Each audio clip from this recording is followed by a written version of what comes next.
Hello, hello. Quake time once again.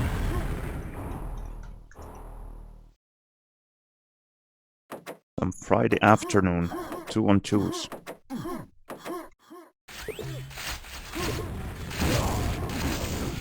Warming up.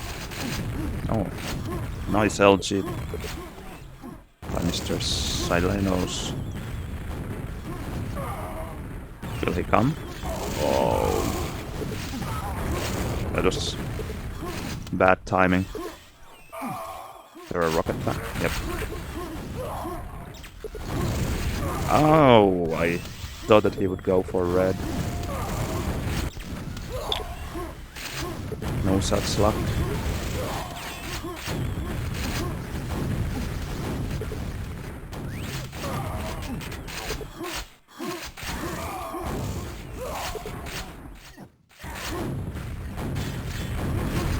Ooh, he wasted his red.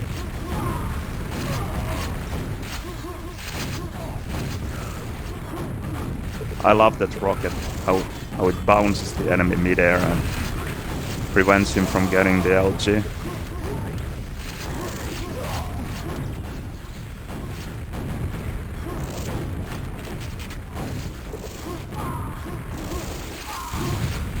Oh, bottom fragging.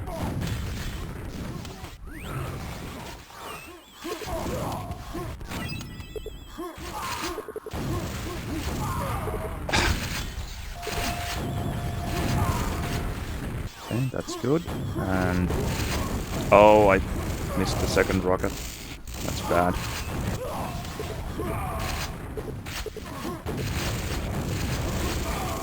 Now they will jump.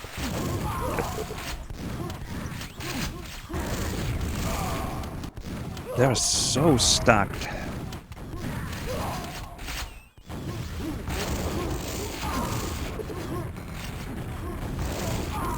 Finally a frag.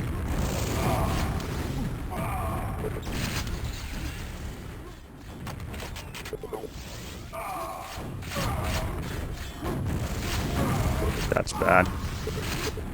Makes things very difficult.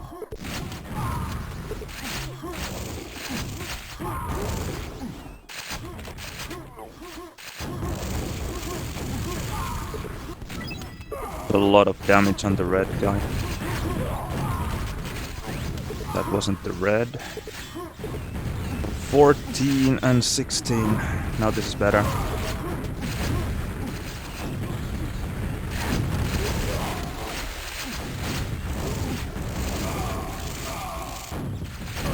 Ah, he came back.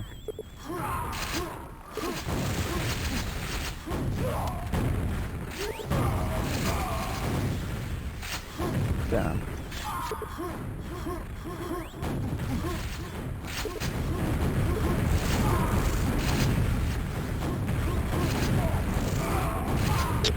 Nice rocket. Really nice reactions.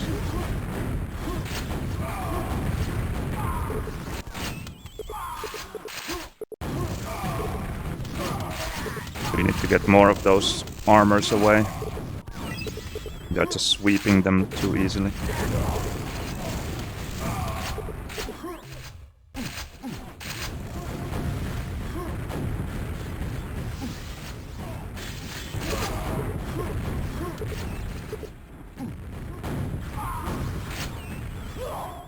Okay, one of them dead. Okay, another one. Low, I think.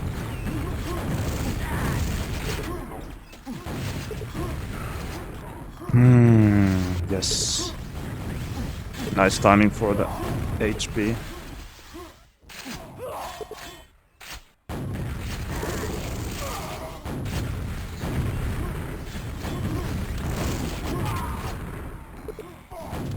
Much better. Come on. Take the red.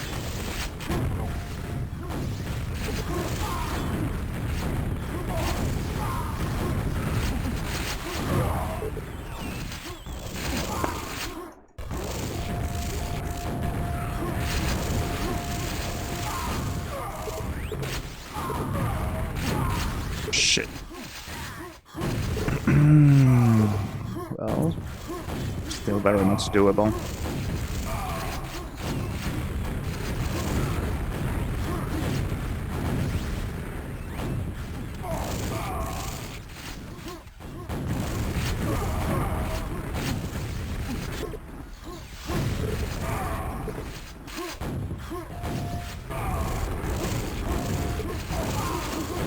Oh.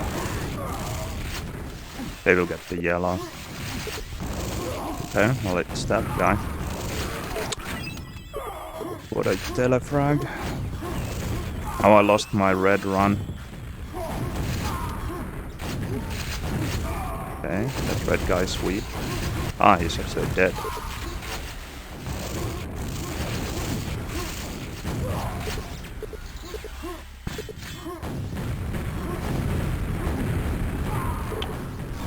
Where is my mate?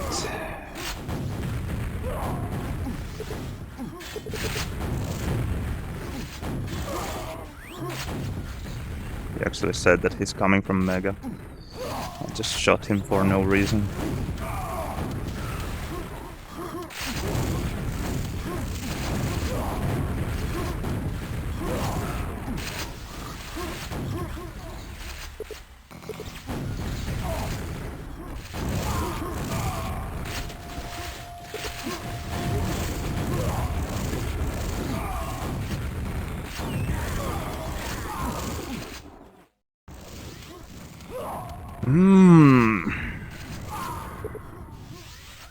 Not good.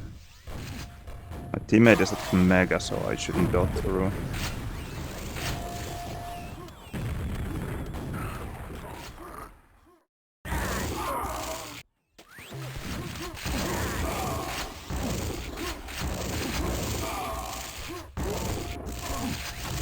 Oh, that guy's weak.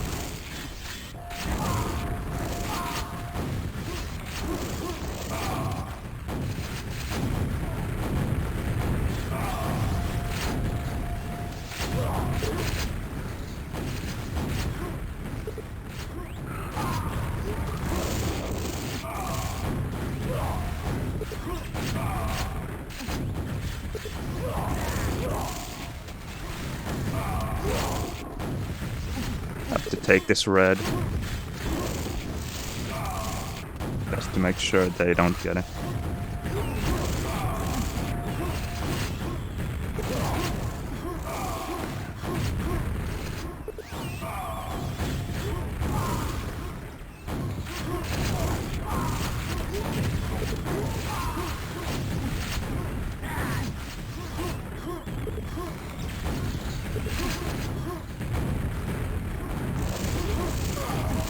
The positioning of my teammate there. Absolutely horrible. Forced me to fight against two guys. And he was just in no position to fight anyone.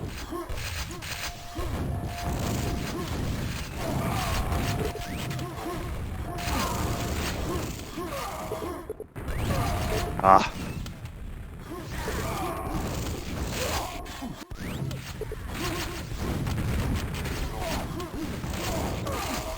Red?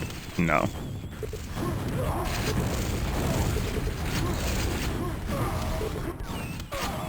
Ah, he was so weak. Did he just get his back? Yes.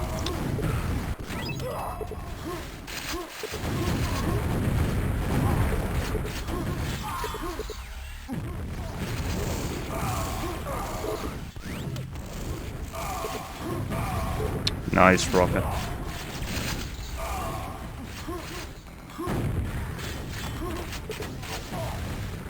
Just go to red. Why are you going that way? Okay, one dead at least.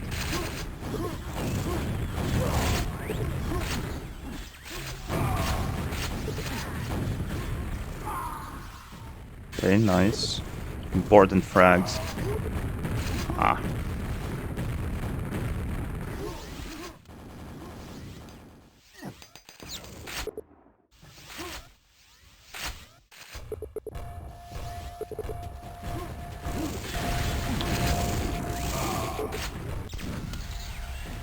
That was an interesting push.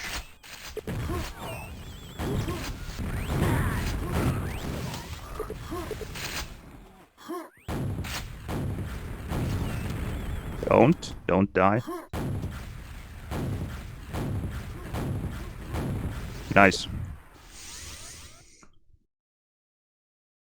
One frag. All you need.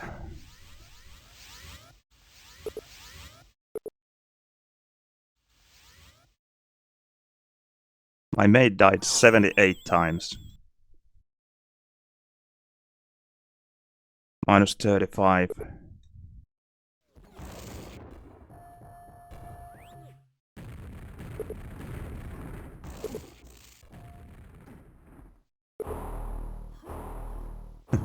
He's saying that he's playing like a complete potato.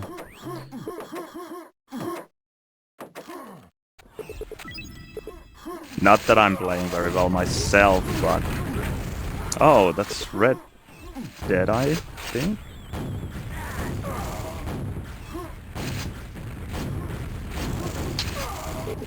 How the fuck did I miss those rockets? I don't get it.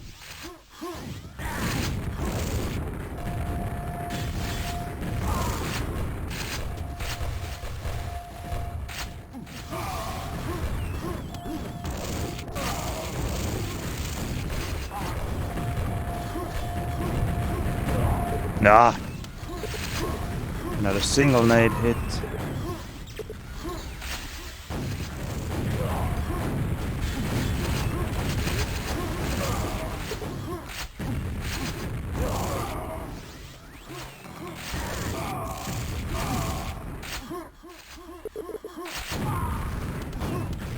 Oh, he forgot to take a rocket.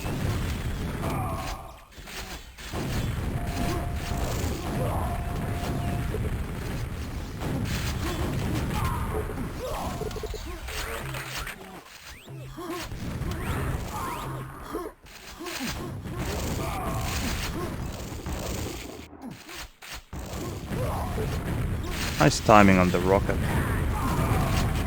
He failed to take the yellow though.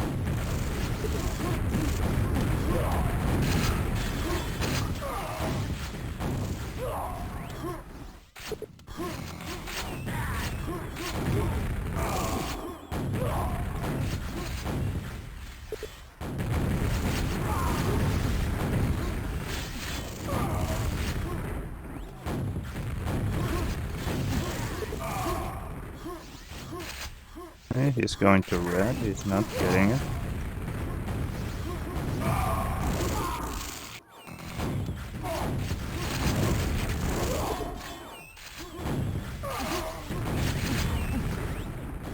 Now he is.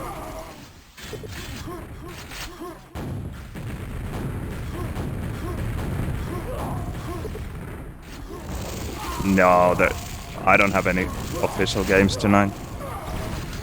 Warming up just because it's morning, it's cold. Nothing planned for tonight, I think.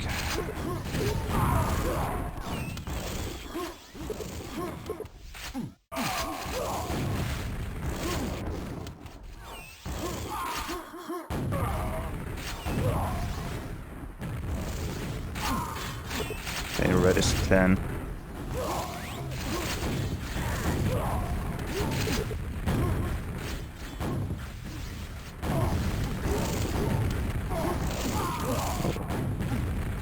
I'll wait for this.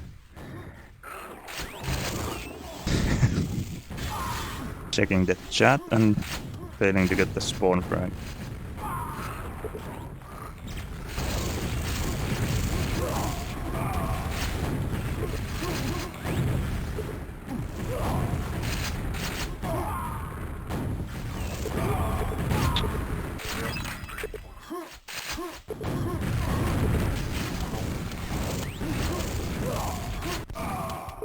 Oh, it feels horrible today.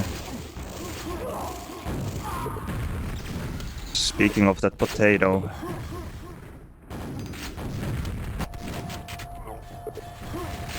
Also not shooting anything there. Okay.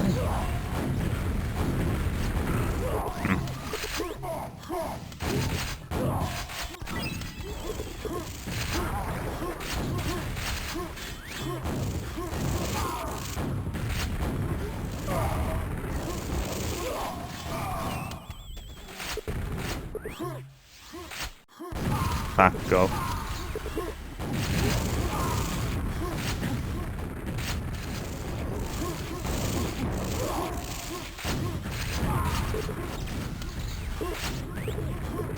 Totally missed that spawn.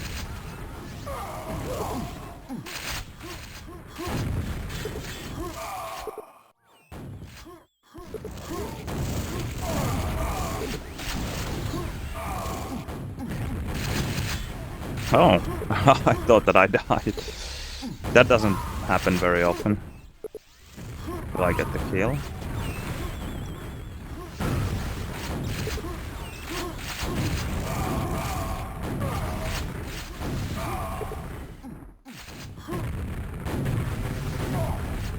Fuck.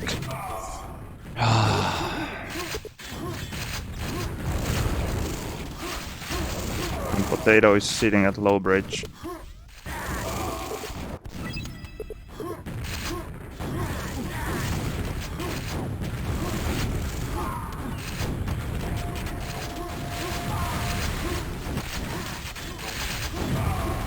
He came up with the nickname, not me.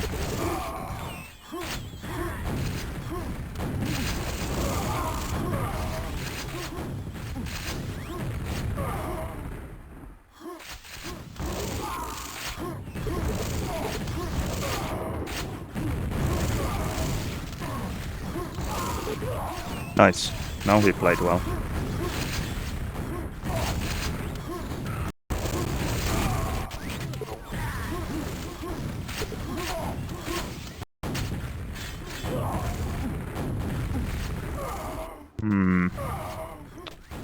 Nice. Only had one rocket as well. Okay.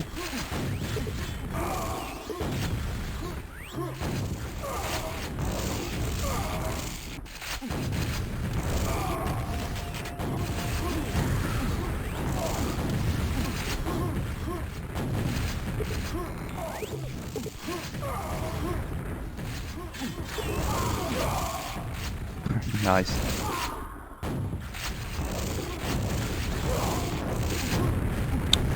It's LG today, holy shit. Or, well, this everything. So shaky. A lot of nades downstairs, not going there. Nice. -2.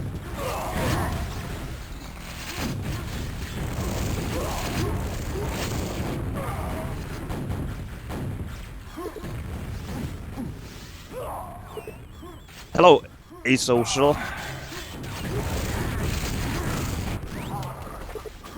That was painful.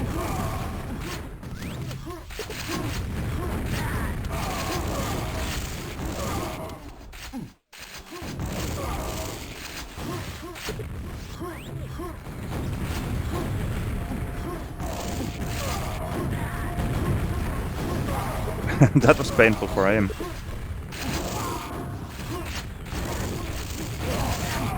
Nice rocket. By my teammate, that is. Prevent that kill on me.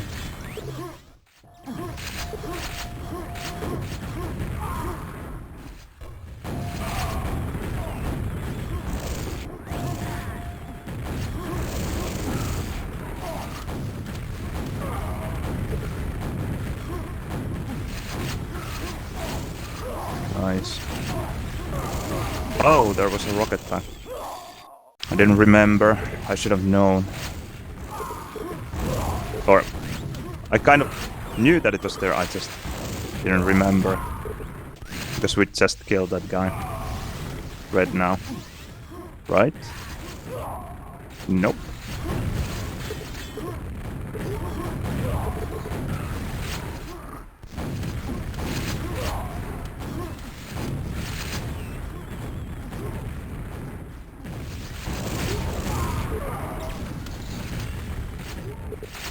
What a double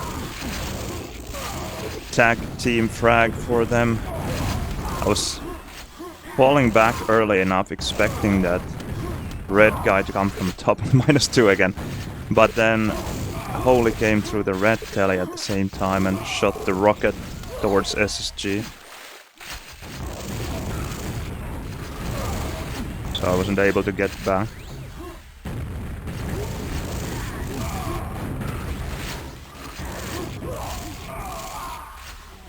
Nice.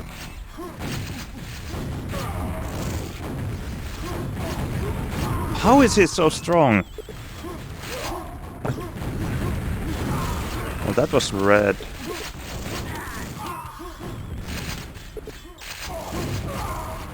Okay.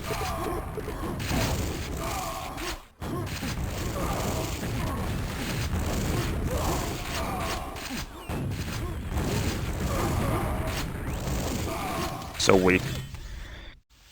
Ah, this is difficult. They're playing well though, and it's not an easy team. Holy and Xero are both good DM4 players.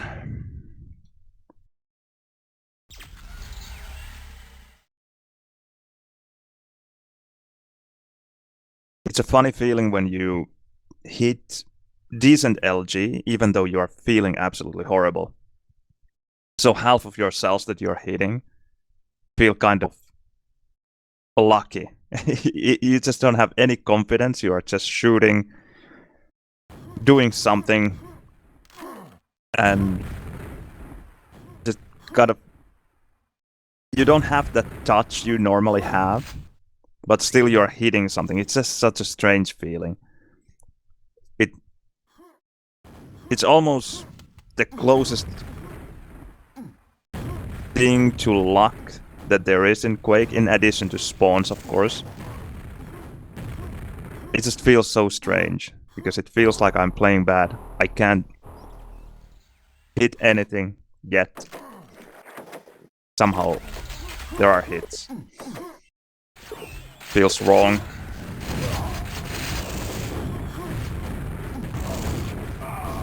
Nice.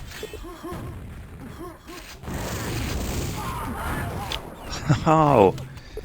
What happened?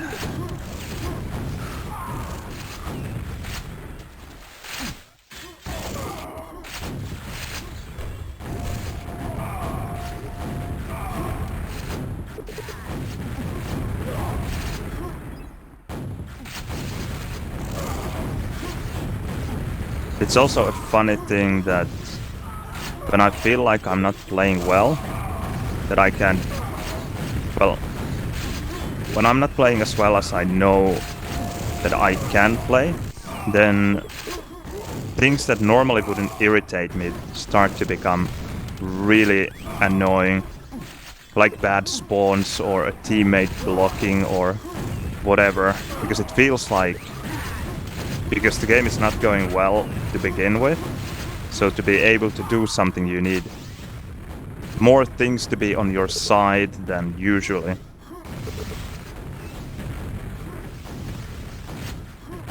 Ah! They're so slow playstyle at times.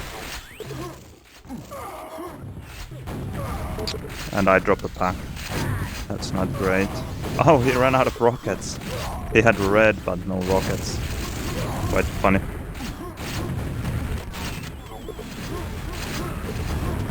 So normally, I would be able to compensate for those kind of minor annoyances quite well.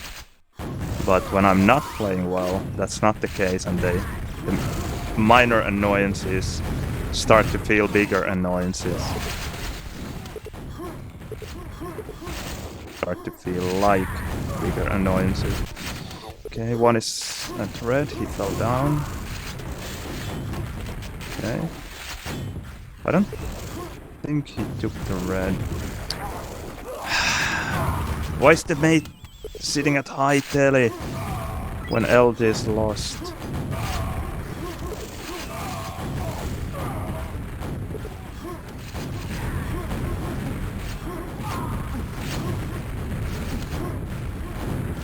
Speaking of minor annoyances, hitting the hole at the lower bridge to miss a kill.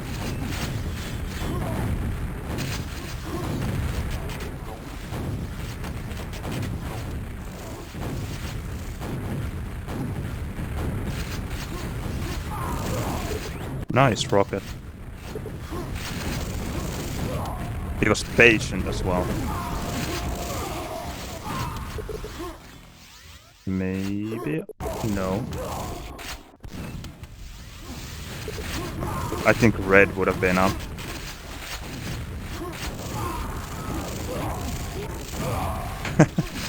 What was happening with Holy there? I wonder if he still has that extremely slow sensitivity. So maybe that could have been up, that when there's an enemy right behind him, it just takes him too long to turn around. Not quite sure.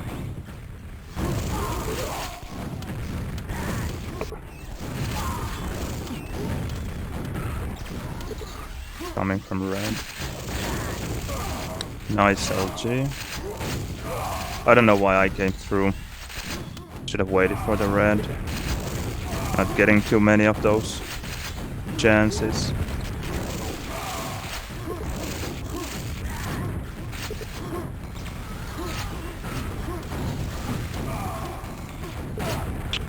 That spawn! Oh, well, at least teammate gets the red. Okay.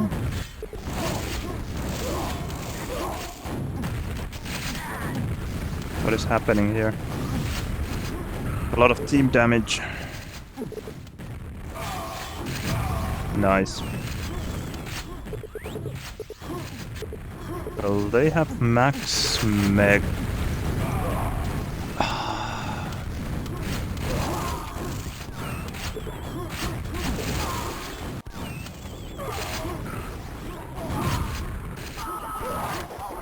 Oh, double lava.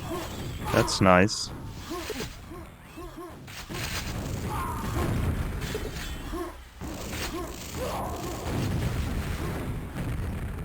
Oh, there are two enemies waiting for me. Okay. And again that block, holy shit. There's that super tiny window during which you need to get out. And then an enemy comes in front of you. No, teammate. Even worse.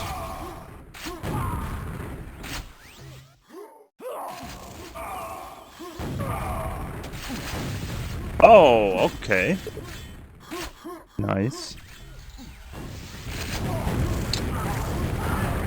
Oh, that...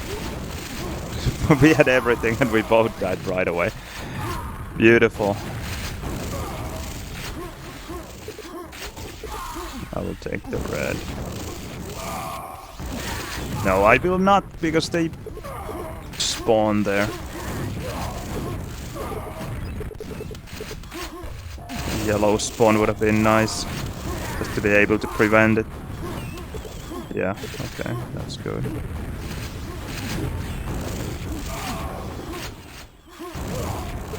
He didn't drop a rocket? Okay.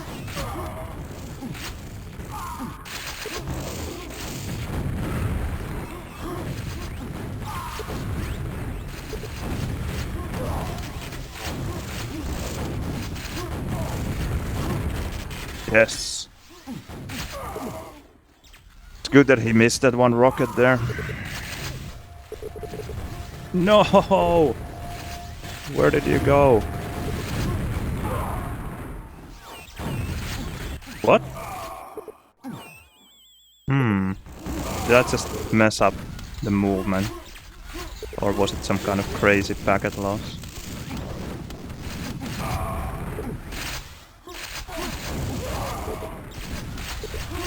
Red spawn. Nope. Nope.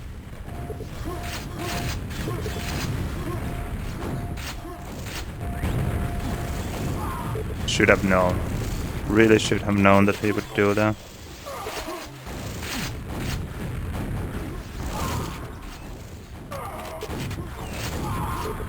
Yeah, at least he died. Damn.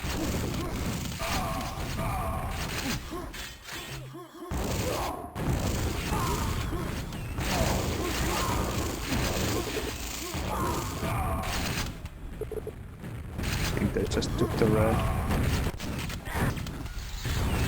Yeah, they did because he didn't pick up the green. Nice.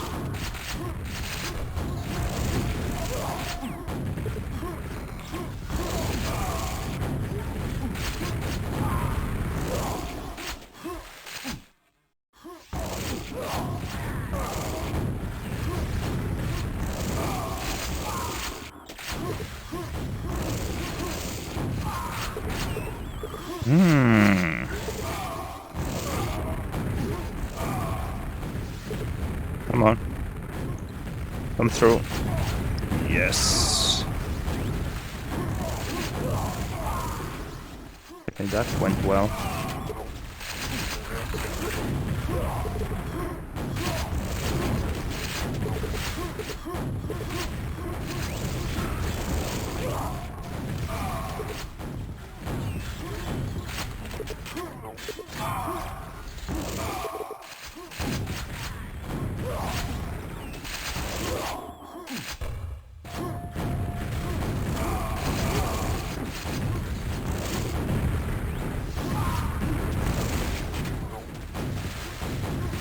Okay, now he's playing well. He's also getting every frag. He can...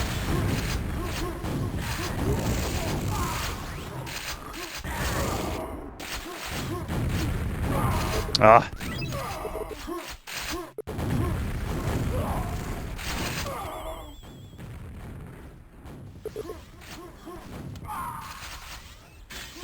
Okay, now the red spawns. Failed the rocket jump.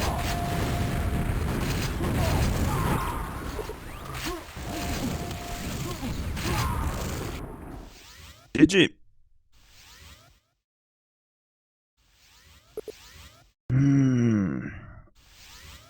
Let's see the damage difference. He got 7 frags more than I did.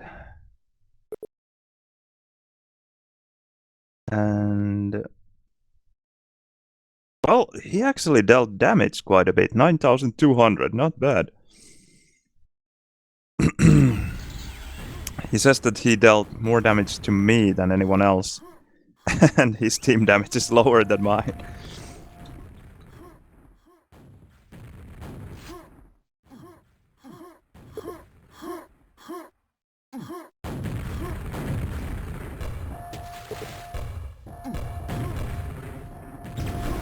Very much not potato in that game. Well played.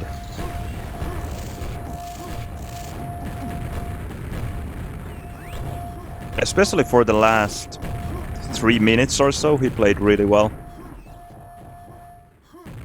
Solid stuff. Roughly the same amount of cells hit as well. And funnily enough, almost... wait, how can there be such a huge difference in LG percentage, even though we shot almost exactly the same amount of cells, 458 to 457, and there is a difference of 11 cells hit. Does it make such a huge difference?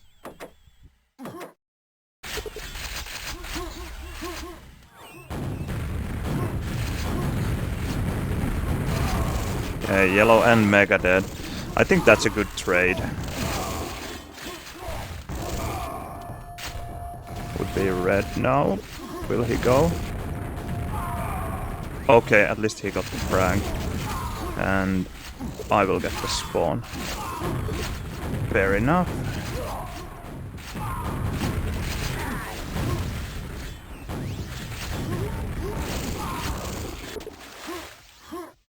Hey, 0 with -2. Nice start.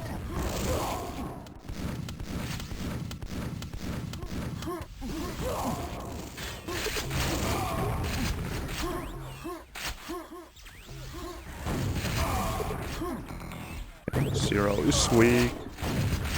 I was slightly worried for a telefrag there.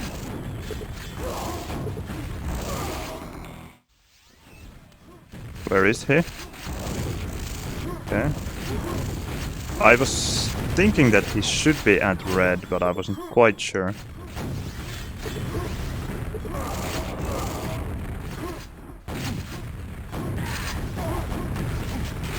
Red push would be nice.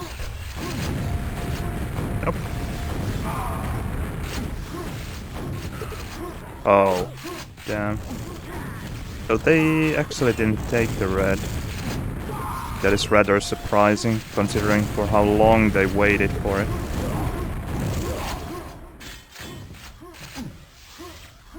I'll just totally lost. No, he bored.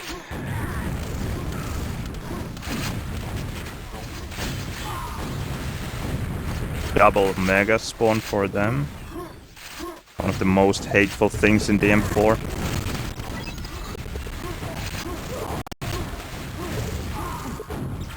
Just basically throwing away 2 frags.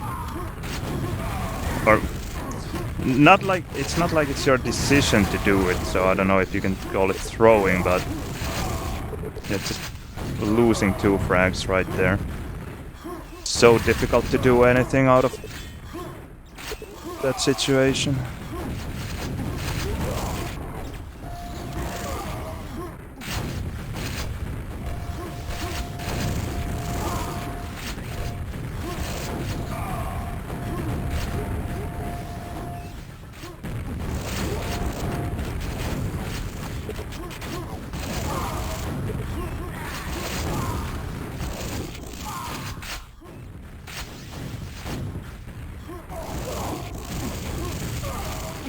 Nice.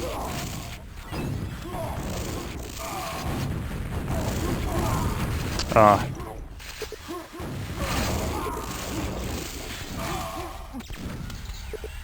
Now for a while LG felt better there.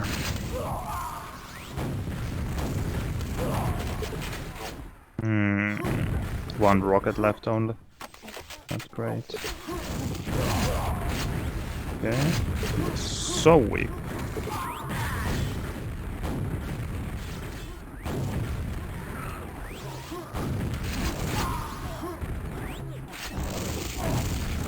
Timing was as bad as it could get.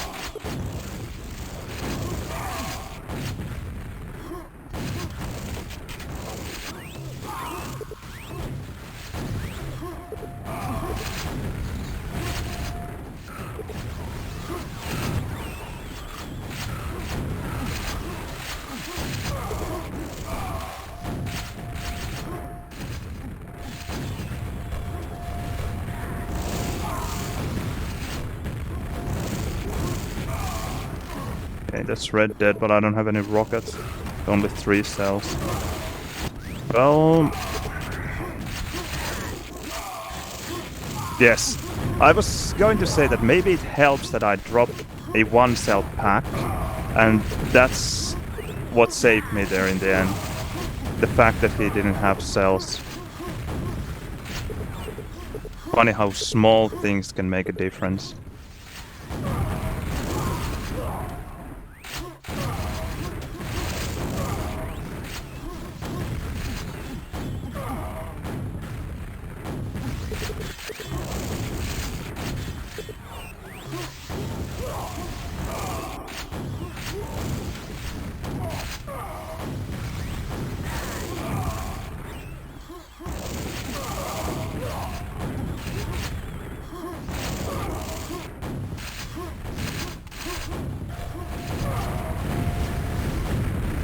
Nice rocket.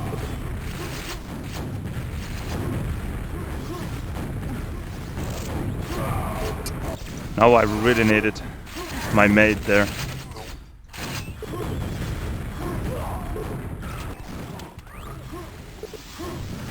Enemy was just closing in on me from either side. Didn't have the time to hold the initial position anymore, and then when I had to move, it's quite awful to fight from there.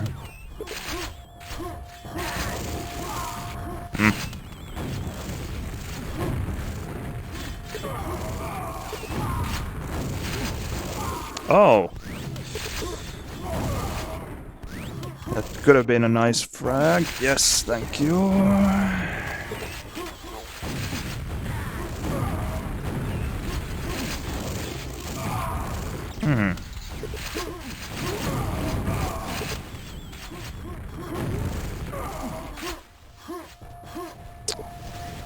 I don't want to go for another rocket jump after failing the first one.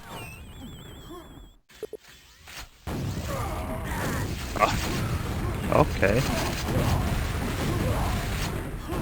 At least I redeemed myself by hitting everything, but that was a failure on my part to forget to check that corner.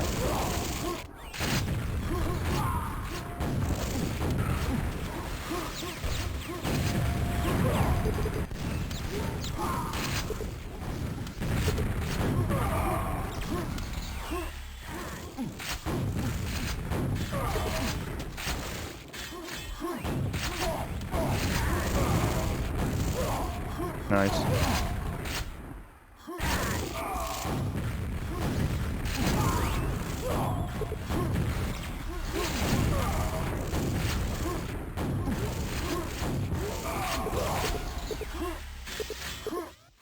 I don't think it has anything to do with intentional design, but I think it's really nice how the large health pack that gives you 25 HP is always guaranteed to protect you from at least one SG shot. Somehow it just works beautifully, in my opinion. If you can get one of those health boxes, you know that, okay, at least that one SG is not going to kill me.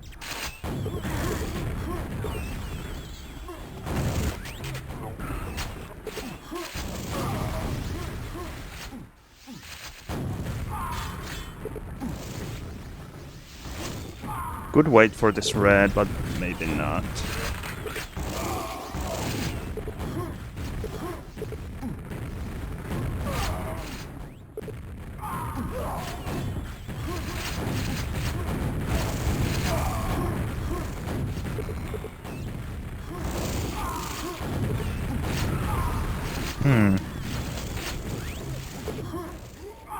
This should be... No, they took it. Or maybe my mate took it. We'll just wait for this.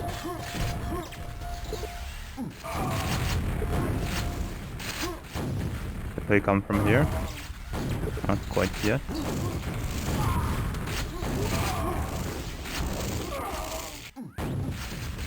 You won't be getting this red yet. Oh, fuck me! He went through as well. Not great. Not great at all.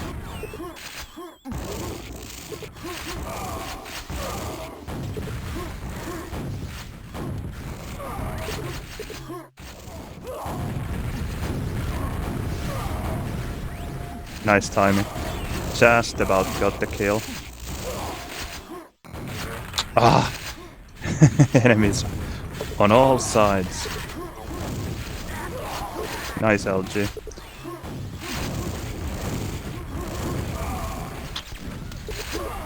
More rocket back here. Yep.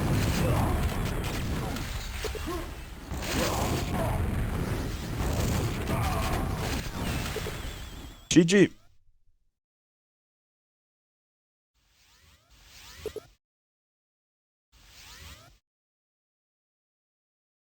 $11k damage, 34%. Mr. Silenos, 38.3%, not bad. Maybe he's warming up as well.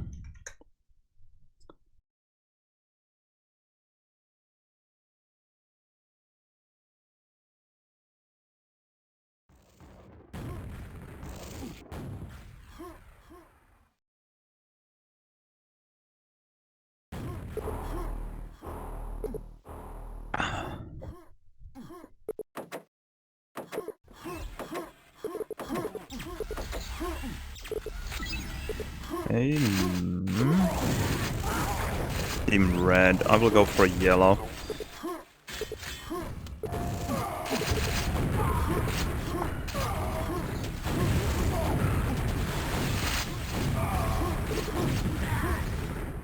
Red would be up now.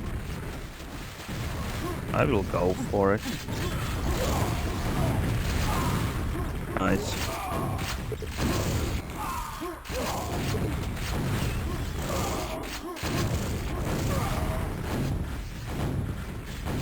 double mega for them. We discussed this one earlier. 3 double frag.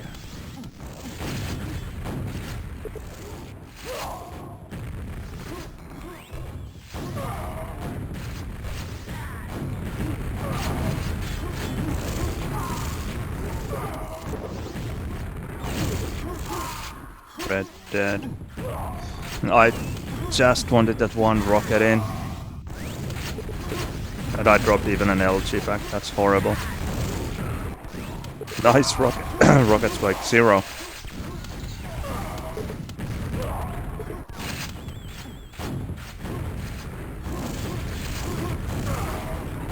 Yeah, sorry, mate. I had to make sure that we get the kill. Would have been awful.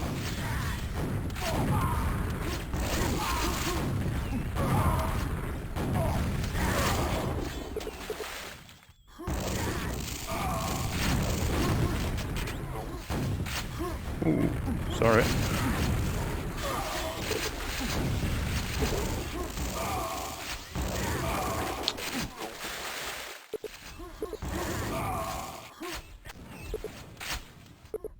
Really? Discharges in this game.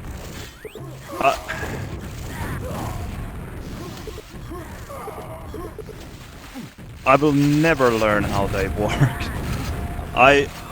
It has been explained to me, just what I'm experiencing in real life, if you will, is not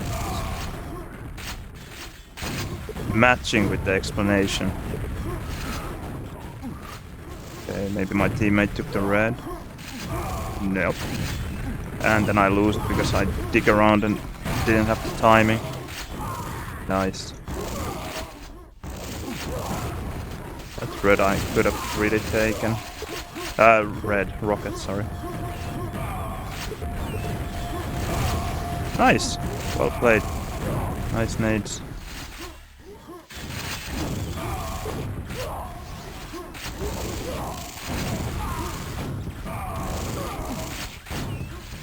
Nice rocket on my mate.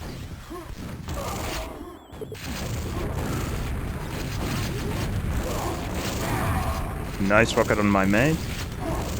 And 0 cells on the enemy.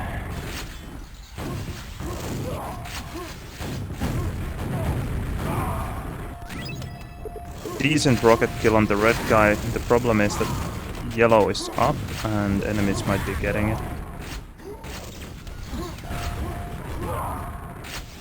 Okay.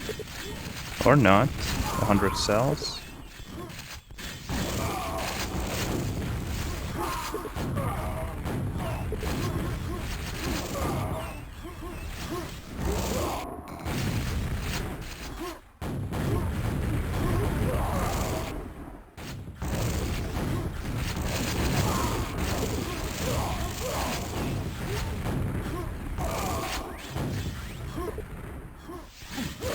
Red, pretty late.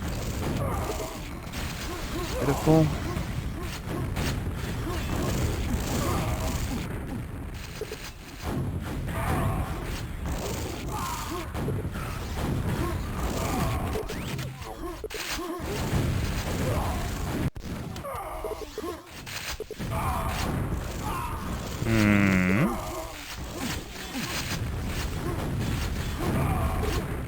Nice rocket.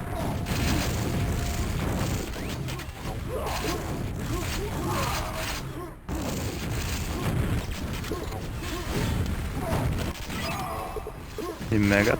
It's so annoying, the thing I just did there.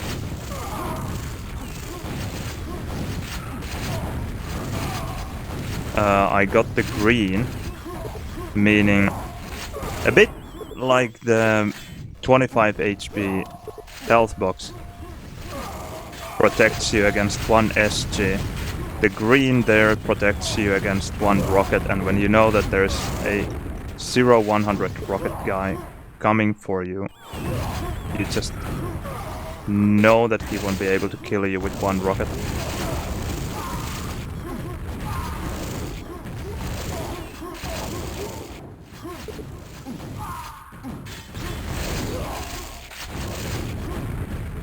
Still no rockets.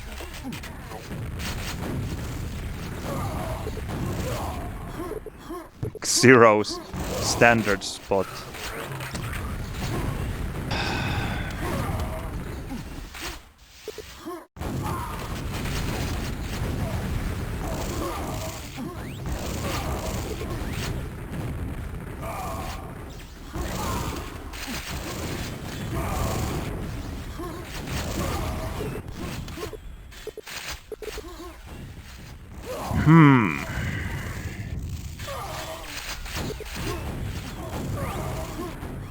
Pepe, are you asking about the discharges?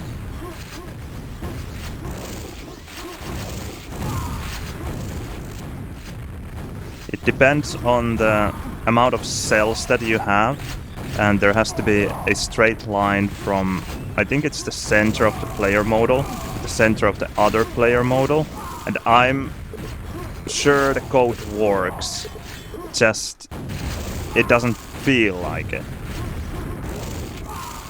And there are players who can consistently discharge really well, like X-Term.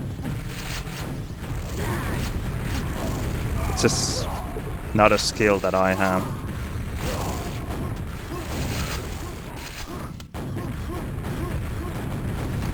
Oh, not beautiful.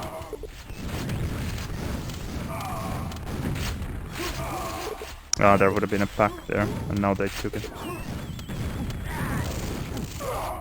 Come on, yes! Well earned. Some kind of karma for all the telefrags and discharges.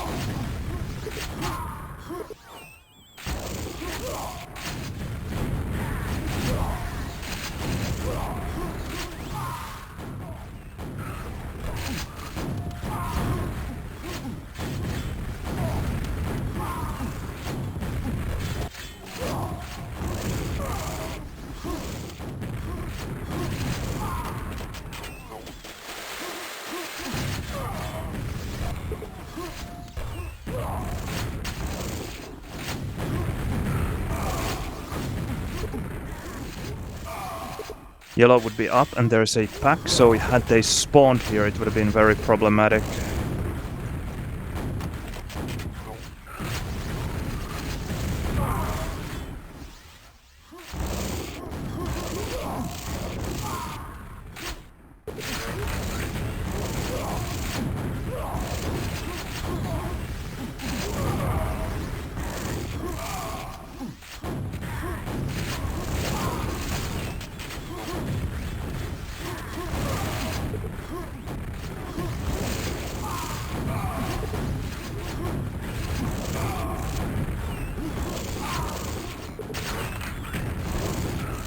Now the telefrags are on my side. 2 telefrags in the yellow. Spawn within, what, 30 seconds?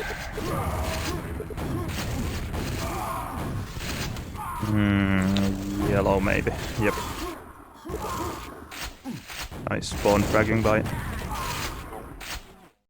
my mate. Yes. That's the red guy dead.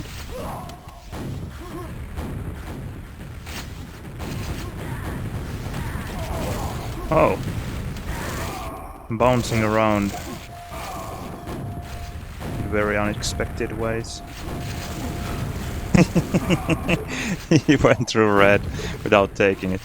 And after seeing the red as well. I mean, when he made it through, he realized what he had done. A grave mistake. Nice.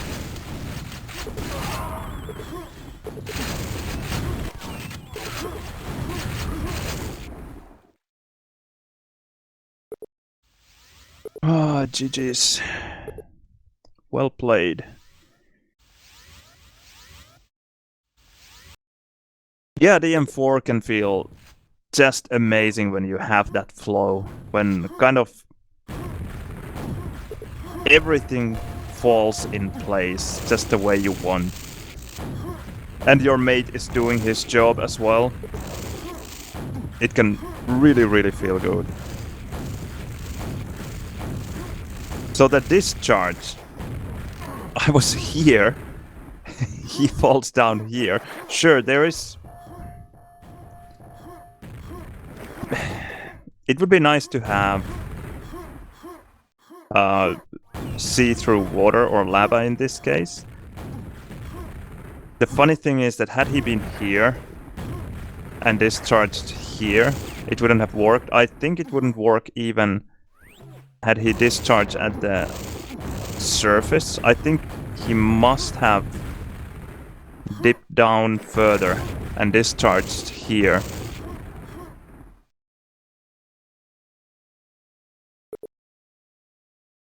Yeah, I'm not even saying that it's not a fair mechanism.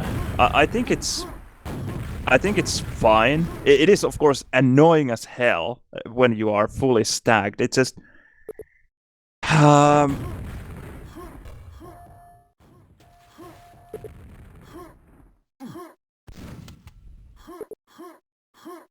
it's just that I don't know how to use it. And it's not that I don't know how it works. It's just that I don't have the skill. That's the thing. Quite often I actually make a very rudimentary mistake and I jump in like this, and then I end up shooting a couple of cells on the surface without discharging, and then either I get killed or I discharge too late and the enemy can see what I'm about to do and they will, for example, hide here in DM4. Or I just position myself somehow. I don't even know how in a wrong way, because sometimes it feels like I'm basically next to the enemy. That it feels like there should be a connection between the centers of our modals, yet nothing happens. And I do have the cells to definitely cover the distance and do enough damage, but there is some pixel on the way.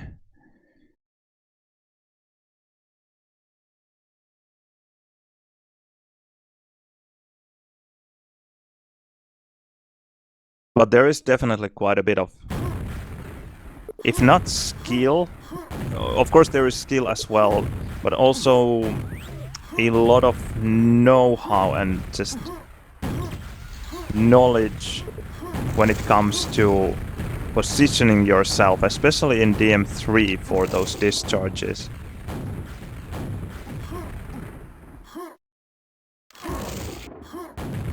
Also to counter discharges, that is a game on its own as well. That I know how to do pretty well, because I've been discharged a lot. So I know how to play around the people who are trying to discharge me. Of course it's not perfect. I do get discharged still, even a lot more than I probably should. But I have also learned quite a few countermeasures. But it would be a nice skill to have, to be able to discharge enemies as well, not only to avoid being discharged.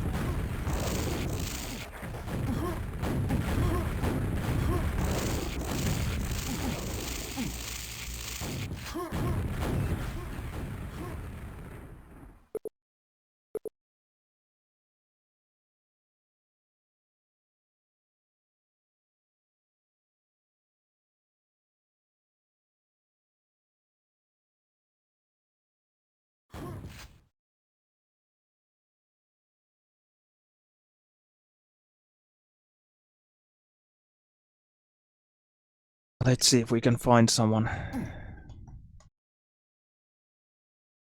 Might be a bit silent at this time of the day. 15:10 here, and well, 14:10 in Sweden, for example, so might be a bit difficult, but let's see.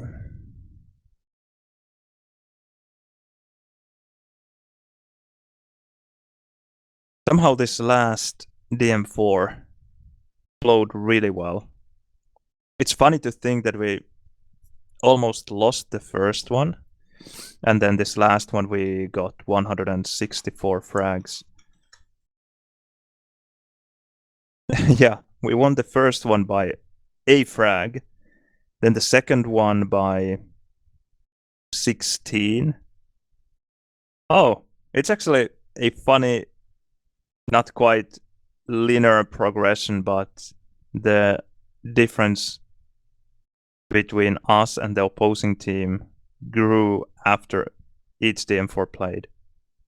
1 frag, 16, 18. Is it 18? No. 38. Yeah, 38.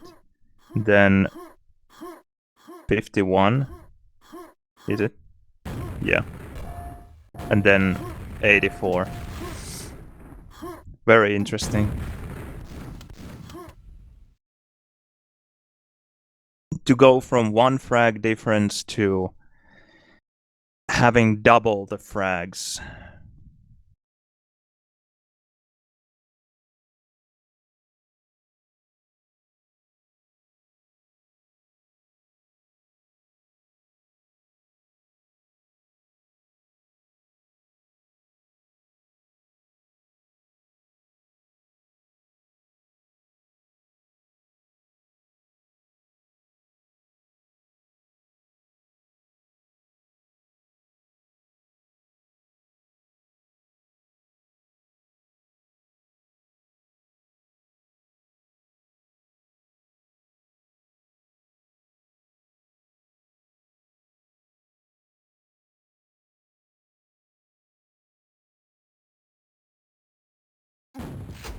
Let's see if there's anyone even on the servers.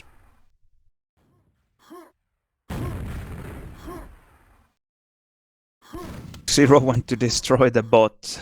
Okay.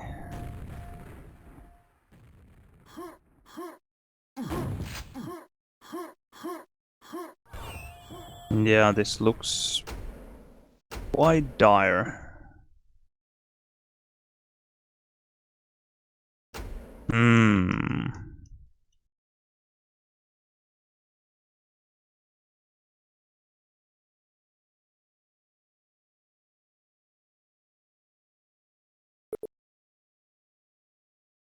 Okay. He wants to play some end. Let's do it. There would be Quake, Locust, Underdogs spectating. But they seem to be very much AFK.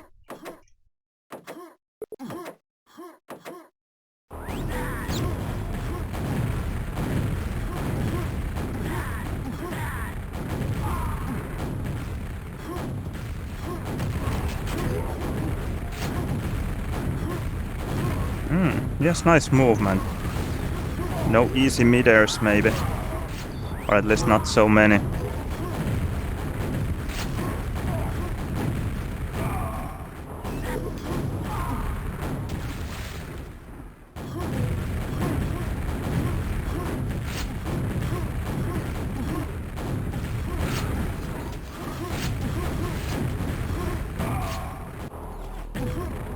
Damn.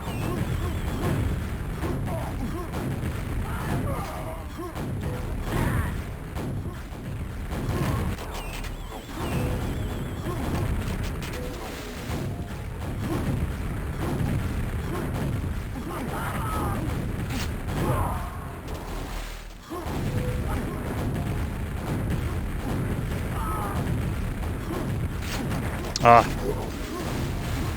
Somehow lost my concentration there.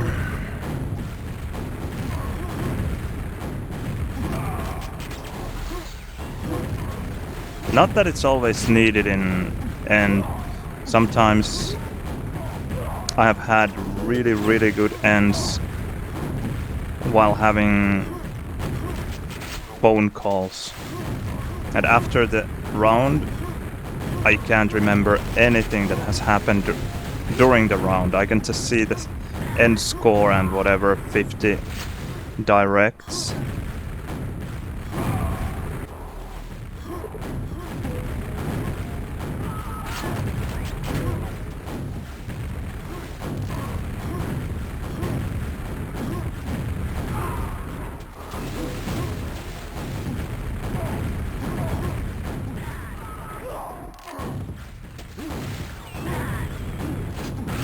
Oh.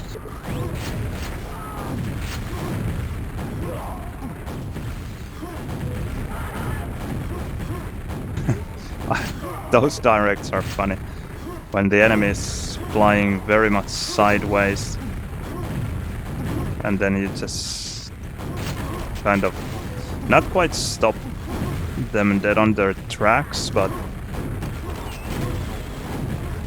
just you manage to throw them around so much that it just messes up their prediction and their aim.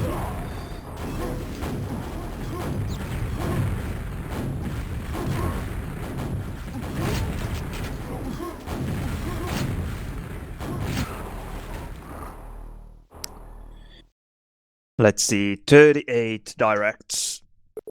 35, okay.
Two directs from lava.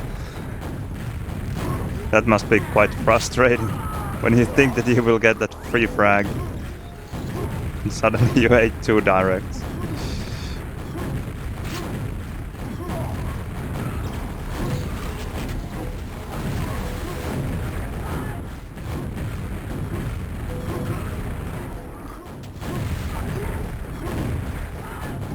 No, what was that?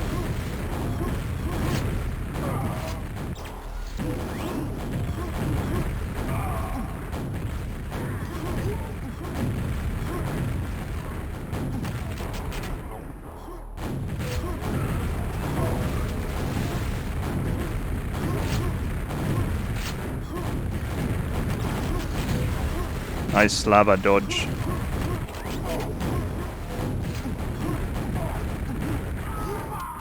It's a risky tactic, but when it works, it feels pretty good. So it's when you just jump in lava on purpose to avoid a direct or a rocket that would deal a lot of damage, and then jump right back up.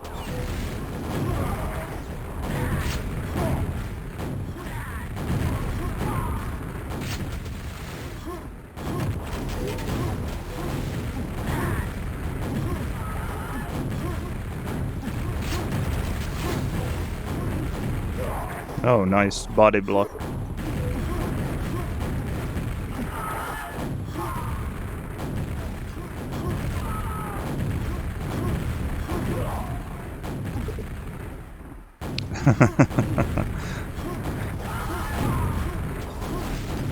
Something about lava.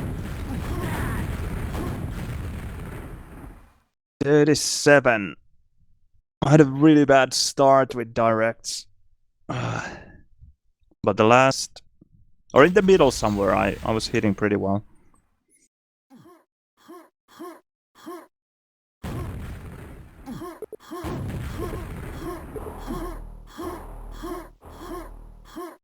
Mr. Paradox is here.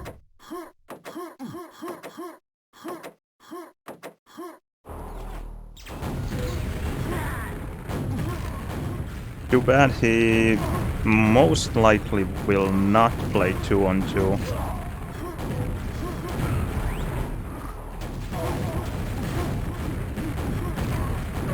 One can always hope, though. Maybe it's a special day.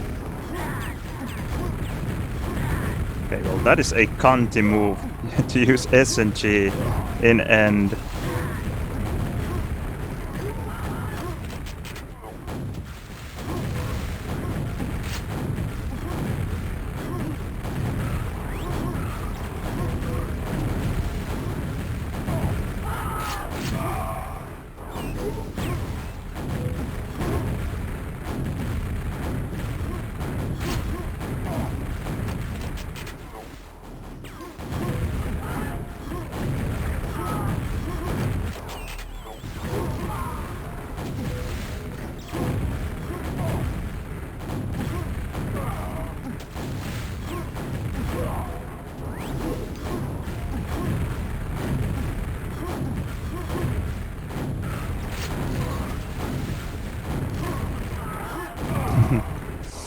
Beautiful.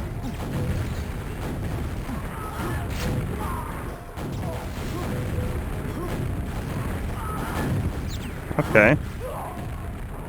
That felt good. Oh! It continues. One more. Not quite.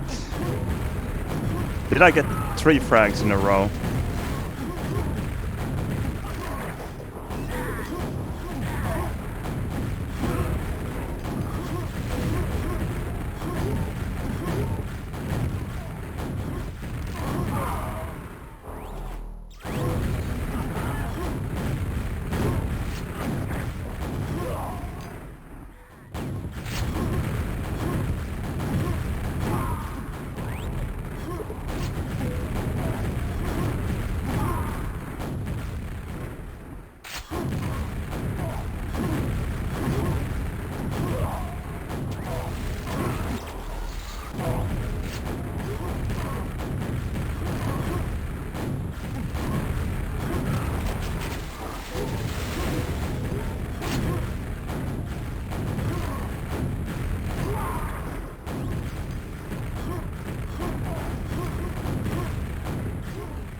I don't think I hit very many directs here. Maybe 40, 42. But some of them felt pretty good. Let's see. 46, okay. Well, that wasn't actually too bad. 46, 9.3k damage.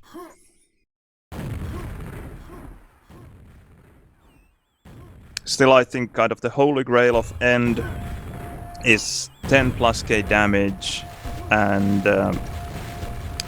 50 plus directs. If you get both of them at the same time, then that has been a good round of end. Of course it depends on the opponent. 40 directs and 9k damage can be excellent against a good opponent.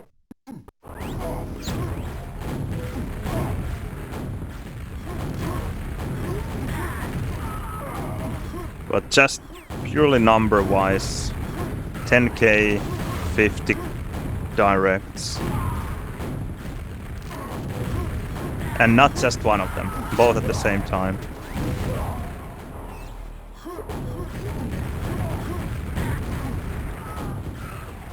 Because they can quite often, in a way, work against each other. Because if you're getting a lot of easy directs, because the enemy is in lava a lot, then you are unlikely to get a lot of damage, because the lava is doing the damage for you. But you have to get those, to get the 10k, you have to be very aggressive and just hit hard all the time. And not just direct your opponent and hope the lava will do the work for you.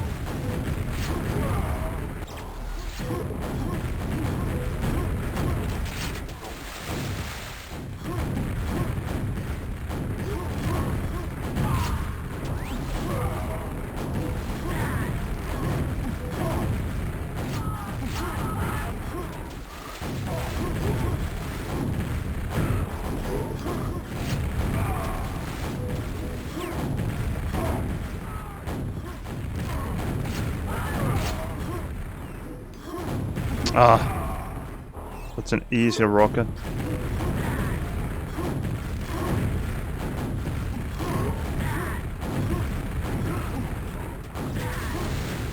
But it's funny how many things in theory are actually very easy in Quake. If you really think about it, let's take LG. Just hold the crosshair on your opponent and push one button. How difficult can it be? And just hold the crosshair there. Or timing items. It's not rocket science really. 20 seconds between armors. 20 seconds for Mega after it runs out. 30 seconds for weapons and a minute for quad and so on. Just super simple stuff, yet everyone fails it all the time. Or at least most of the time.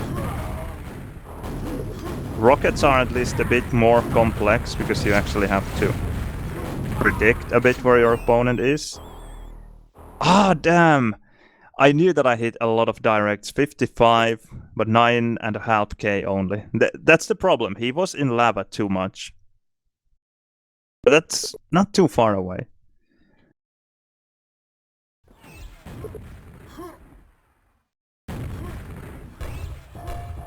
But yeah, it's funny how a combination of many simple things can actually become quite difficult. And even just one single relatively simple sounding thing like LG, it's just not as easy as one might think. Oh, nice direct.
Now he's playing a lot better than before.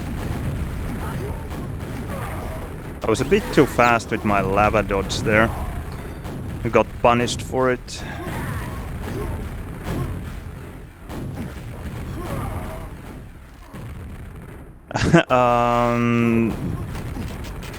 I guess if you will, we have the proper original endif in Quakeworld. It is called endif. But in a way, yes, this is the... Maybe there was something in Doom, but I think the problem in Doom is that it's not real 3D, so I don't know if they really played this kind of mid-air things there. No, I don't think it makes sense in Doom. You can't have mid-air frags. No one can kind of be mid-air, can they? At least not on top of each other. I'm not super familiar with the intricacies of Doom engine, but I don't think they had anything like this in Doom. So this, I guess you could call it the original endif. This is, at least as far as I know, the first Rocket DMM4 map that was played. Kind of. That was spread or was popular enough for it to become a thing.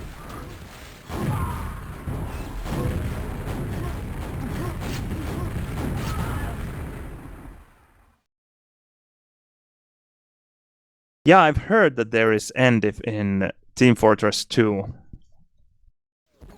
I'm actually curious. I will just quickly fire up my Firefox so we can TF2 Endif. Is there a YouTube video? Yes, there is.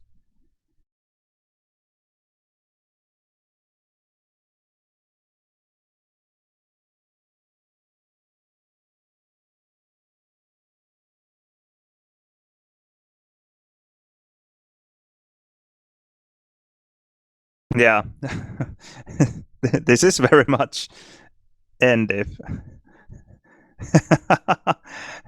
The way this looks is hilarious, though.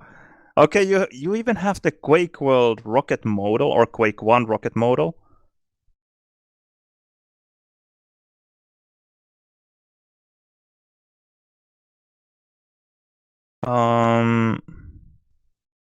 Is it so that you need to hit midair here as well to get a frag? You get some kind of damage score, at least, when you hit them when they're not midair.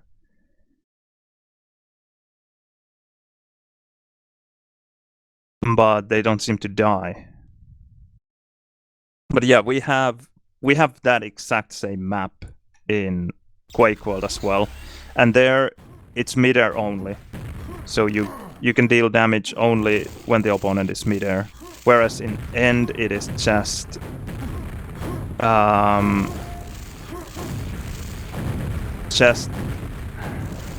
Demon 4, so you can deal damage no matter where the opponent is. It's just usually played only with rocket in End, that is. Some people like to use SG, SSG as well, but I keep it rocket only.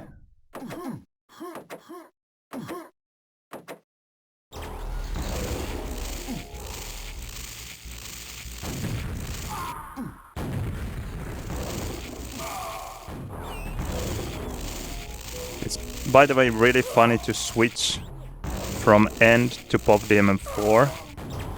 Always takes a while to get used to LG again, because the way End is played is so... It involves so much mouse movement, really aggressive mouse movement, and very little kind of micro adjustments with your mouse, that then using LG, especially with the high sensitivity that I have, it feels very awkward.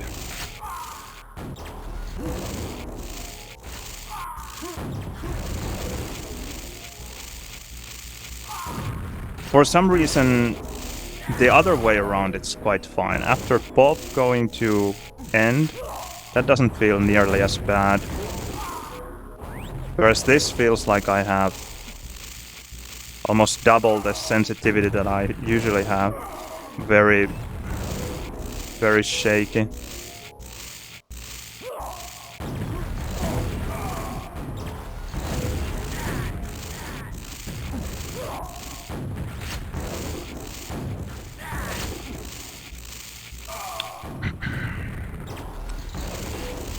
And yeah, the Team Fortress 2 Endif looks hilarious.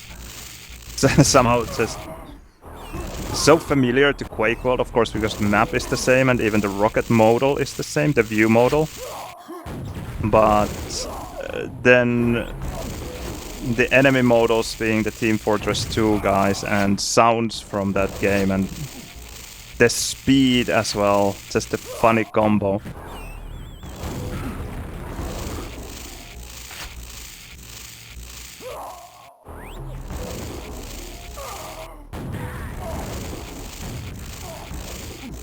Nice rocket jump. Sometimes when you do that, you just kind of don't get the horizontal speed so much, and you're still just stuck on the wall or very near to it. and end up dying there very easily, but he actually got away very well.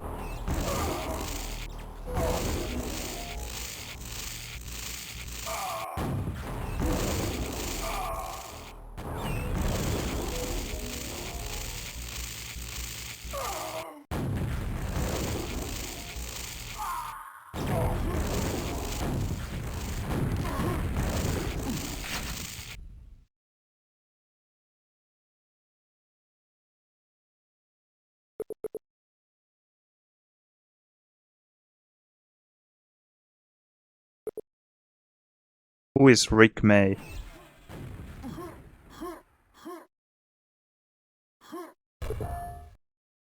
Every time I see someone spectate me with 200 plus ping, I assume that they are from Brazil.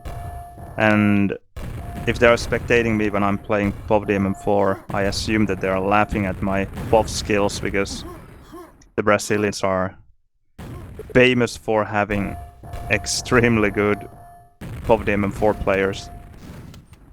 I just assume that they're laughing at us Europeans for being so bad.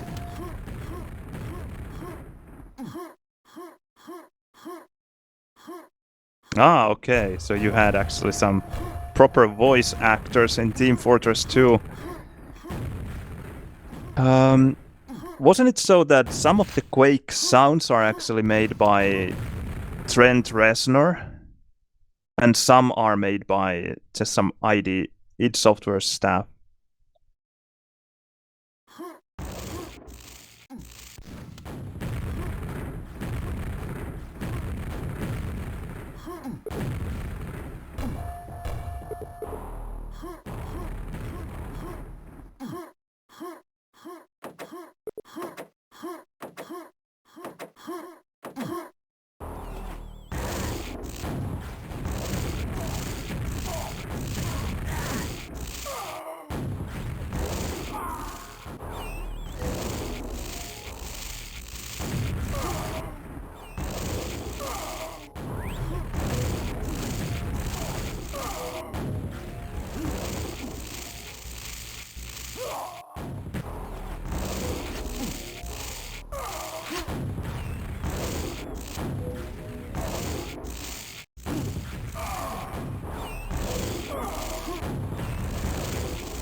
Oh, he almost got the octa damage, I think. I think he must have gone up to 290. Unless I was able to deal some damage towards him before he started gathering those packs. Maybe. I don't think so. I think he still had the pen.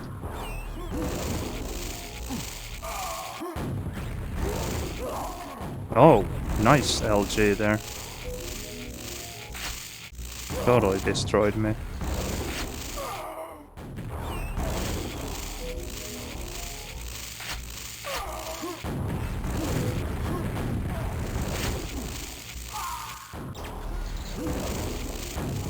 Oh. Sometimes it still happens with this new mouse, if you will. New meaning I have been playing with this for over a year now, I think. In my books, it's still brand new. But anyway, it still sometimes happens that I accidentally press mouse 1, especially.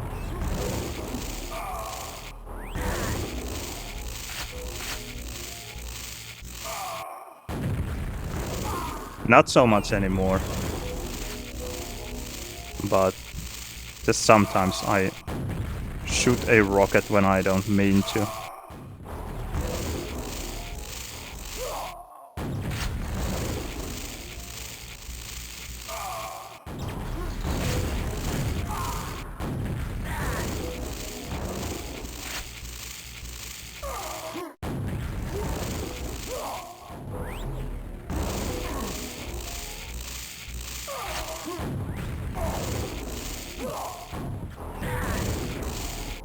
Oh, whiffed almost all of that LG.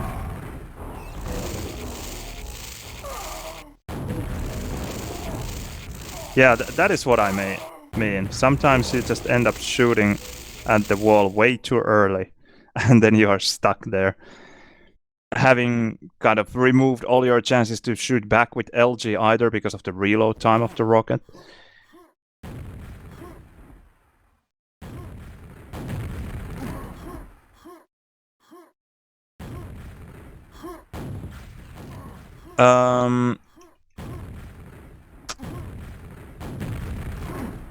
Are the really good PUBG MM4 players still active in Brazil?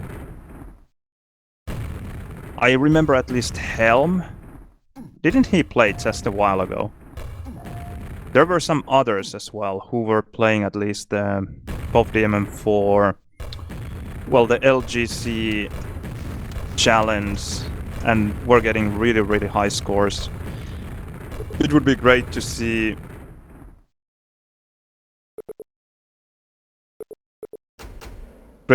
those players against really good PUBG MM4 players in Europe. And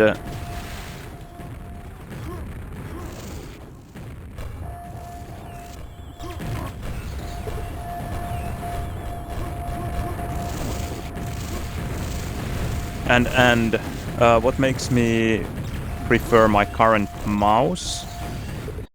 Well, compared to the G400, from which I switched, there are a couple of things.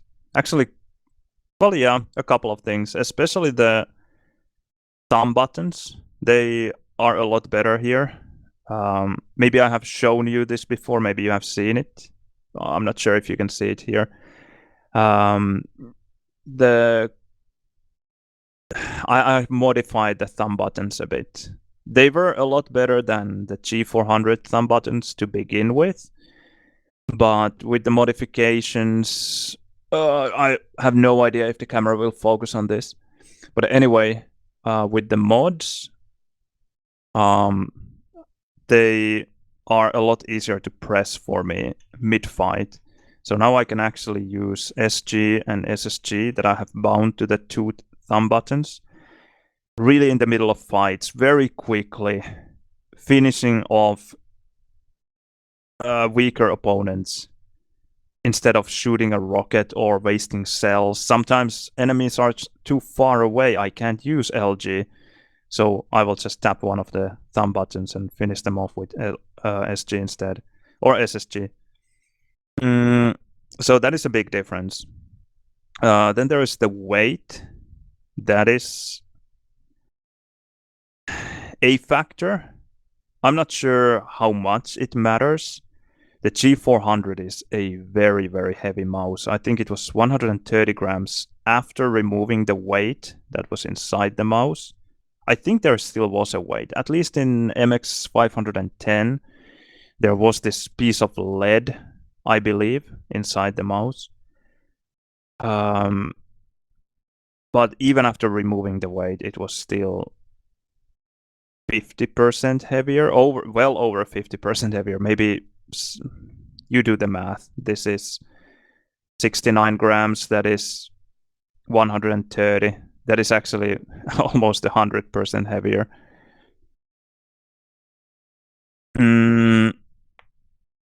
Then, other than that, not a whole lot.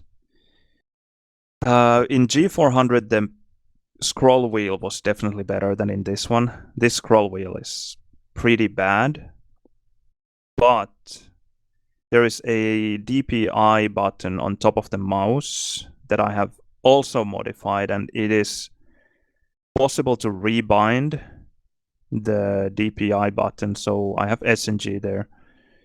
Not sure if you can see it. So I just taped with a double-sided. No, actually, this is super glued. So I super glued a piece of my old passport here on top of the DPI button and used some grip tape on top of it to make it bigger. So now the surface area of the button is a lot bigger. Makes it easier to press it mid-fight. Feels quite good, actually. So now I have mouse 1 and mouse 2, of course, that are just typical mouse buttons, and then almost like a proper mouse 3. It's not quite as easy to reach as mouse 1 and 2 or even the thumb buttons, but it's still very much usable. So those are the biggest factors why I decided to switch.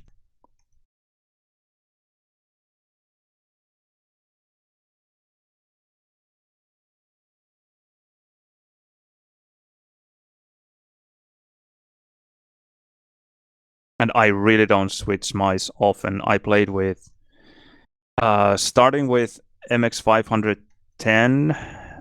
I don't remember the exact year when I bought it, but it was well before 2005.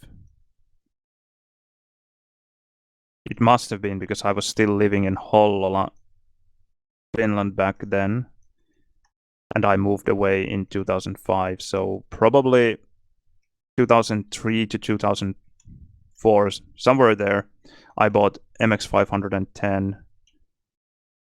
And then I switched to G400, had 2 different revisions of G400, but still basically the same mouse because of exactly the same shape and weight and everything. So basically played with the same mouse for 15 plus years, and now I'm using this one. And again, I'm not going to change it. Maybe for the wireless version, but I actually have to look into the wireless version. Not only is it 10 grams, a bit over 10 grams heavier, but I also want to check the sensor in that mouse. Not because I would be worried that it doesn't track well, but because for me it's important to be able to change the lift off distance. I want the lift off distance to be a bit higher than many other players prefer, because many players seem to prefer as low lift off distance as possible, whereas I got used to the pretty high lift off distance of G400, and in this Rocket Burst Pro sensor, the lift off distance is adjustable. So there are only 2 options, low and high. So I have just put it to high. It's still not nearly as high as it was in the G400, but it's better for me. And I actually tried one of the XT-RFY mice. It was the M42, and there, even though it uses the same sensor, it doesn't have any software, so there's no way to change or adjust the lift-off distance, and the default lift-off distance is way too low for me. It makes it very difficult for me to play.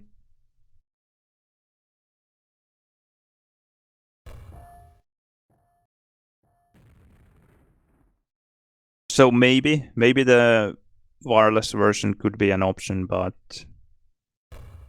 we'll see. I have to read about the sensor. And also it pains me that if I buy it, I will have to do the same modifications as I have done on this one. And because I have just hand cut with scissors or whatever the pieces of my passport, I don't think it would be very easy to make them exactly the same as these are. Also, just taping or super gluing them in the exact same positions. Not trivial.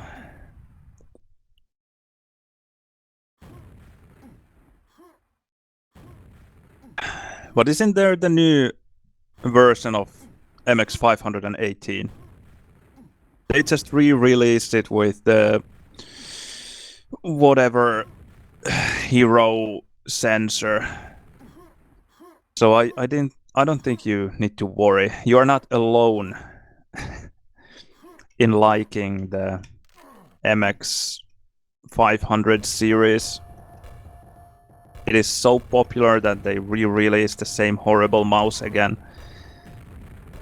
With the same horrible shape and weight, I think. At least shape, I'm not sure about the weight.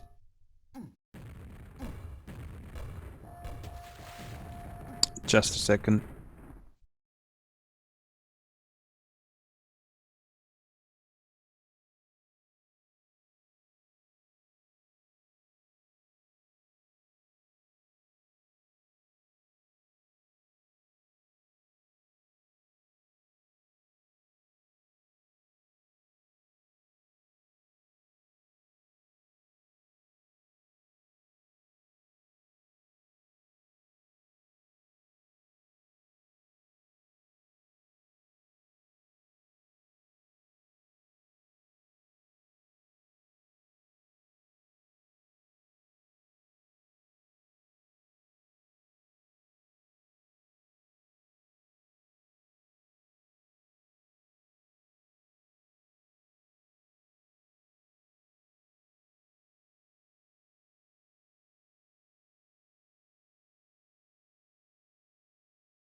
Well, perhaps my comment about the MX500 series was a bit tongue-in-cheek, considering that I did play with the same stuff for 15 plus years, so it's not completely unusable.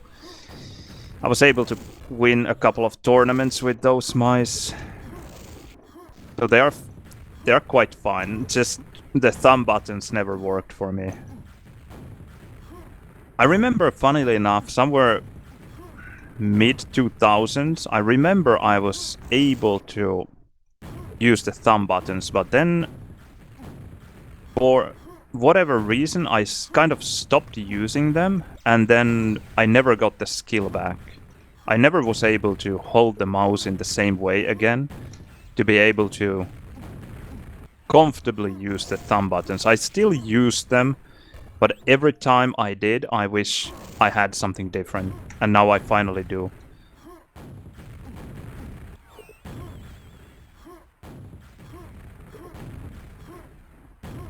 And I said that horrible weight. I'm not actually sure how much the weight reduction of this Rocket Burst Pro makes a difference, because I have a very high sensitivity, whatever is it, 11.4 centimeters for 360. So I don't think it matters all that much what kind of weight I have. Of course, I don't want to have a mouse that weighs a kilogram, but is it 130 grams or 70 or 60, 50, whatever? I'm not very convinced that it matters all that much. It's the other things that do matter. Mostly the shape. Because even the almost 20-year-old MX 510 sensor always felt really good for me, and I didn't notice basically any difference between that and the G400, even though people were telling me that, yeah, the G400 sensor is so much better, or difference between G400 and this current one, even though people were saying that these current sensors are so much better than the old generations. Now, if I had changed all the way from 510 to this Rocket Burst Pro, who knows? Maybe I would have noticed the difference. But I didn't, so I don't know. I actually had the G402 Hyperion as well. I won it in some event. It must have been Q8 Slan. The 2017 Q8 Slan. I think I got it there. I tried it for maybe half an hour, and I realized that there's no way I can use it. The back side of the mouse was too long for me. So the way I hold my mouse, somewhat like this, prevented me from doing rocket jumps very easily because I wasn't able to pull back on the mouse like this, kind of inside my palm. So the back side of the mouse would just kind of stick to my palm or stab my palm, if you will, and I wasn't able to pull it downwards without considerable effort, so I just couldn't use it.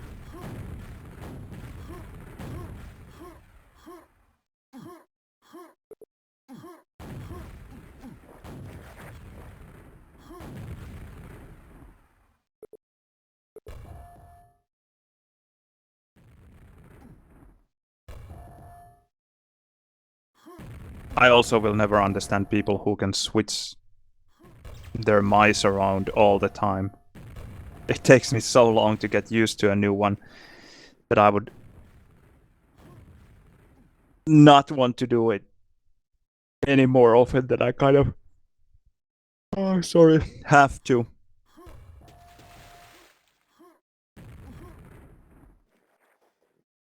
Maybe to my own detriment as well. Like I said, I really hated the thumb buttons in my G400 for a very long time. And still I didn't want to go through the trouble of getting used to a new mouse. It just always felt like I was playing tournaments all the time, and I didn't feel like switching a mouse in the middle of a tournament. So the time just didn't seem to be right almost ever.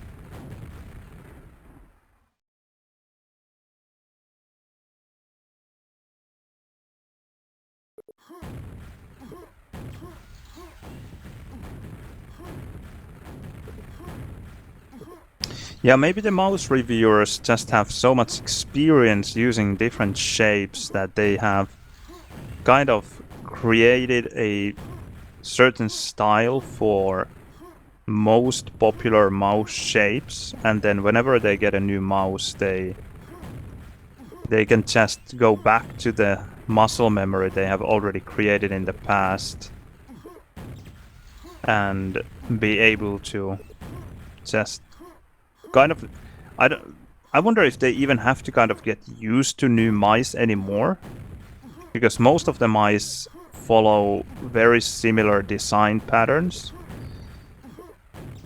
So if they have already gotten used to at one point in their life to each of those patterns, maybe that's why they are able to use almost any mouse very quickly or without a long adjustment period.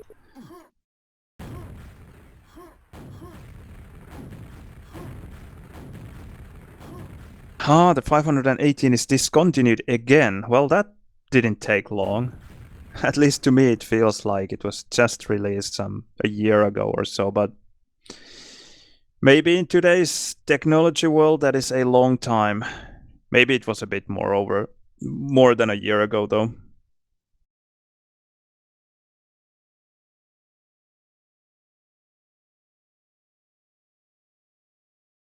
Come on, we need an opponent.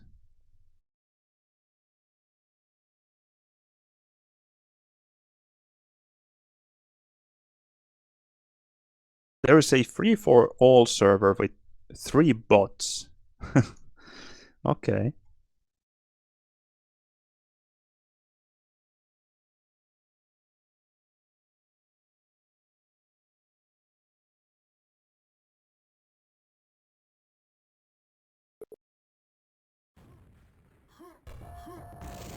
I've never used any of the Zoes.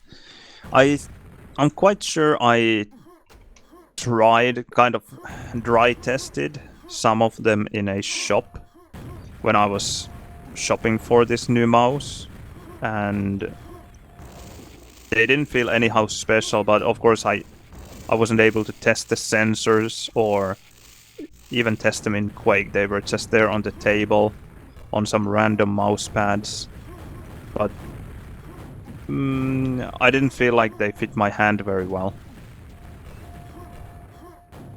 I'm not sure which models they were, though. I can't remember anymore.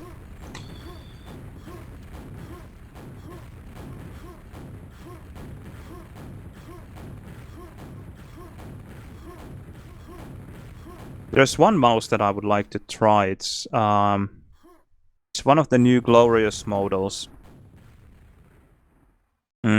It had somehow adjustable thumb buttons, and I wonder if it was the wheel that was adjustable as well. At least the thumb buttons. So that would have been an interesting mouse to try out. But I don't think I will go that route. I think if anything it will be the Burst Pro Air, the wireless version of this one.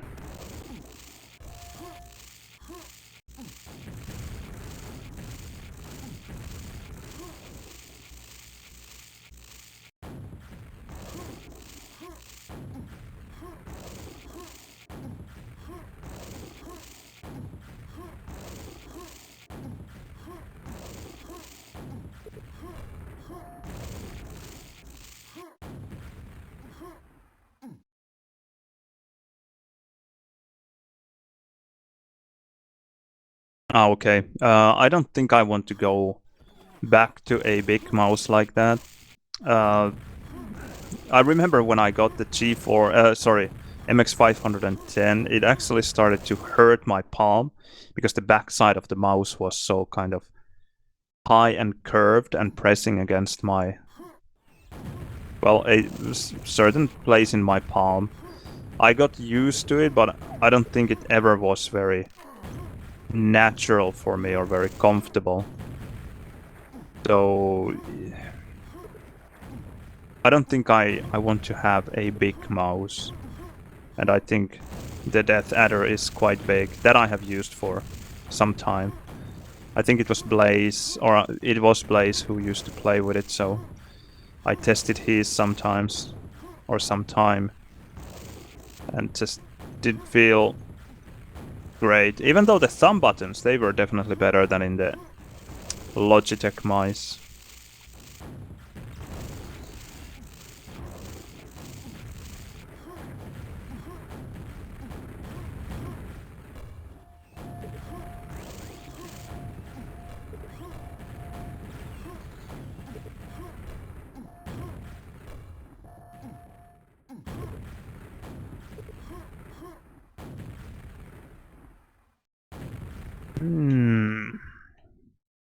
Need one more.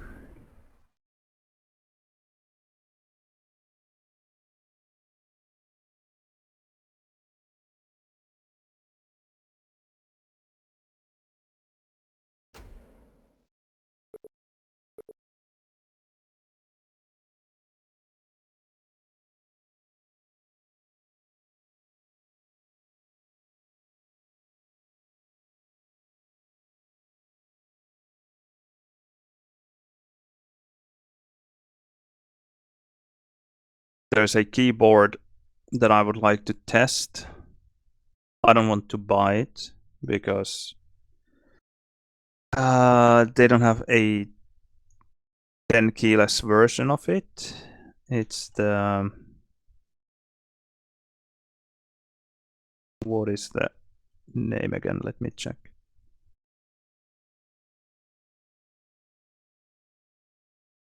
Wooding.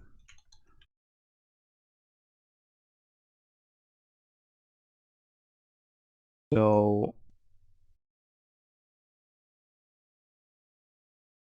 this one.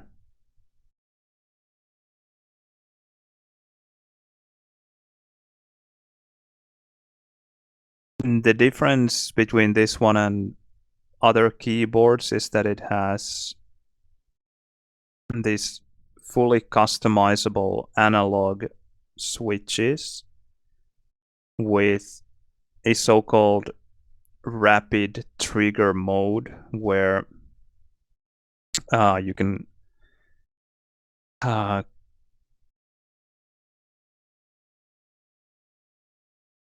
set the switches so that it recognizes when you are releasing the switch even a bit, and then it will register the key press again when you start pressing it down again. So you don't have to fully release the switch, or you don't even have to release the switch over a certain actuation point before you can press it down again. It makes it really easy to go back and forth, let's say 80 80 80 spam, because, well, you can only imagine, instead of having to learn where the actuation point in your keyboard is and play around that, it takes almost all the delay away from that. And in addition, you can configure each key separately. So you can have, I'm not sure if you can configure this rapid trigger mode individually for each key, but at least their actuation points you can configure individually. So this is a keyboard that I really would like to try. I had a chance to try it briefly at QHLAN because Modem Corv had one. Now, while I would like to try it, I definitely don't want to buy this strange 60% version. I need my function keys first of all, and also for work I want to have my insert home and page up, page down for coding stuff. So, and just this 60% version, I don't see how it would benefit me in any way. They have a full version of this, but I also don't want that one because I really could benefit from having the 10 keyless version, because while I need the insert home and this, well, the arrow keys are nice to have as well, I totally do not need the separate numpad. So it's a bit frustrating. I even asked in their Discord if they are planning to release a 10 keyless version, and no plans at the moment, which is unfortunate.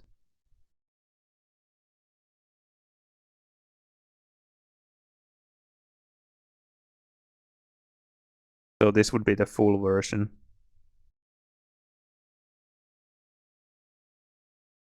I'm kind of intrigued to maybe order this one. They even have the Nordic version. 210 euros.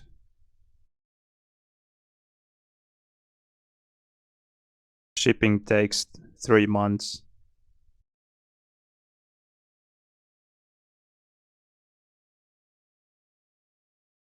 But then I would be bummed to have once again a full-sized keyboard that I don't exactly need or even want.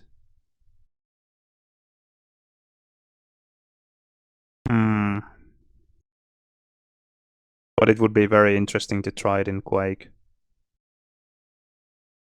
It would be funny though if it felt quite bad. But who knows? Um, there is a null movement script in Quakeworld, but it's not allowed. It's considered to be a cheat.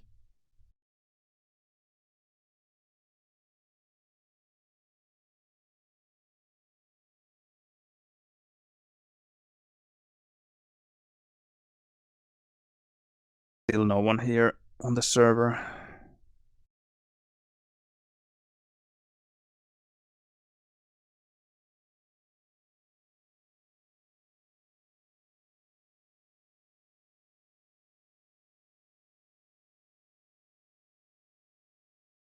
But I don't think that even the null movement script would do quite the same thing.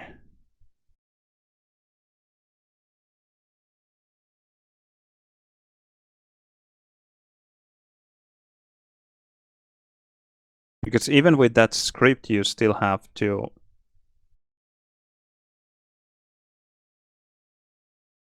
Well, if you learn to just hold one of your strafes almost all the time and then just kind of, instead of canceling it out with another key, just pressing another strafe,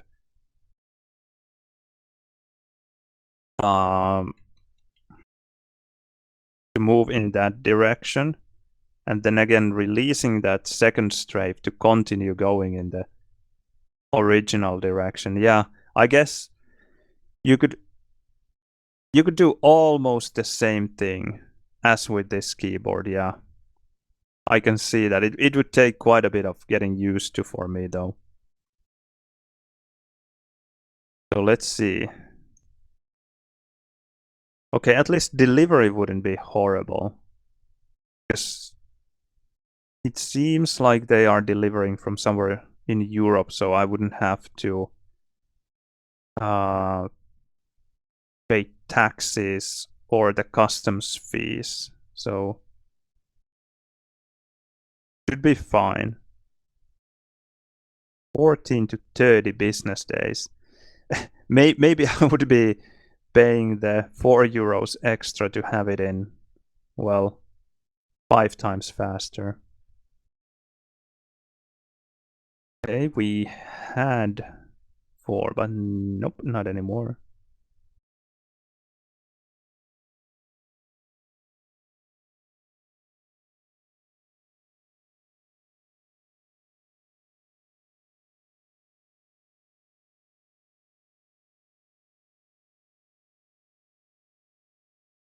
Yeah, that's exactly how it was used in Quakeworld as well. Because it slows you down if you press 2 strafes at the same time, what we called a movement mistake. We even have a script for testing how many mistakes you make, and then we would run through a certain trick map and test different keyboards in that way. And that is why one of the reasons why I'm using the Logitech K120, because it is just so much easier to move around with this keyboard than with any of the mechanical keyboards that I have tried.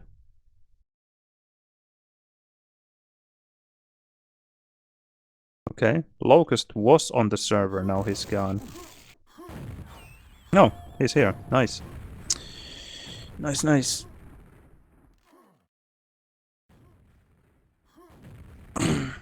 Let's go. This should be difficult.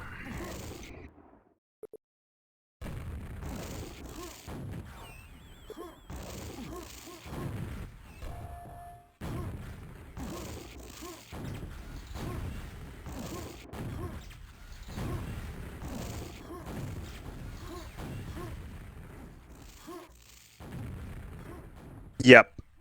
I think that is exactly the key. No pun intended. Because of the low travel distance, it just feels more natural. We were even testing with people who were playing with some of the Cherry MX switches, and then they would just try running through that map and check how many mistakes they made. And then switch over to K120 just to make that test. And they would be clearly better with the K120 right away. After no getting used to it, just out of the box, clearly better. And I think at least Blood Dog just got rid of his mechanical keyboard and switched over to K120. Not that this keyboard is perfect, it's not. It's actually horrible in many ways, but it's cheap and it works.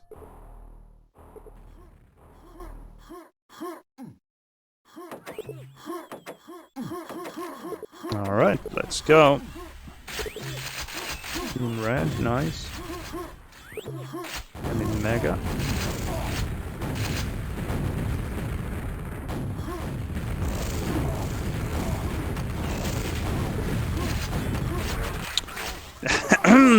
Nice! Juicy telefrag.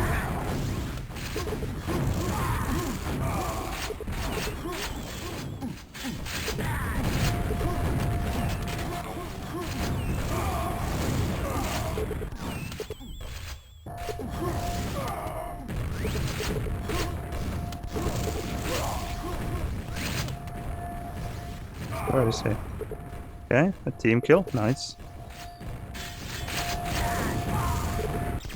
Troll, where the fuck are you?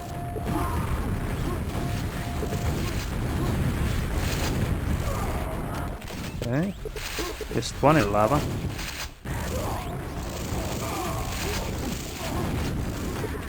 There, a wireless mouse would have been nice.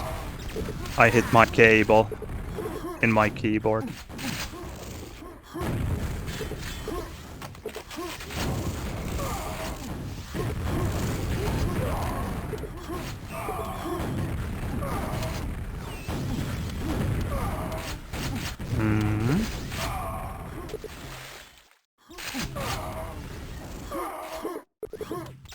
It's quite funny actually that we both have teammates who like to hide quite a bit.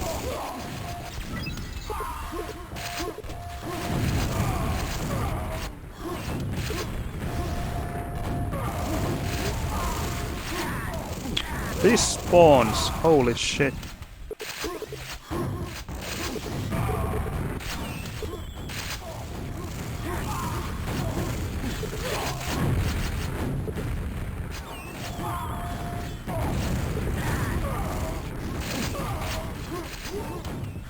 Again, almost blocked me.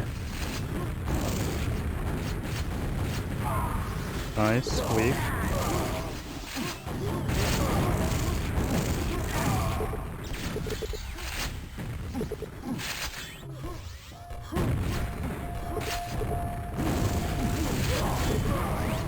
Okay, at least he came out. Thankfully.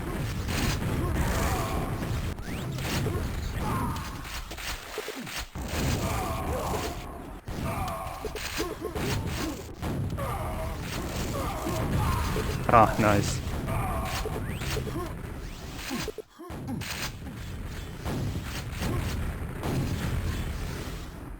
This red should be soon, I think, or did... No, they got it. Unfortunately.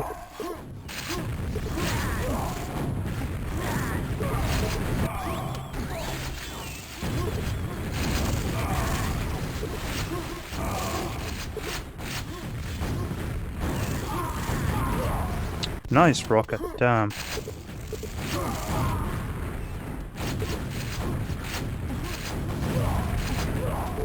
That fucking spawn. Any other spawn except for that mega would have been good.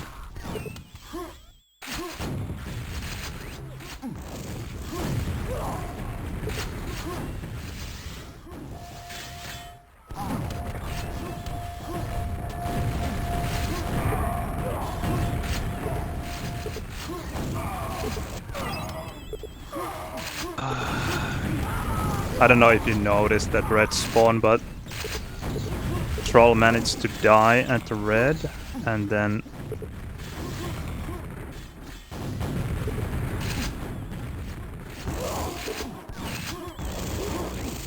Sileno spawned behind him and got it. Exactly when the red spawned. Fucking brutal.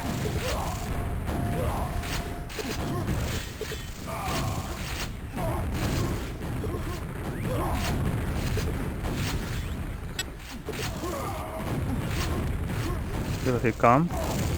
Yes. Okay, he's weak now.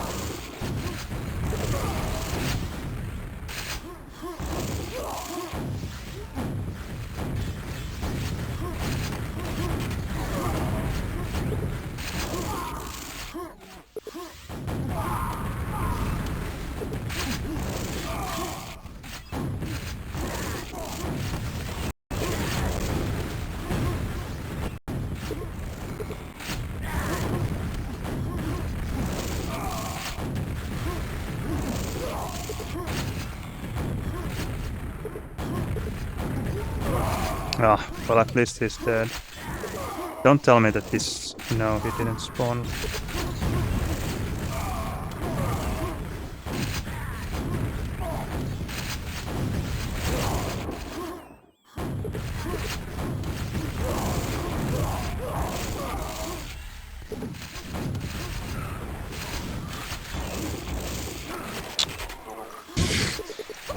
Okay. He telefragged not only me, but my mate as well.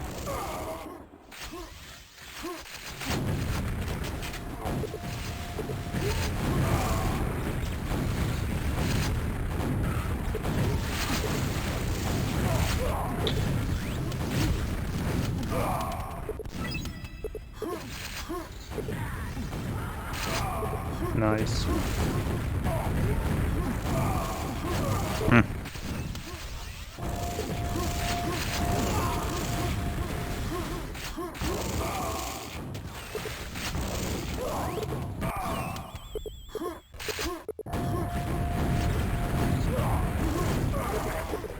Not too strong up there. Always with this positionings, it just really sucks to be in the same position. Once again, he spawns at Mega when I'm at low.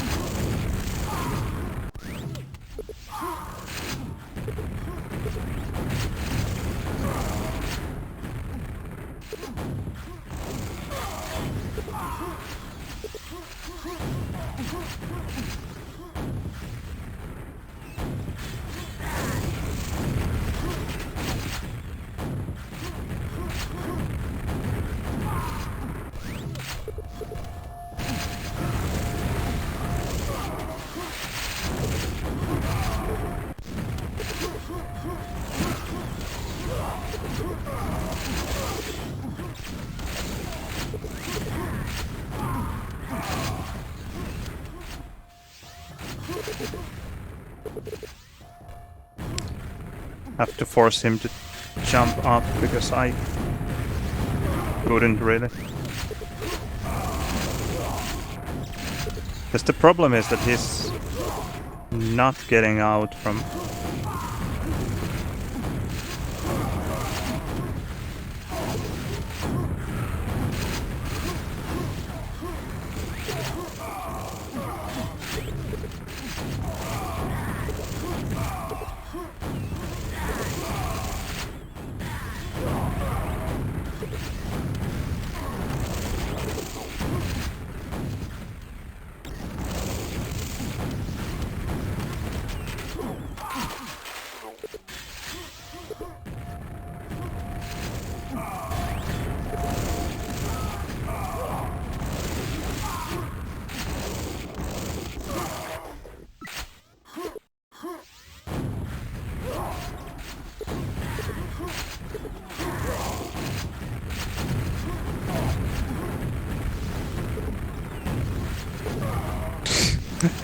What was that?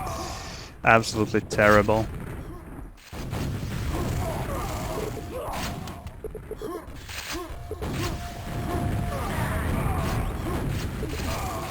Bit of back close.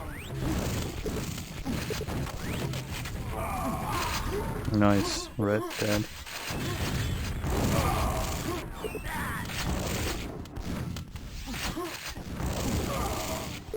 Okay. Come on, come on, come on, come on, come on.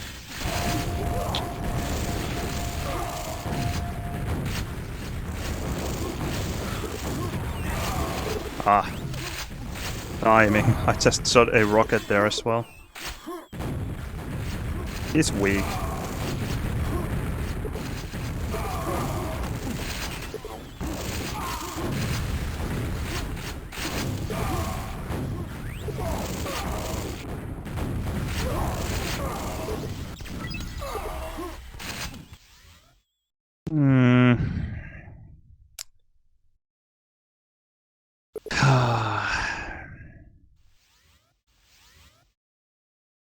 Not great. Well, I don't want to throw troll under the bus, but 5.2k damage is just not going to be enough.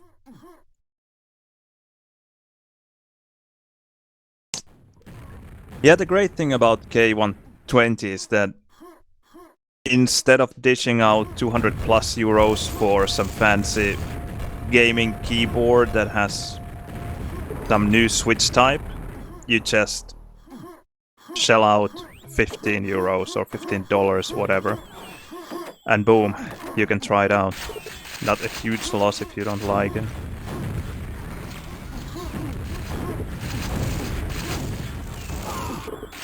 Just... where did he go? I don't get it. Nowhere to be found. Enemy just gets yellow and gets away with it absolutely for free.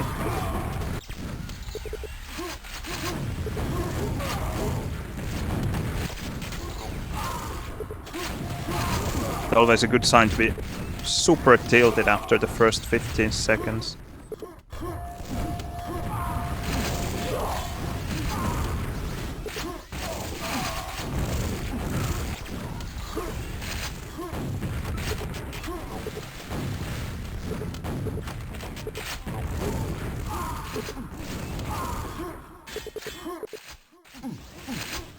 There also he just messaged that he was at SSG. Out of all fucking places, he's just sitting there.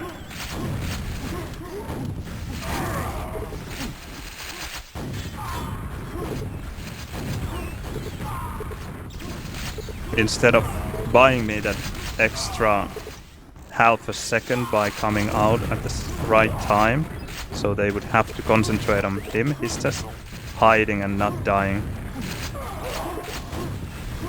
And then he comes out when I'm already dead.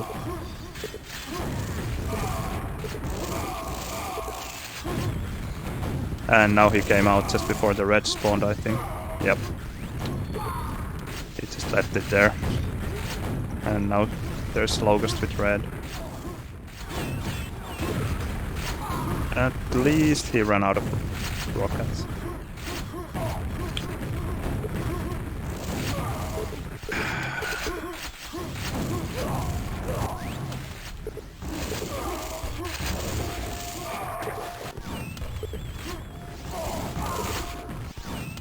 Try not to tilt, just play your own game.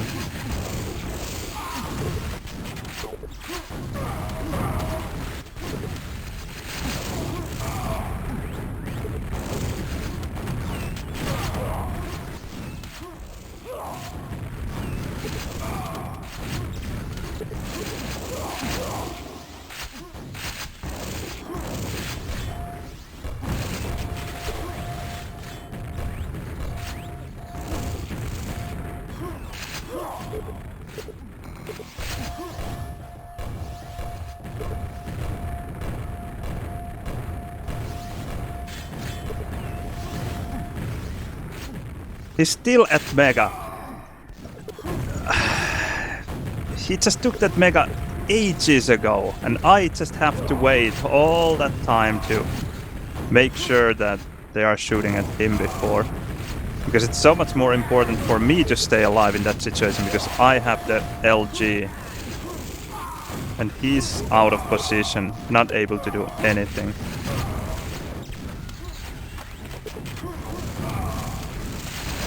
Maybe I just have to start just sitting. Just kind of really forcing him to be the one to make the move.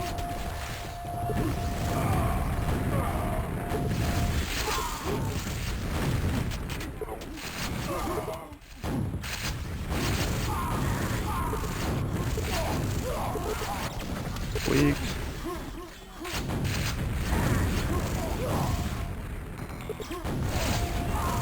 Ah, he got the yellow already. Yes. Fuck.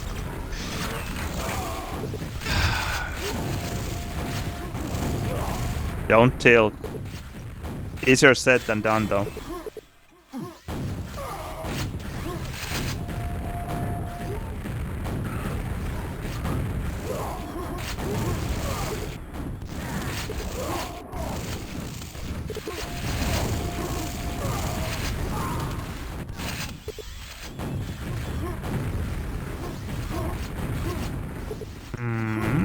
Okay.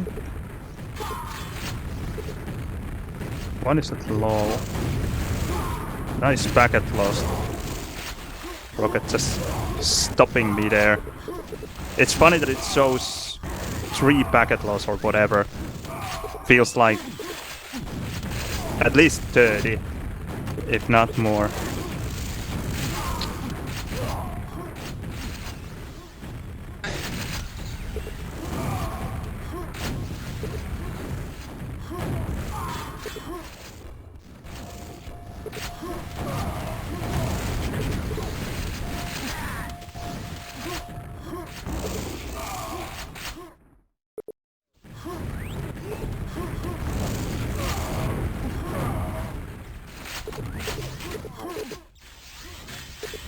I think they just got the red.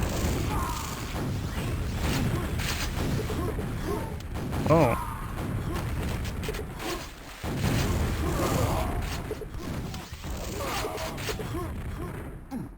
Yeah, they got the red. The previous one, that is. Unless they just got the new one.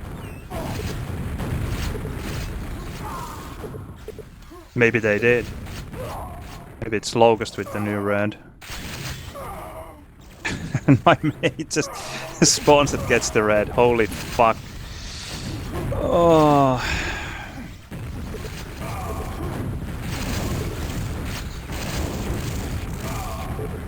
Not really working at the moment.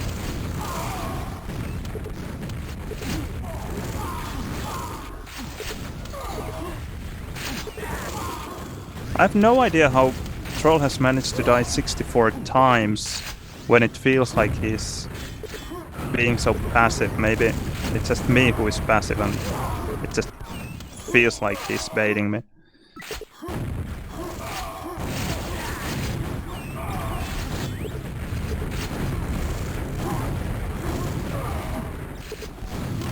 These spawns. Fuck my life.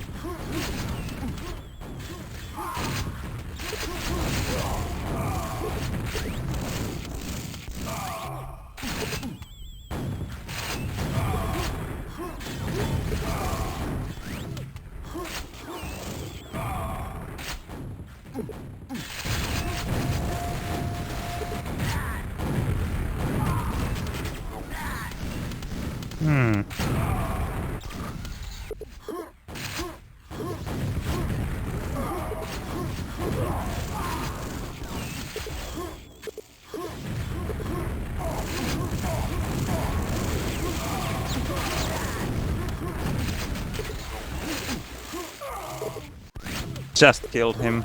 I don't know where Troll was, but not close enough to get the LG, and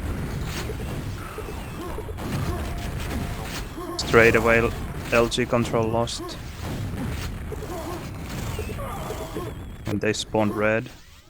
I didn't hear the red's pickup sound, but yeah, that was the red guy. And where the fuck are you, Troll? Come to LG when we get the control, damn!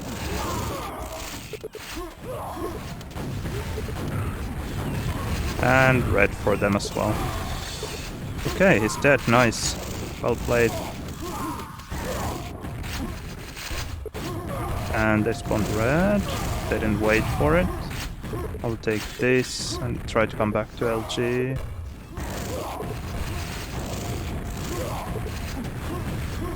Okay. They spawned the pack. Now I'm not sure if they spawned the red as well. I don't know if there's something wrong with my sounds or what is it that I don't seem to hear if they are getting the red when they spawn it. I hear the spawn, but I don't hear the red pickup sound.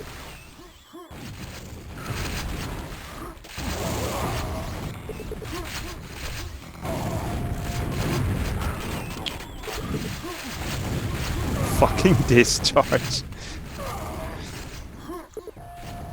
Okay, now red 30.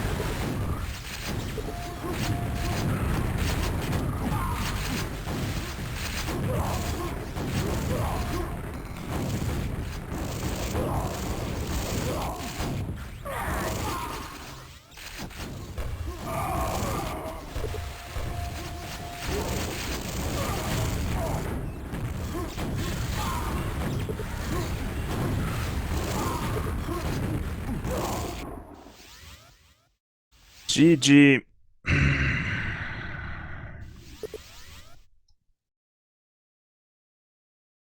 $5,700.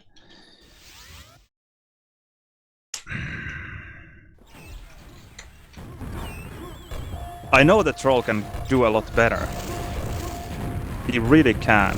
He's just sometimes he falls back to his typical pattern of hiding, kind of. Kind of. I say kind of because he dies 96 times, so you can't be hiding all the time. Just kind of not necessarily hiding. He just leaves the advantageous position and just lets the enemy get there, and then he comes back. And I don't know if he's surprised by the situation then, that he's coming back from that horrible position to the position that he already left for whatever reason, and then dies for nothing.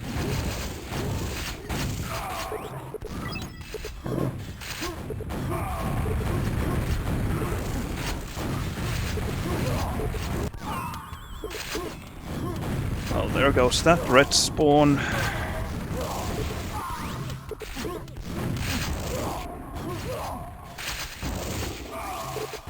Nice LG.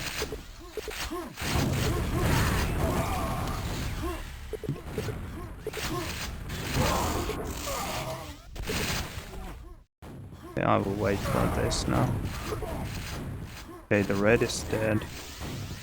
Will that guy jump down? No.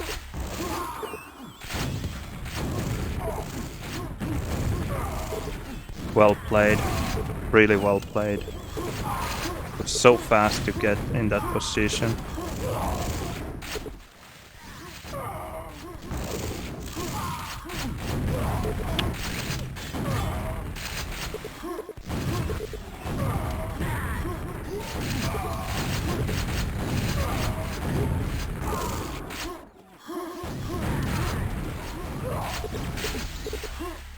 Too bad. Troll ate the rocket. Now we lost the LG again. Way too easily.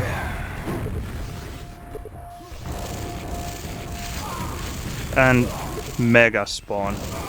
Out of all possible spawns, he spawns mega. That is just useless in that situation.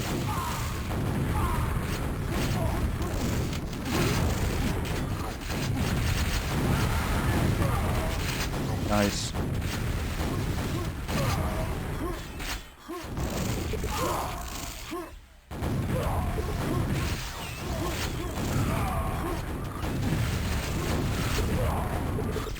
There. Nice.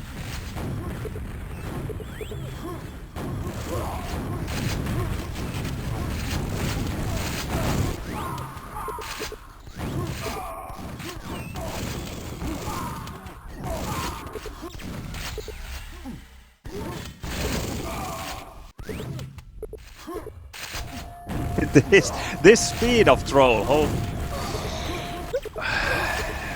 I would love to see average speed.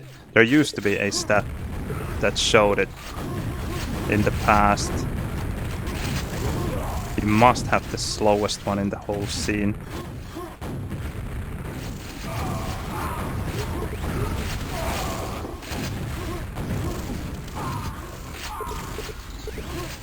And they spawned the red.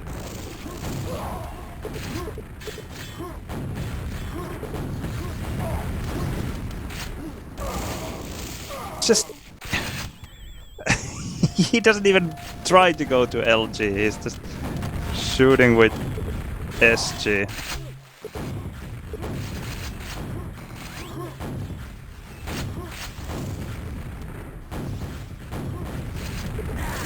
Ah, he switched sides.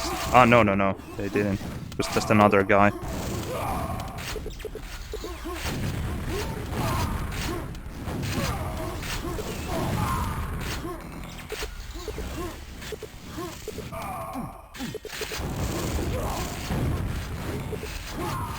Nice, well played.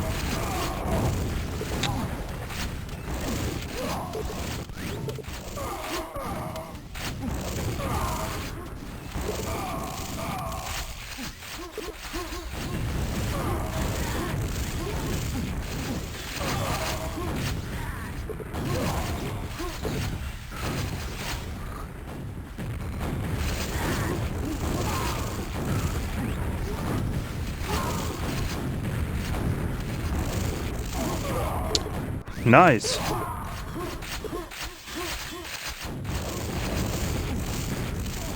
Did I just eat Troll's LG there? I have no idea how. Nice, both dead. That's important.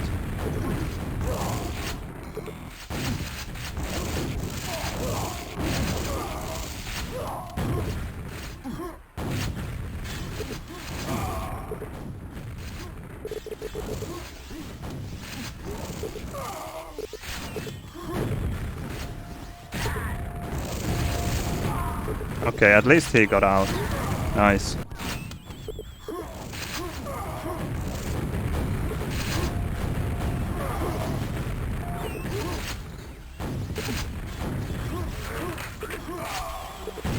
Ah, that's bad.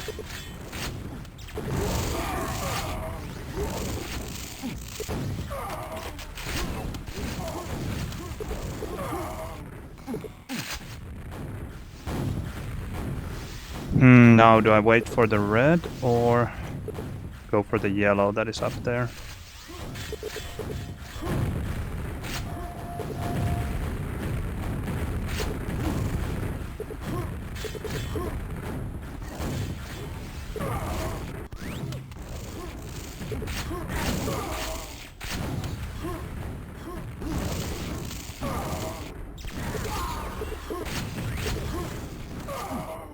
I guess they got the red.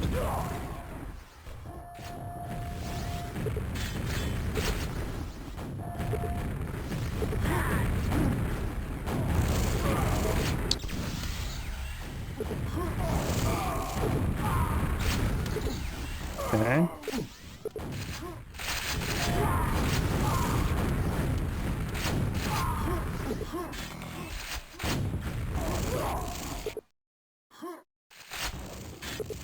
Okay, is Locust hiding there? Yes. Okay.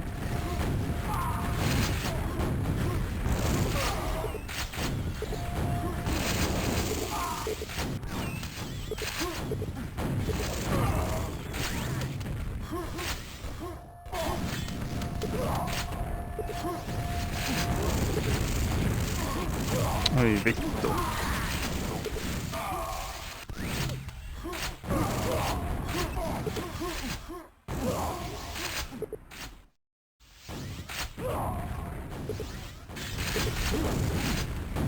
This is the strangest thing. He gets a frag, which immediately makes me think that okay, we have some kind of control, but he gets the frags in such strange positions that we actually have nothing.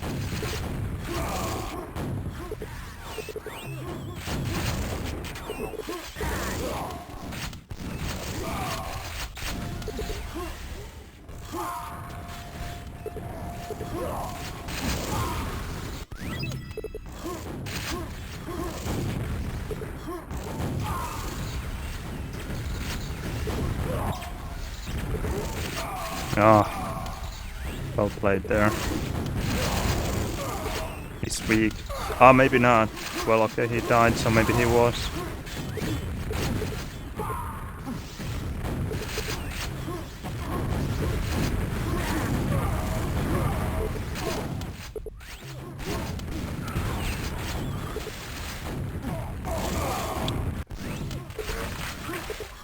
Not great.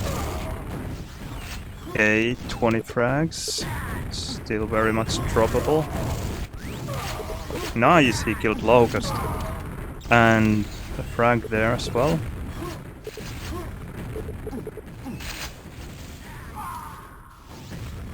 That was a nice frag. Probably secured the round for us there.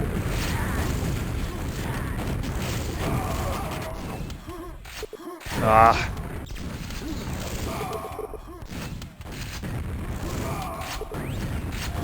Oh, it was LG. I was hoping, or I was trying to shoot with rocket because I thought that for sure it would have been a rocket pack.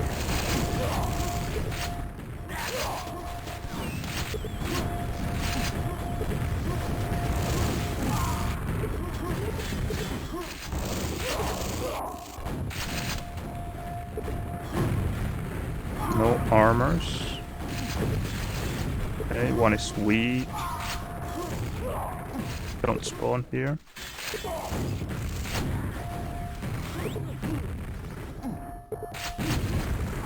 Nice rocket.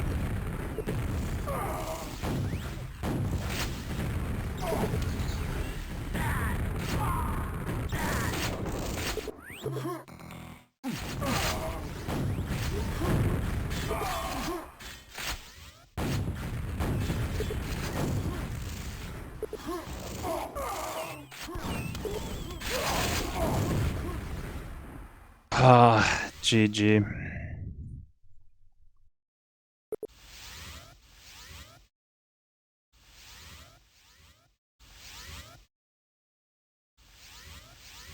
Still 6,200.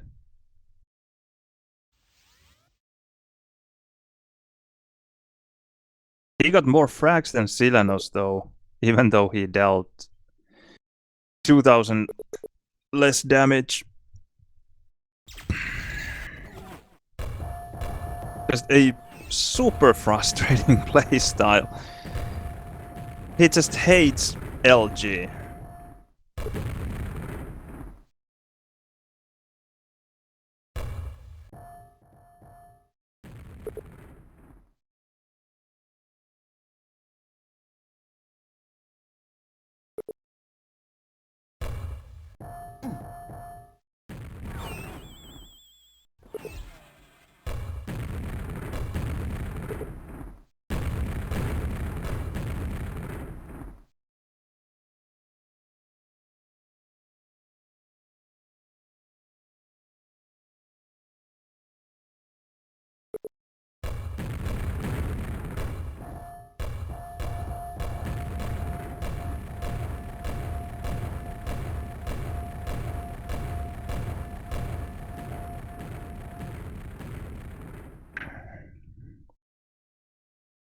And Troll also has this interesting style of using his SG a lot instead of trying to get LG. So he will stay here, spam with SG, and he hits surprisingly well with it. So sometimes it can be better than just straightforward jump against the LG and the enemy will just mow you down.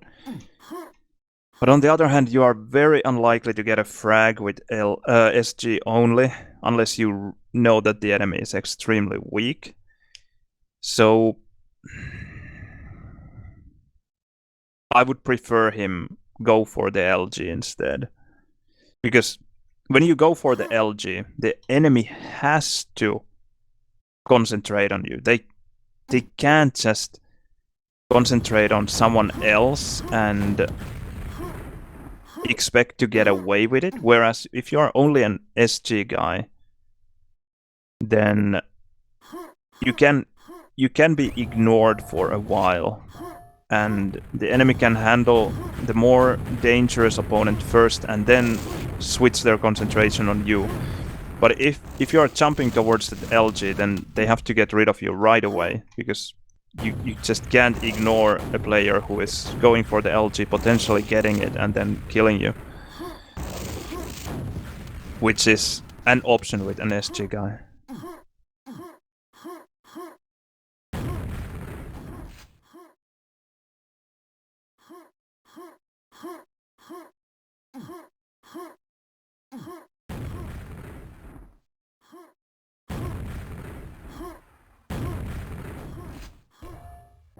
Yeah, Locust got that one really beautiful frag. He jumped from here, shafted me, shafted me here, then jumped right away here, and continued shafting there. Just he was able to move so smoothly there.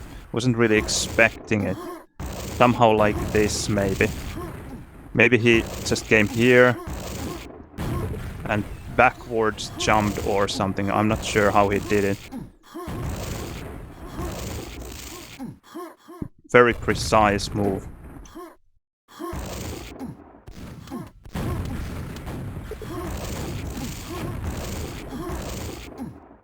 Ah, so easy to miss that jump, even though you only jump backwards.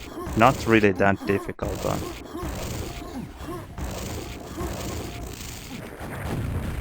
But also, when you are in the middle of a fight, it's not as easy as in Revor.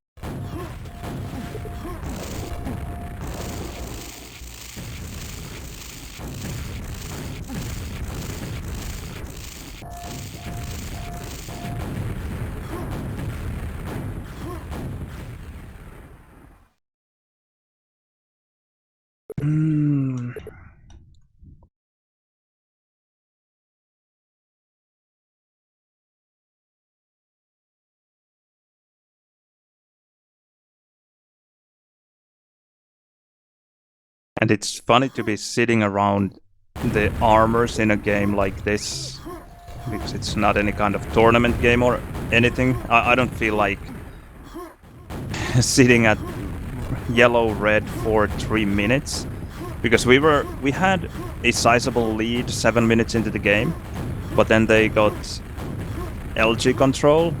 Troll was at Mega at this point, I was here at the armors. I don't feel like sitting here when we still have 3 minutes left. I'm not going to throw the game away if we have a minute left, but 3 minutes is such a long time that I kind of can't be arsed to play that way. But then when your teammate is just stuck at Mega, you just see that he's not going to budge. He's just staying there. Then trying to get out when they know that you are there is just a suicide, and because he's at Mega, it doesn't really make much sense to try to get out from red teleport either, so this is kind of your only exit. And I think it was the situation where I had LG and a lot of cells, so definitely I should be the player who is prioritized in that position. If the roles had been reversed and I had been at Mega, I would definitely push out right away. Or maybe try to sync with the player at armors and then push out. But now, because at least to me it seemed as if Troll was not going anywhere, it kind of didn't give me any other option but to stay at red or yellow. Unless I really wanted to throw away the game. Which also feels a bit stupid, to kind of almost lose on purpose, in a way.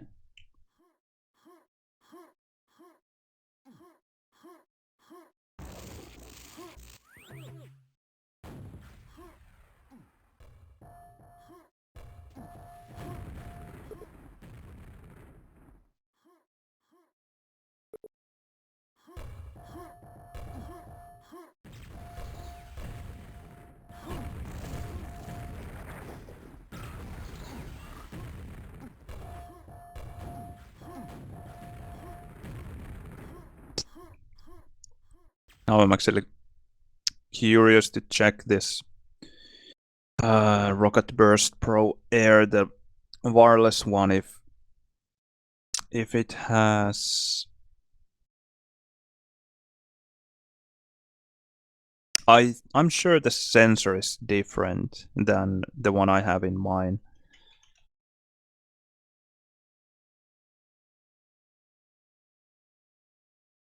Let's see.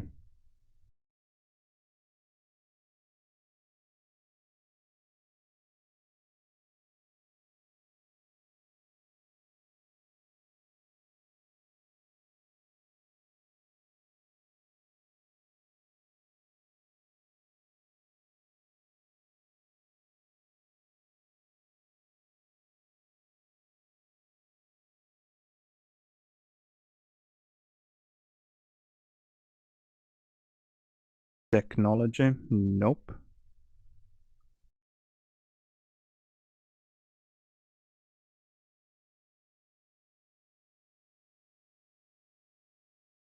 Oh, there. Tech specs. Um, it is based on this one. We go there.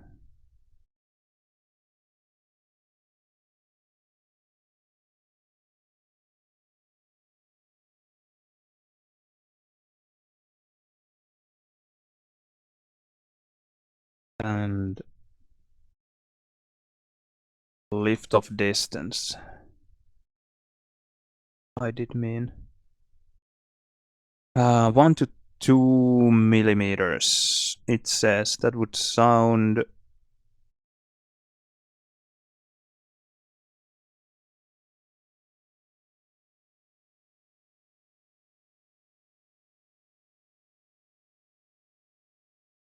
Okay, now I will go and check which sensor this one has. Okay, so this is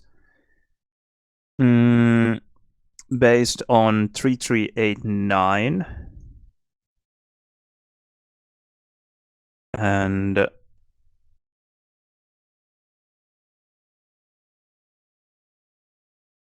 okay, let's see.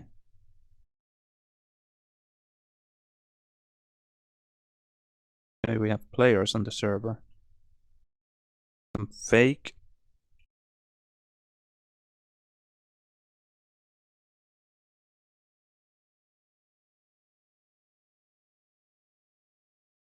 Oh, this doesn't look good. This looks very bad.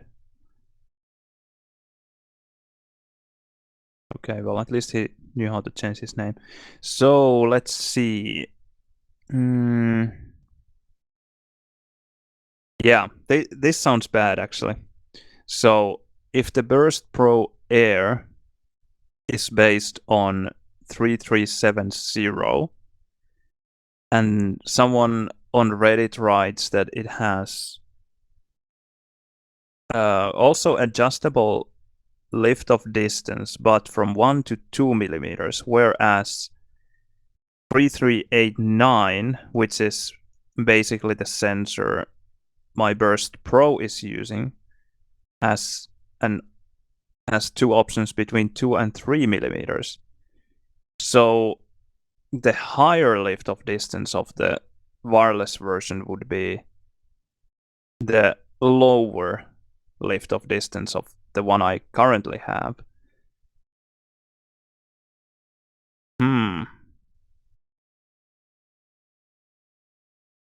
This is actually exactly what I was afraid of. It's good that I checked. Because it might make it very, very difficult for me to play with the wireless one.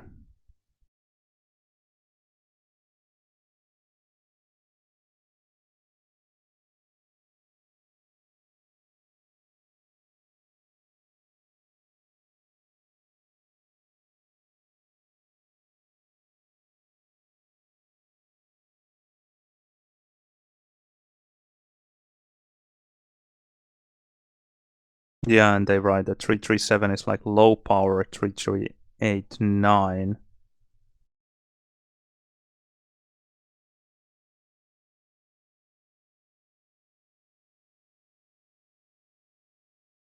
And usually, or typically used in wireless mice.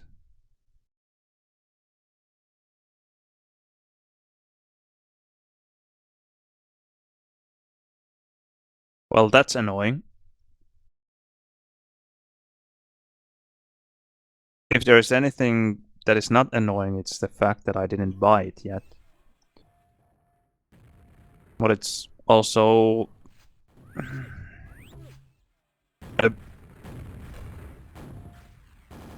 unfortunate that the kind of easy upgrade path for me is closed.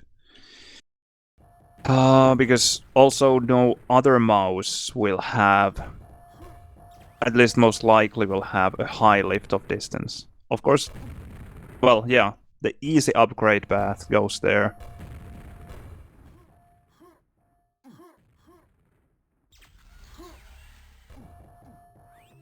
The option would be to just get used to the lower lift-off distance.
Let's see my pads.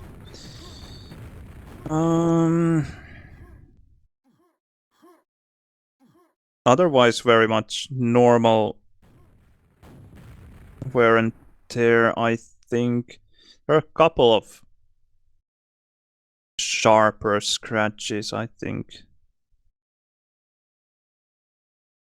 Just fine. I think it would be...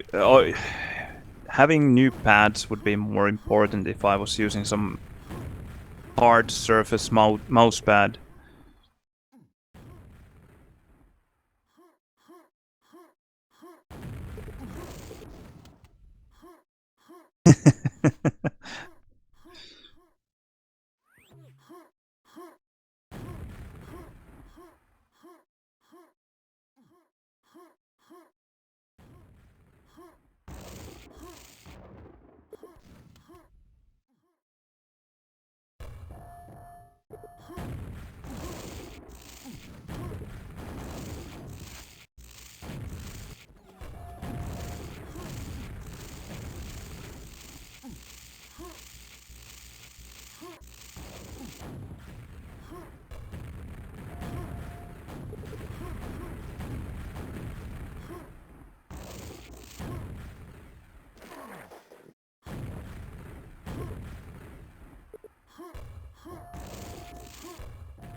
One option, of course, would be regarding mouse upgrade would be to decrease the lift-off distance now that I'm somewhat used to the lower lift-off, or, well, I'm somewhat used to the higher lift-off distance that this sensor allows.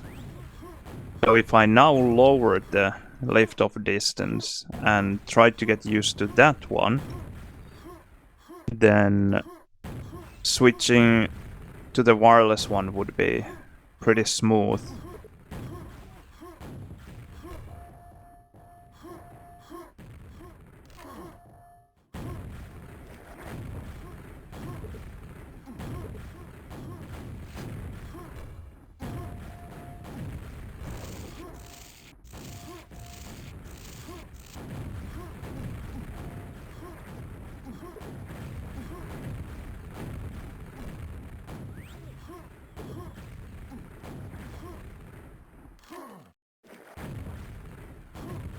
Company of Heroes, is that some kind of World War II game? Let me Google.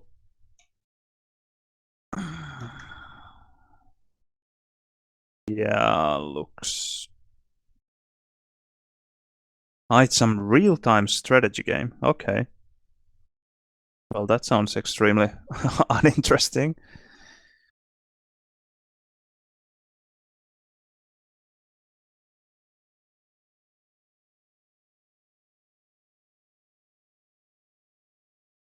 Yeah. I find Second World War very uninteresting to begin with, and then add some real-time strategy to it? No, thank you. Although, I guess real-time strategy would be more interesting than FPS in World War II setting.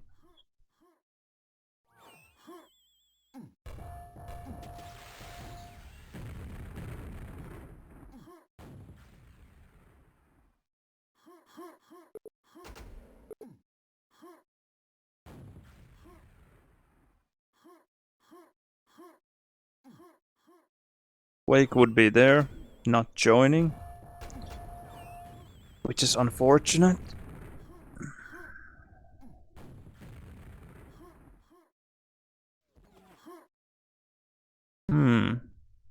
Micah is there, maybe he would play.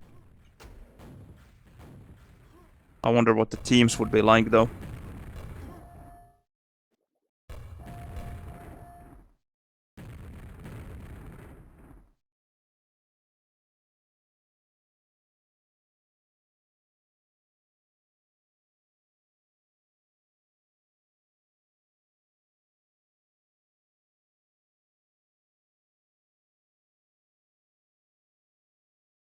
Well, I will ask him. Or he just left.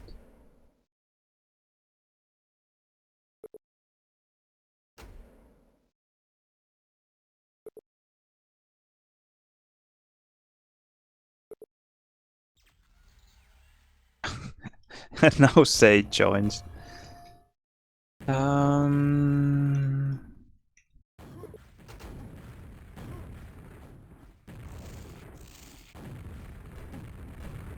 Paradox in Era Walk, 1 out of 4.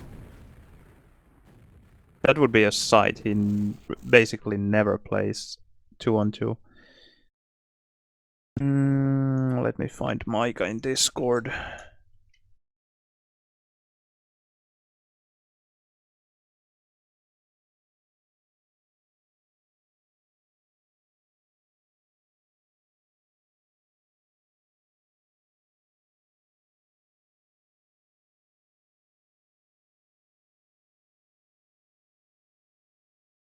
The music family downstairs woke up.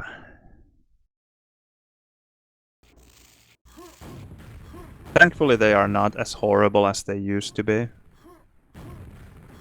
I just really wish they played whole songs more often instead of just really short sections of songs.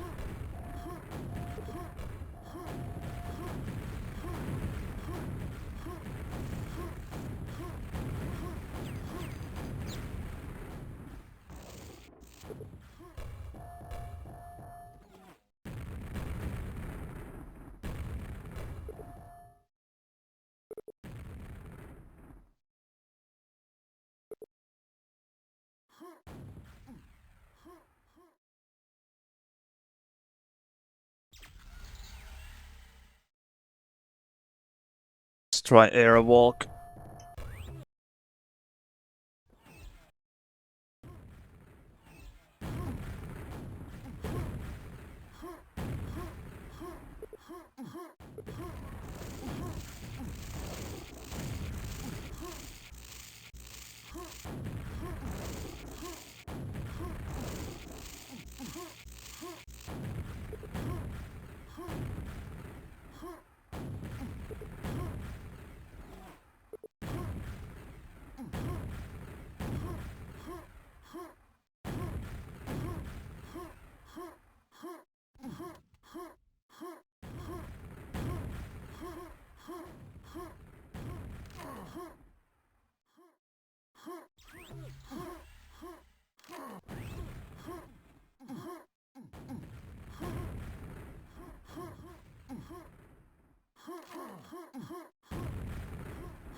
Somehow surprisingly difficult to find games today.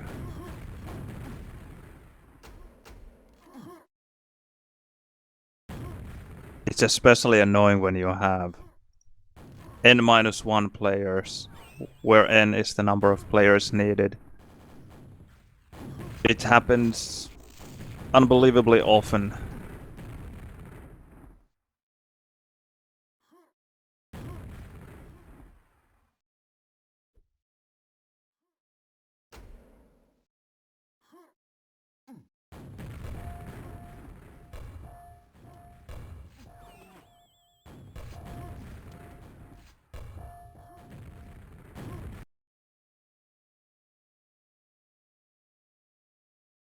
Of course, in mixes it was the classic 7 out of 8 players on the server and then just waiting and waiting and waiting. No one ever joining.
No one available.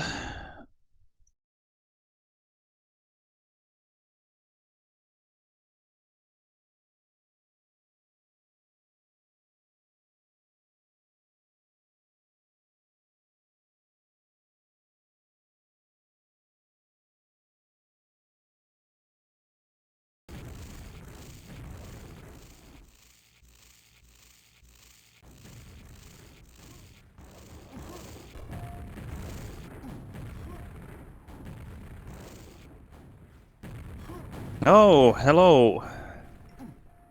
Long time no see, Bobby. It's good to hear that someone is watching the YouTube videos. Of course I knew that someone is watching because I can see the numbers, but it's really good to hear that they are useful, because it's not a huge task to upload them. Of course, there's this export function in Twitch, but just adding whatever thumbnails and adding them to the playlist and naming them and sometimes trimming them a bit and writing descriptions and whatever. It's not a huge job, but it takes time, so it's nice to hear that someone is watching. Good stuff.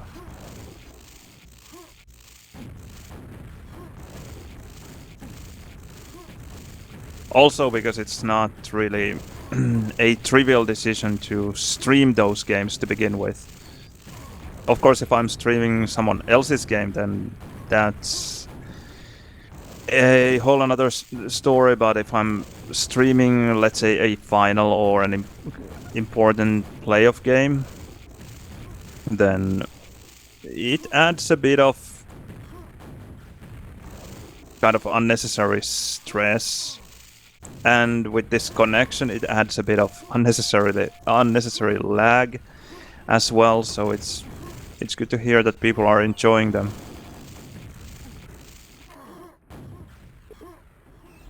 All right, let's go.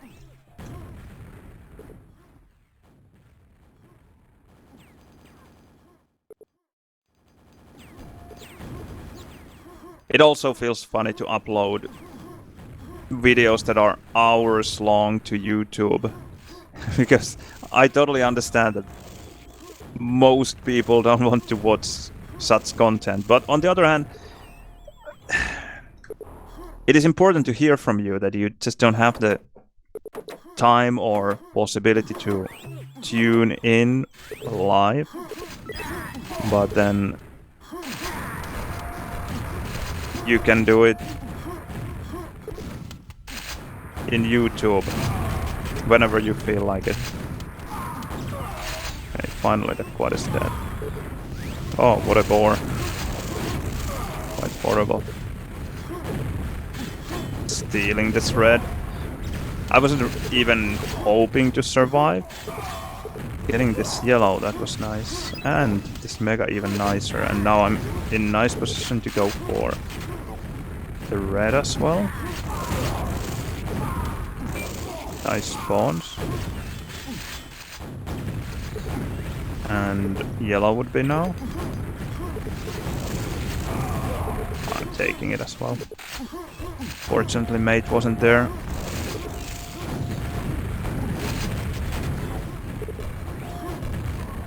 Oh.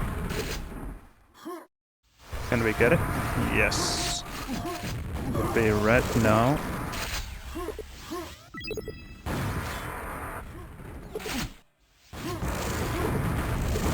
Oh. An interesting stack there.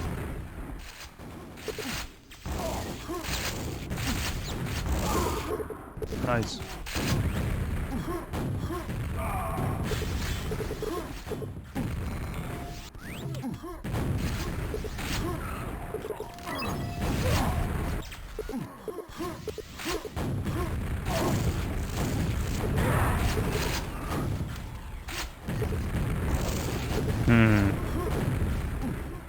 Not bad spam. Yeah, I killed one of them, the other one is hit as well. Yes, nice. Okay. What? Can I make it? Nope. Well, at least I killed it.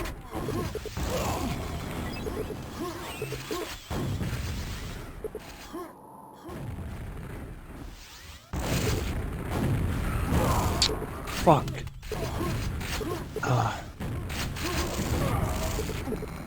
Can I now get the red? No. Yes.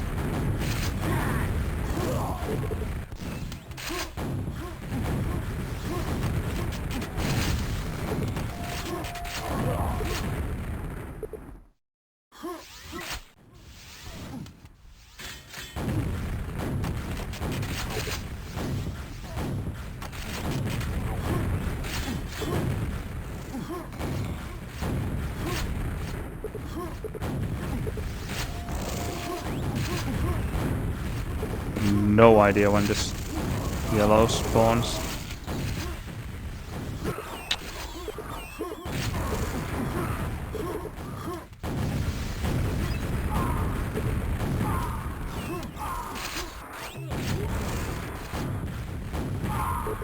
Okay, well, a fair trade, I think. Yeah, they spawned the red though. But still, I'm pretty happy with the trade. Quad dead at least.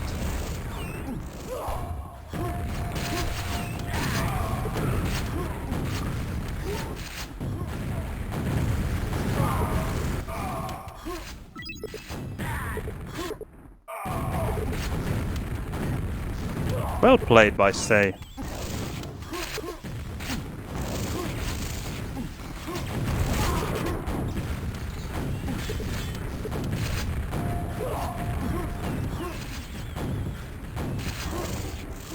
Come on, yellow. Yes.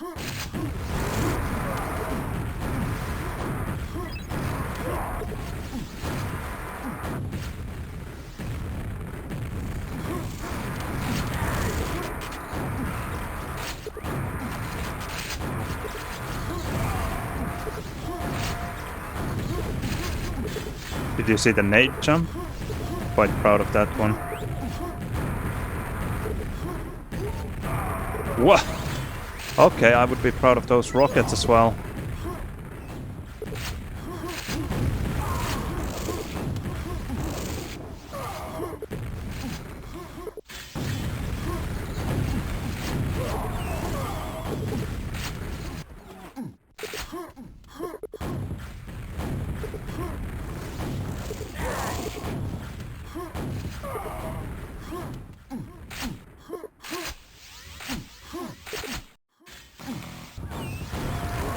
A bit too late.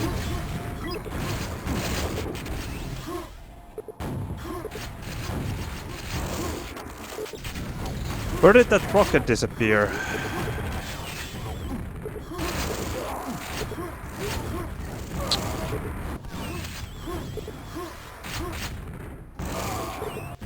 I don't know why I'm doing this, Yeah, I'm just stubborn. I wanted to get rid of the quad. Even though it didn't make any sense to push him.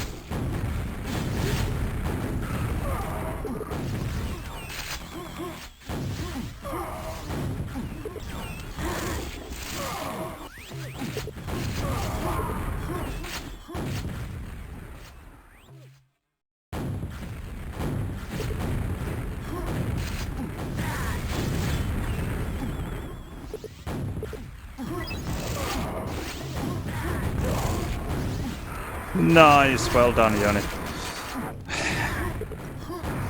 Awful rocket.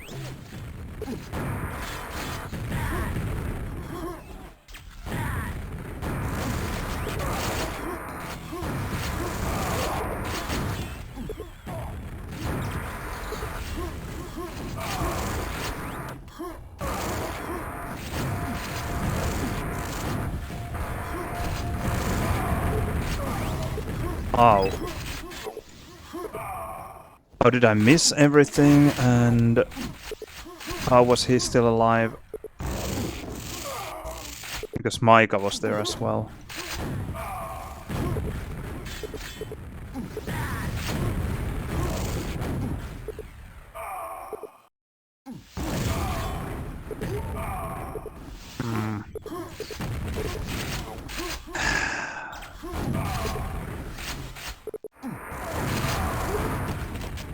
Okay, at least there's LG there.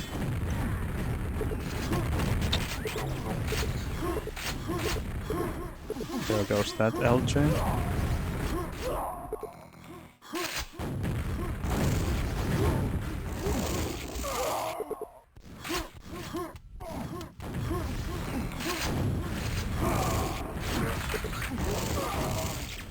And there goes that red. That is pretty rare.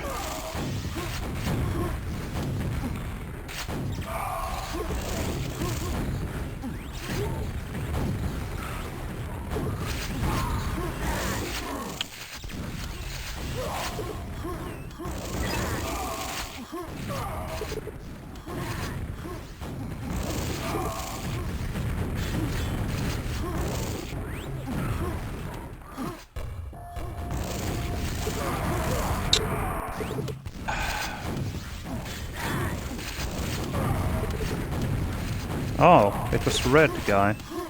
I thought that it was 0-100.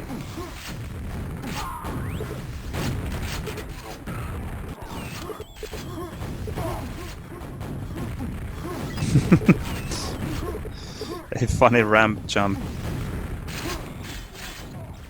Don't think I've ever done that one before.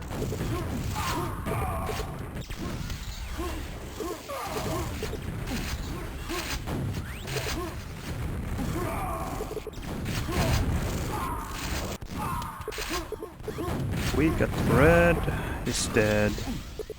Team red. Maybe we will get this last quad. Just maybe.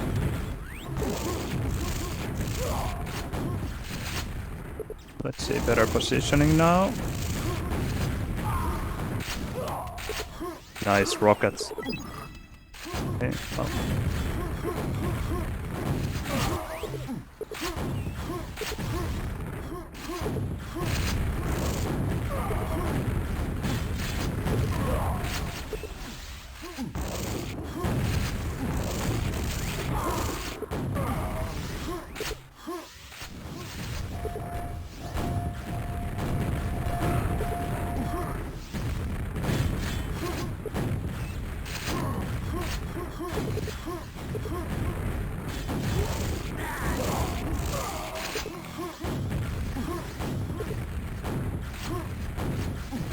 Now I wonder where Micah was all that time.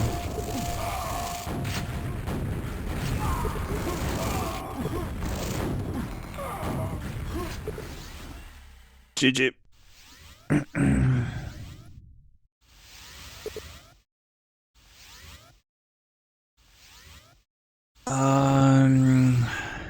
Are there things in my own gameplay that particularly tilt me? Yeah, especially my LG. In situations where where I don't have to really move my mouse at all, where it would be more beneficial for me to just almost not touch my mouse at all. And I just have this tendency to strafe and dodge even when I don't have to. And then it automatically means that, of course, I then have to compensate with my mouse to keep the aim steady. But of course, it's not as steady as I would like it to be. So just a tendency to dodge whenever I don't have to, and then the compensation that I have to do with LG to be able to hit. The combination of those two things, that is very frustrating and very difficult to get rid of. Maybe it's easier if I give you an example. For example, in DM4, if I jump from this big cell pack next to GL towards the teleport, kind of on the GL side, an enemy spawns in front of me, I could just hit my LG button and melt that guy with 4 cells. Way too often it takes me a lot more. And there are a lot of other situations like that in Quake where I just use my mouse way too much because I tend to dodge even when I don't really have to, even when it's not beneficial. That is something I need to work on still.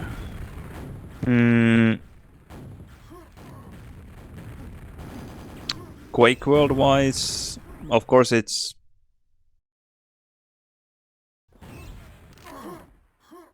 Although I don't get very frustrated very often, but sometimes I do, and it never helps. It's just...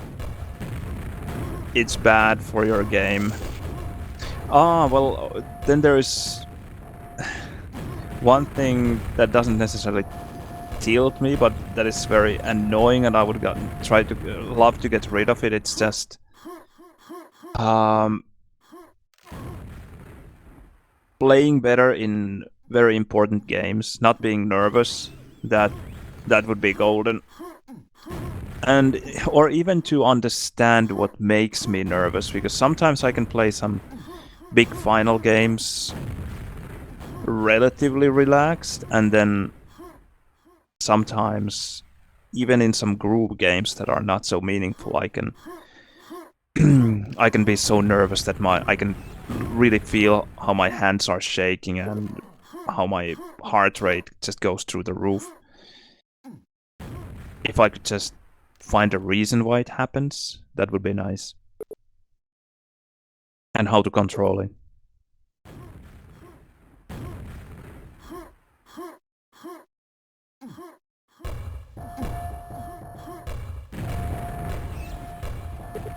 I'll be right back.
Alright, back.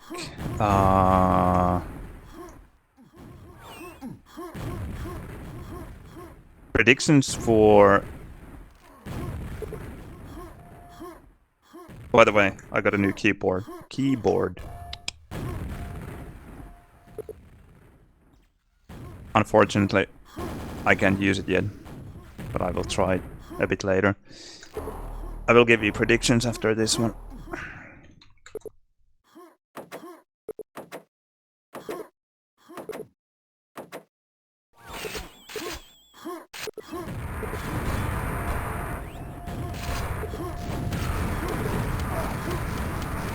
Nice, he ran out of rockets. Pretty sweet. That's extremely lucky. I was trying to shoot the other guy, and...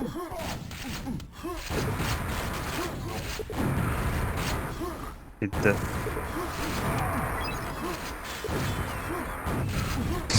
What a start for Say. I think I got all my 6 frags out of him.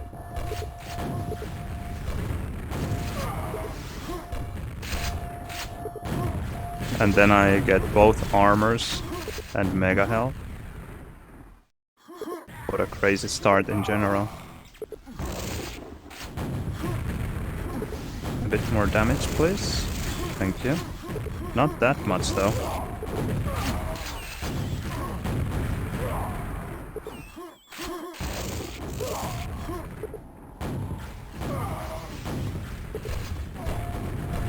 Damn, they got the red.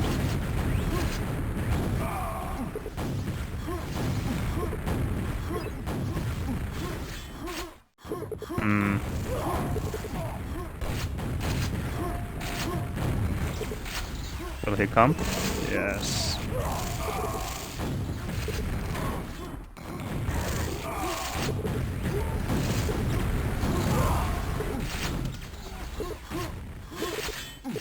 Okay, he got the red, nice. Ah, yellow, that is. Not red. Yeah, we'll try this. I still haven't died, by the way. Almost 2 minutes into Airwalk 2 on 2.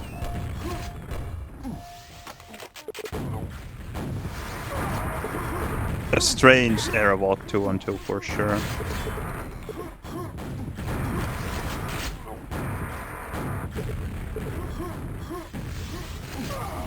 Yeah, I have 90 cells. Oh, what a beauty.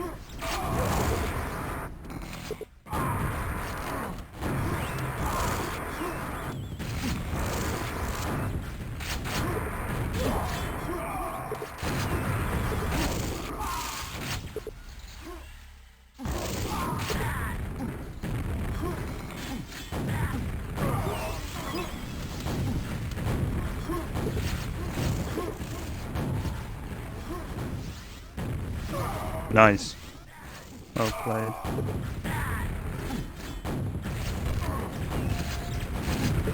No, this is difficult. I think I have to give up and die. Yeah. I could have still tried to survive, but it wouldn't have made any sense. It would have been bad for the team.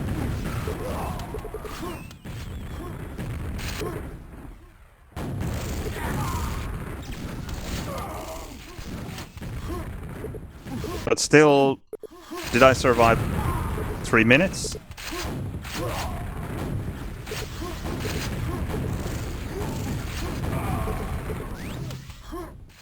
Not bad. Oh, he got both.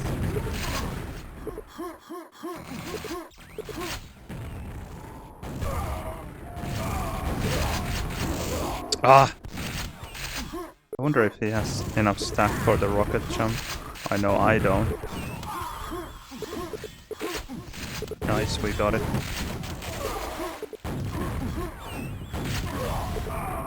Yes, yellow dead.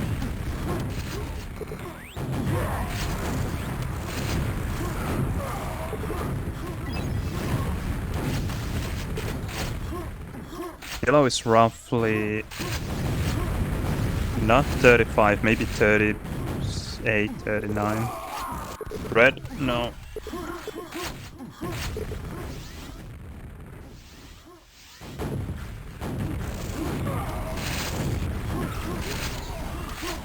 Oh, I have a rocket pack as well. Mega.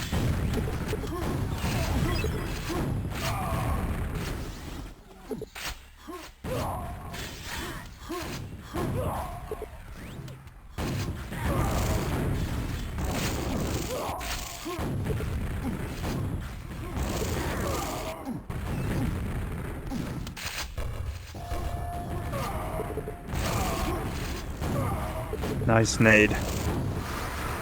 Micah just left it there.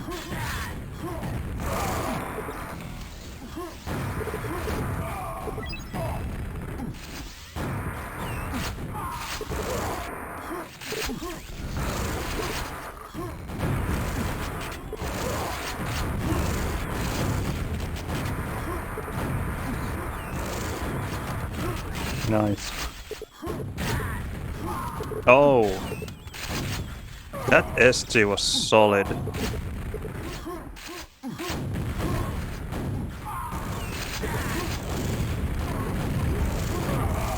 Nice meter.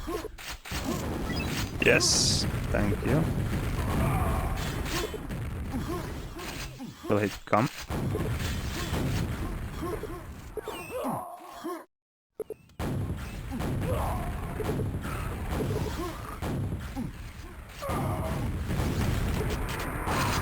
It's late.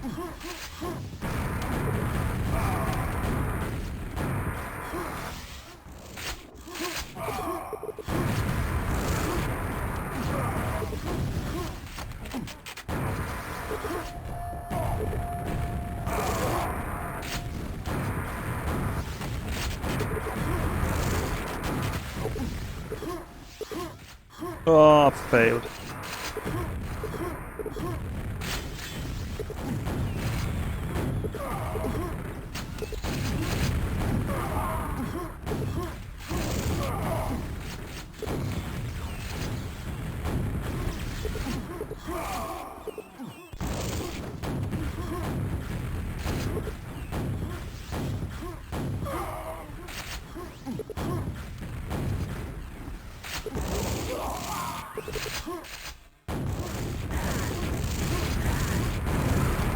Nice. Well played.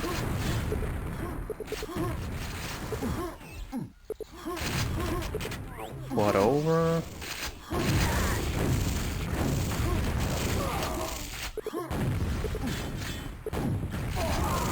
Nice. More rockets from here. Yellow, yellow, yellow, yellow, Mike. Yes. No.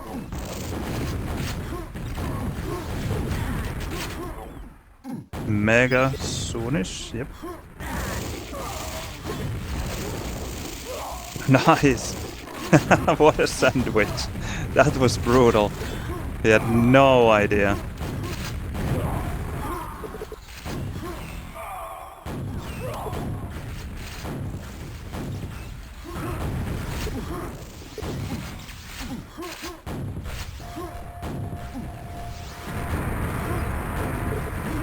Ah.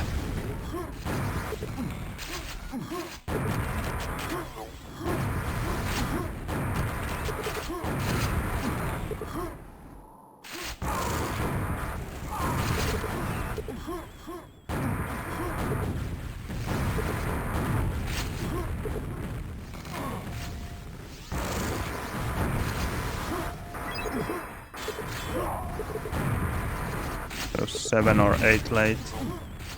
Quad now.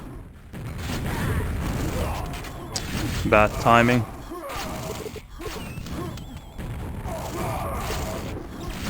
I tried to catch that red guy off, but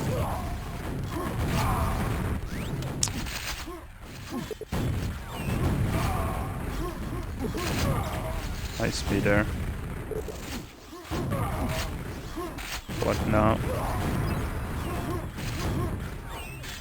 Half second too late.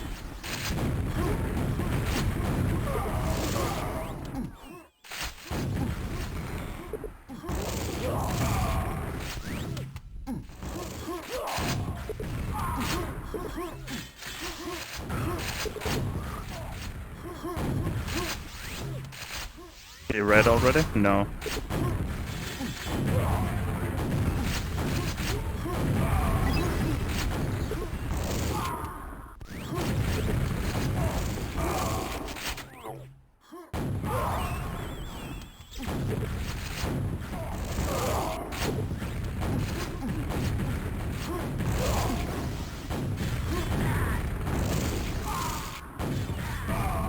Ouch. GG.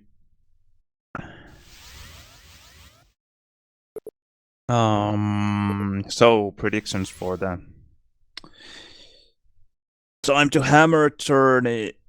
I was expecting Reppy and Razor to do pretty well.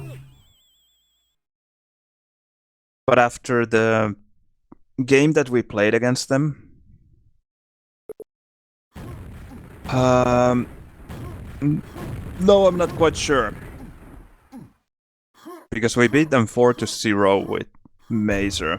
And even though Shifter was very, very close, the other maps were not. And then we played Shifter a bit more just for fun, and we were able to win them even more easily. Now, and I know that I didn't play well, especially in the official one. Somehow that was one of those shaky games. So I was kind of disappointed in their performance, although I'm sure they can do better as well. And like Razor said, that they haven't really played 2-on-2 that much. Neither of them. And I think 2-on-2 has evolved a bit since their glory days. So I still think that they can do quite okay, but I don't imagine that they can beat me and Mazer or Locust and BBS. I'm expecting us to be in the final against Locust and BBS unless the playoff bracket is somehow crazy. Then what are the other teams? We can have a look. Let's see. I will need the time to hammer. Address, it's here. Topic.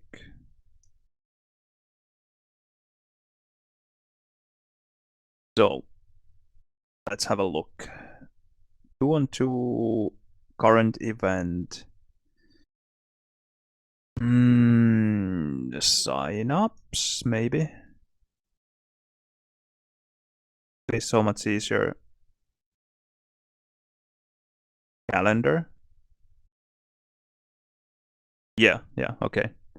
So we have Thunder Mackler, me Mazer, Splash OK98, Boncheck, Pool, Reppy Razor, Salmon Billy the Kid, Dicky Kip, Hammer, Burn, Speedball, and Dago and Say.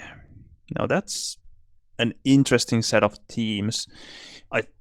I think we should be winning this one. Against Splash and OK98, DM6 could be difficult. Thunder Mackler, they probably know DM2, but I would be disappointed if we didn't win 4-0.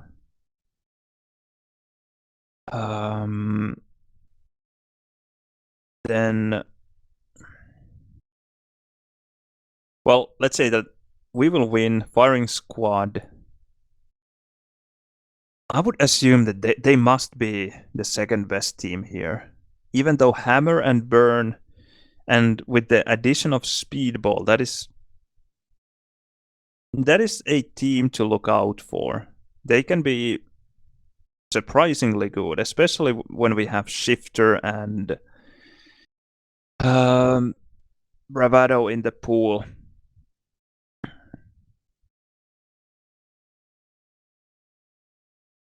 That actually makes the game between firing squad and DM riders very interesting because there's no tossing. You just pick 2 maps out of the 7 map pool. And I mean, both teams pick 2 maps, and those maps are played. So I did change to the browser, so you are seeing this. Yeah. So they very well might beat Preppy and Razor in Shifter and Bravado. And then what are they going to pick then? DM2 maybe. But even that is not a done deal. DM4 should definitely go firing squad's way. But I think DM riders actually have a chance to just outright beat firing squad in the game between them. Then I don't even remember the rules, how many teams get to the playoffs, but let's say top 4. Us, firing squad, DM riders.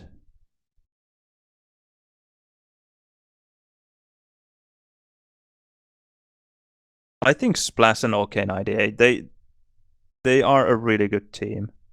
They should.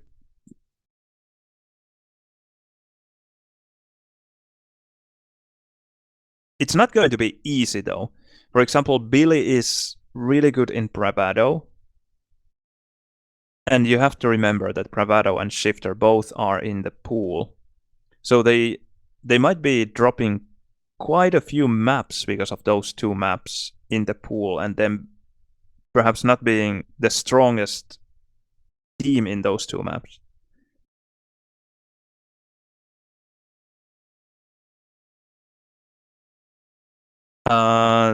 The nice laser got Quake logo is here. I still haven't figured out where to attach it. I figured it's made of stainless steel, so it's not magnetic. So I was thinking about creating the coolest fridge magnet out of it. I was also thinking about attaching it to my computer case. The nice laser cut Quake logo behind me, that is the Warzone trophy. There is indeed one there. It's just slightly bigger than this one. I want to definitely attach it somewhere. I just don't know where. It would be really cool to carve maybe the front part of the computer case and put this there in the carving, and maybe use either glue or double-sided tape or something to have it there. But then again, my computer case is on the floor. No one ever sees it. So it would have been great at Q8 although also there I had my computer on the floor, so no one would have seen it really. I don't know. It would be, of course, nice to have it visible here on the stream, but it would mean that I would have to attach it somewhere there. Where exactly? I'm not quite sure. I could try to hang it on my chainmail. Yeah, behind monitor, that could be an option. In LAN environment, it could work. Although if you have someone sitting in front of you and their monitor kind of on behind my monitor, then it wouldn't be visible there either. I will have to think about it. It looks nice though.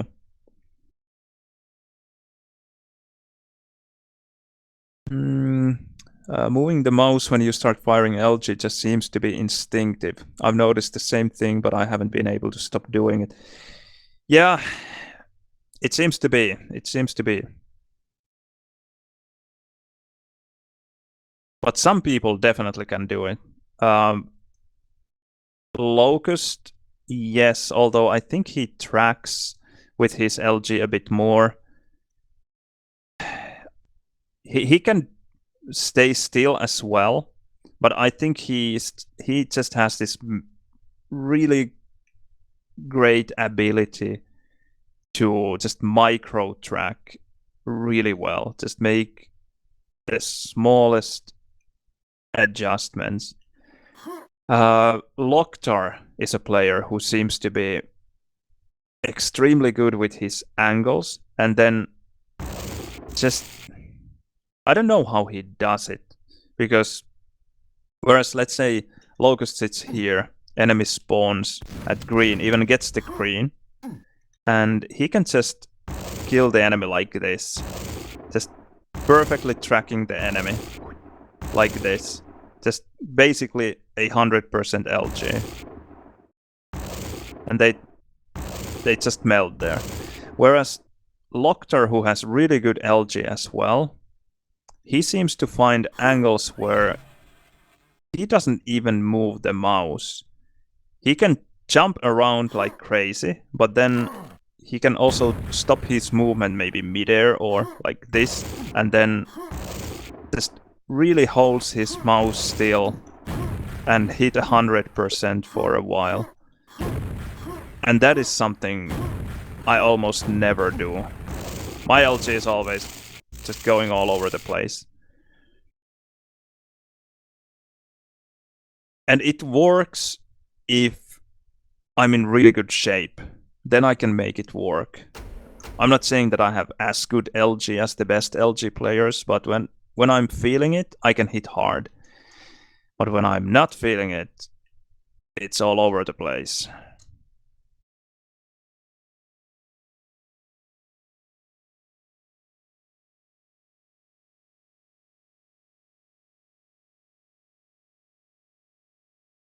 Ah, that's true. I didn't do the other group. I meant to, but I forgot. Let's go back. Here we are. You're saying that you're not in shape. So how many teams make it to the playoffs? Do you remember? The rules are here. Maybe playoffs.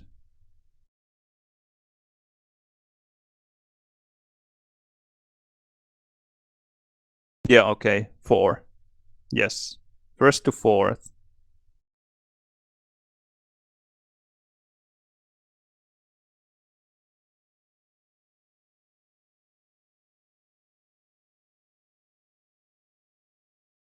Although I'm not sure. Wait.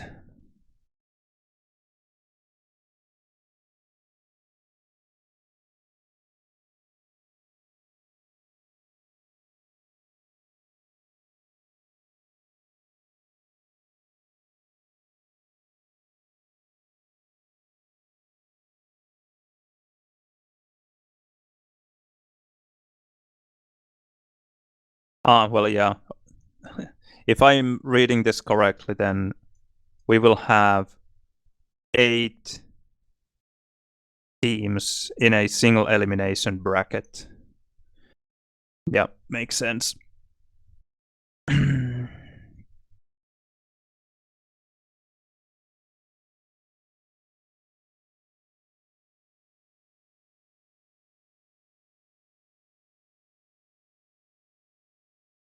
Um, so top 4. You're saying that you won't make it to top 4.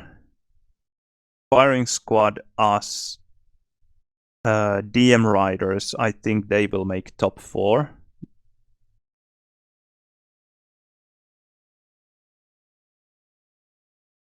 Yeah, Pepe, that's how I understood it as well. It's a nice system. Yeah, playoffs for all. Yeah, I actually think that it's really great that places from 5 to 8, or was it Yeah, 5 to 8 will play also an 8-team single elimination bracket. So it's nice that they get to play as well. So the fourth team, Thunder Mackler.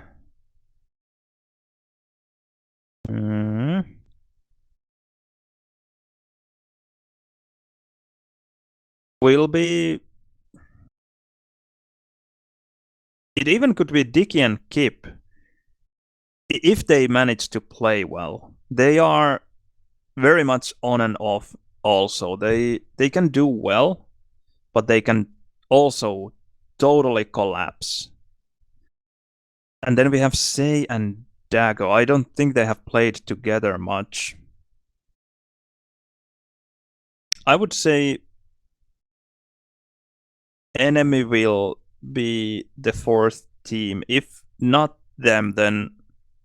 But it's gonna be close, I think. Because Thunder and Mackler, that's a good team for sure. Although neither of them plays 2-on-2 that much. But then we have Salmon and Billy the Kid. Especially Billy is really good in Bravado, so that's gonna get them quite a lot of points, I think. Dago and Say. I'm not counting them out, but I would be surprised if they are in top 4. Okay, then the other one we have Quake Shah. Is he some Russian guy? I have no idea. They have already played one game against TSQ as well. Lost both of the TB3 maps and then won the Super Kenya Shifter and Bravado. Okay. Then Goniak and Tom, they also have played one. Also a split 2-2. Well, okay, here it's not Bravado, it's ZTNDM3. Okay, then we have Zero and 8 Hollow, Conan and Mutilator, Ande and Ryu, Team Fifi. That's amazing. Gamer Mystical Fix. Then we have Aeronauts, Timmy and Troll, Serp, Furbison, Zeddy. Oh, that's nice to see Zeddy. And Serp is a really nice guy. I really like him.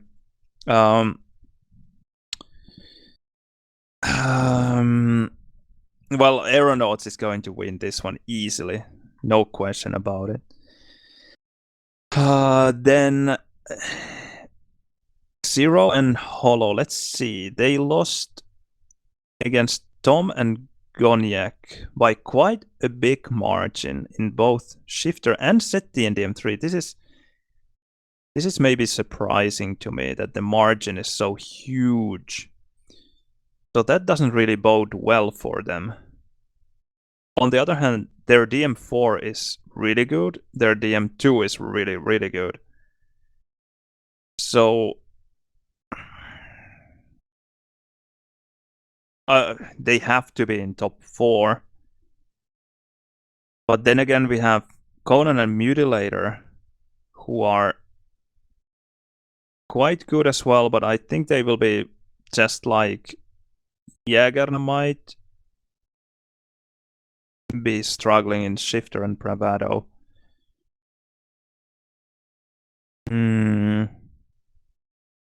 Fix Gamer Mystical. I think Axemen and Sublife will unfortunately not make it to top 4. Ande and Ryu.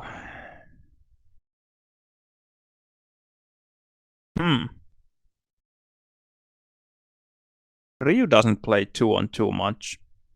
So Ande will have to carry quite a bit, I think.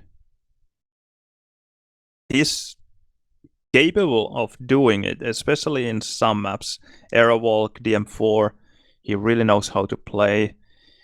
I think his DM2 maybe might be lacking a bit. He has played Bravado, I'm quite sure. Not sure about Shifter. Okay, so you're saying that Ryu is good on Shifter.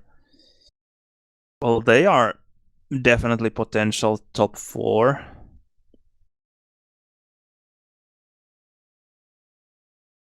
It's a nice group as well, because you really have to fight for that playoff spot. And there are so many teams fighting for it as well. Aeronauts is a no-brainer. They will win for sure, unless something absolutely crazy happens. They might be dropping DM2 every now and then, but other than that, you will be struggling to find a map where you can beat them. Maybe Shifter, Bravado.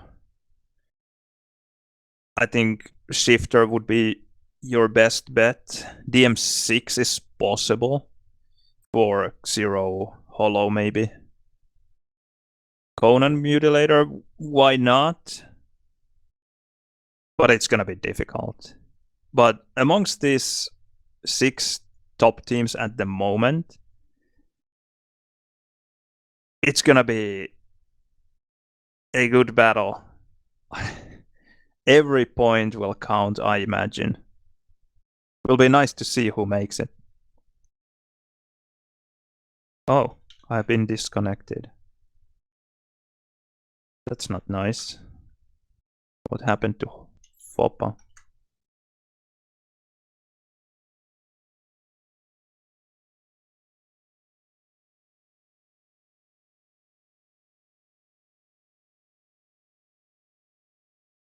But if I have to put my money on the table,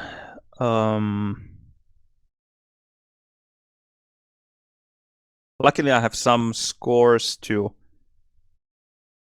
kind of base my predictions on.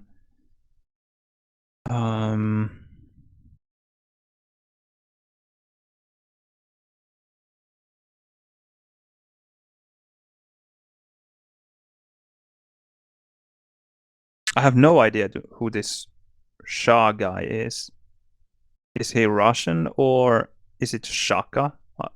I have no idea. I really don't know. Goniak Tom. They have been convincing in Shifter.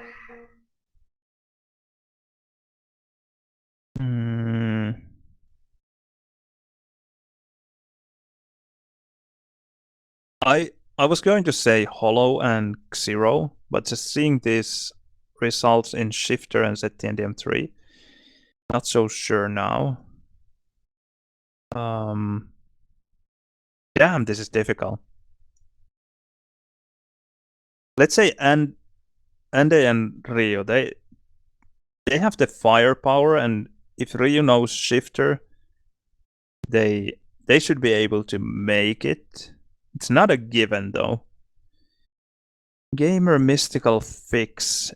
It's a nice concept that you can mix the players between maps, so you don't have to lock a certain lineup for the whole game.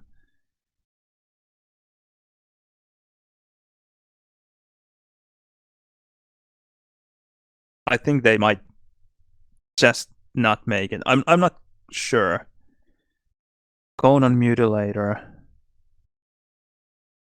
Okay, so if I'm saying Aeronaut notes and then this Lakad Matatag, then I will say Goniak and Tom. Because they can be dangerous in DM2 for sure. Not in DM4, but clearly they know how to play Shifter and Zeti in DM3, so maybe they know how to play Bravado as well.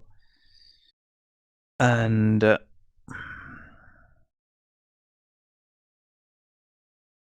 hard to say anything about this team.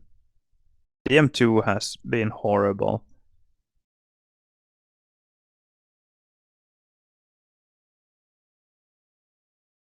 I don't know. Okay, I will say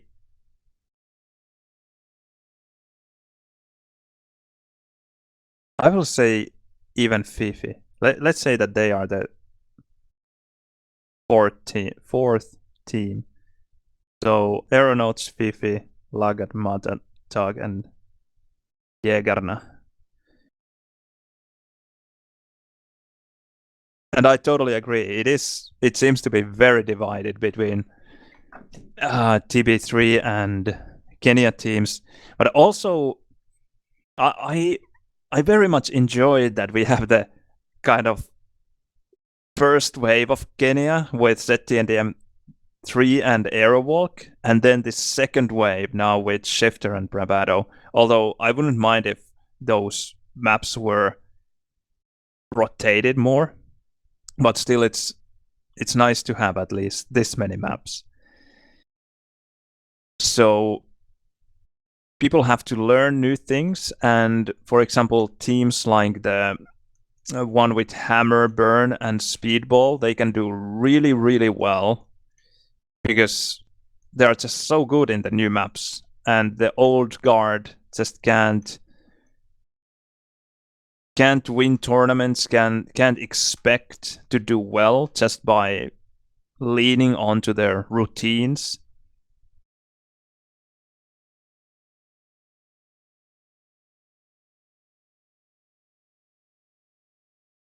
So exciting.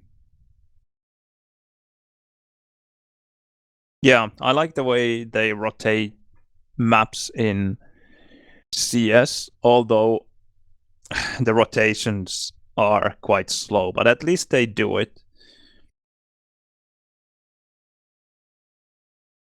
We should have the same.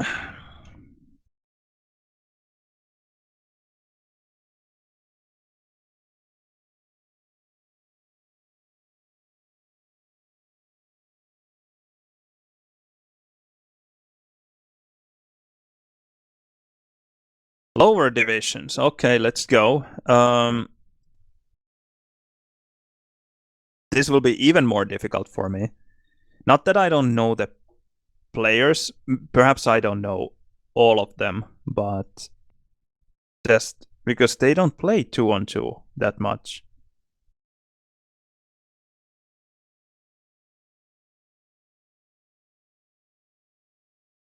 I'm not sure if I want another non-LG map. I would love to actually try the Shoot. It has LG but no LG ammo. I really would like to play that one.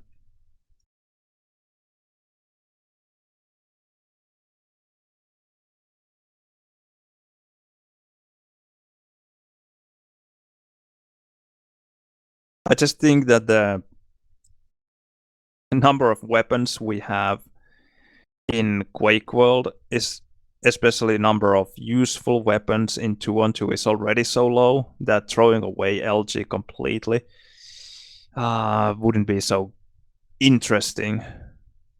But I would be willing to try for sure. So now you need to tell me about these lower divisions, because these groups just don't make any sense, because these two are the division 1.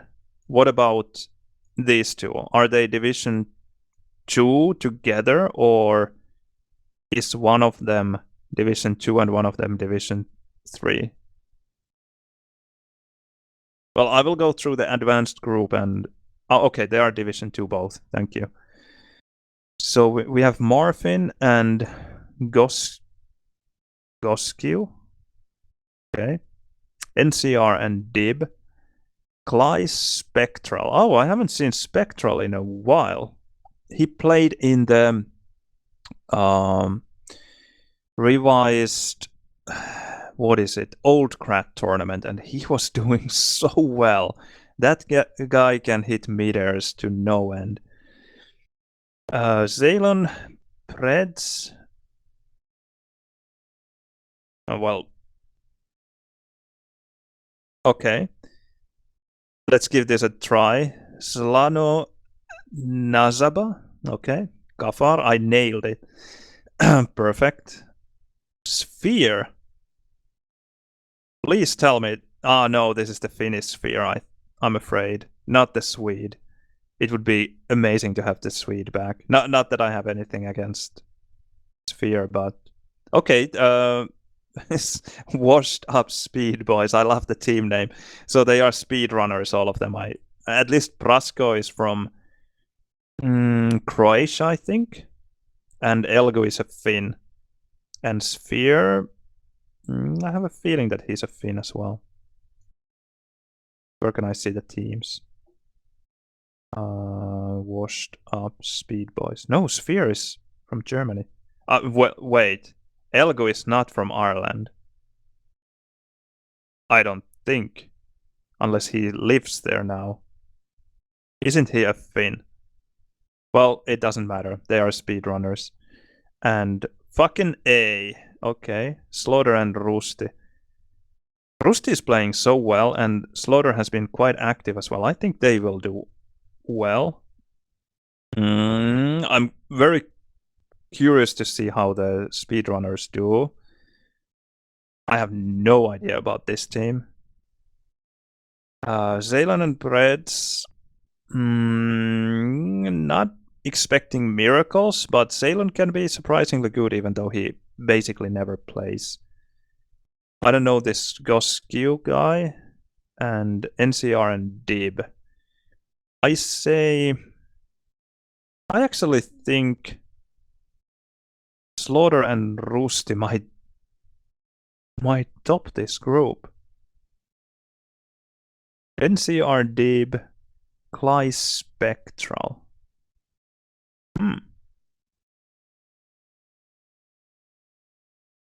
Yeah, then maybe Evil Twins, Cly Spectral, and then I have no idea really, because I don't know all of the players even. I really can't give you any kind of prediction. I can guess. Let's say that the Speed Boys, they have so good mechanical skills that they will do it. No, I would be surprised if they did.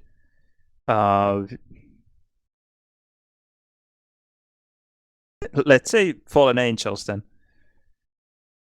Oh, we have a player. Nice.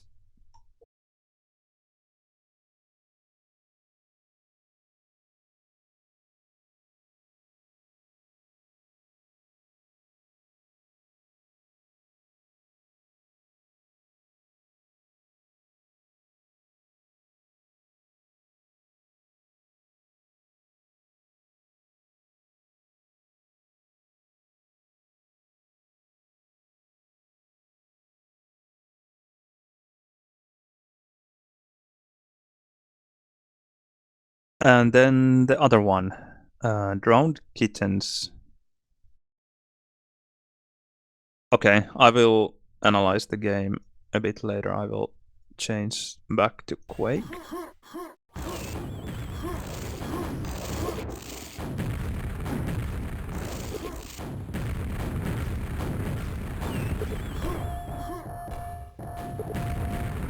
Or not. Back to browser. So we have US3 or Use. I'm not quite sure how to pronounce her name. And Alice, Navik, Soshok, Film, Lolek, Dr. Cox. And now we need to change back to Quake. Sorry about that. Let's go.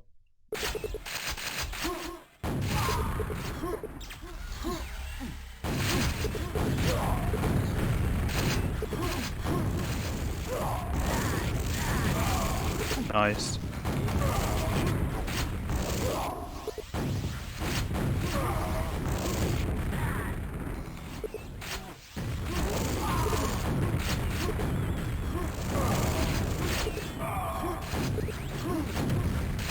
Ah, drop the pack.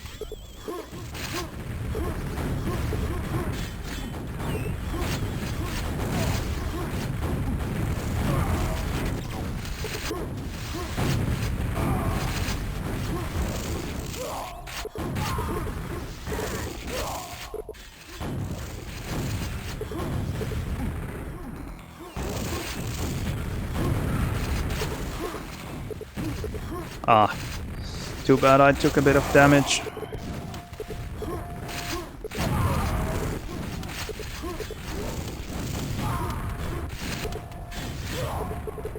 Late. Oh, he was kind enough to bring me an LG.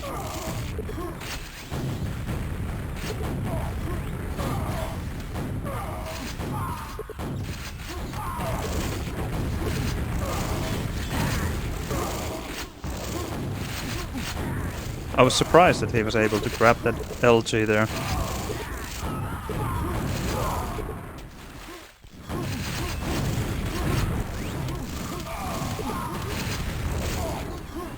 Did you see that SG kill? It's crazy that I was able to get it. It felt like I didn't even see the guy and I still got the kill.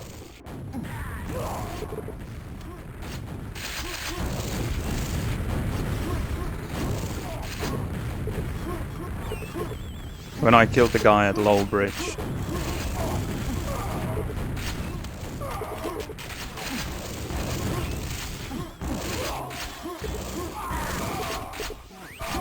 Ah. Okay. Nice spawn.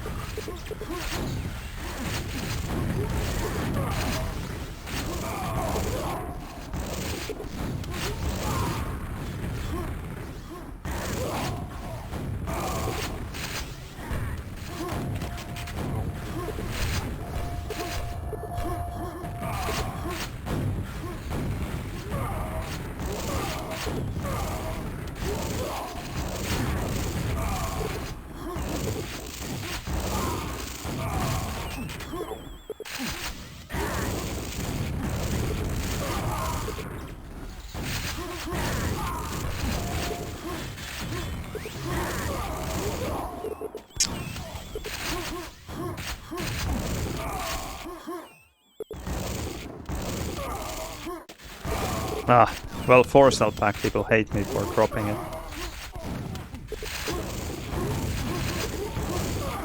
Nice.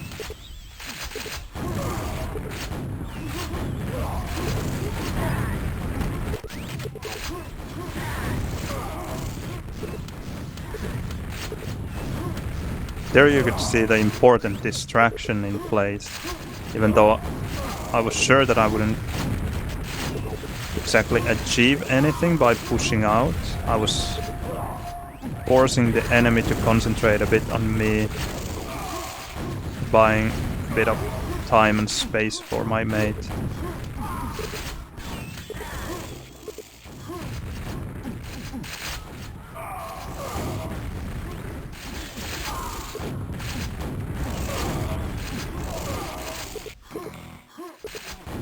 Now they have to go.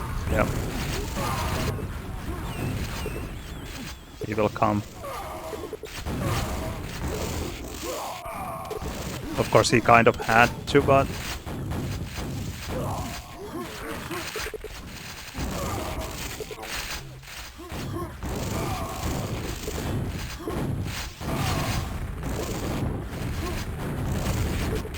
I messed up my buttons. I pressed mouse 1 in the middle of my LG burst. It's right up, yep.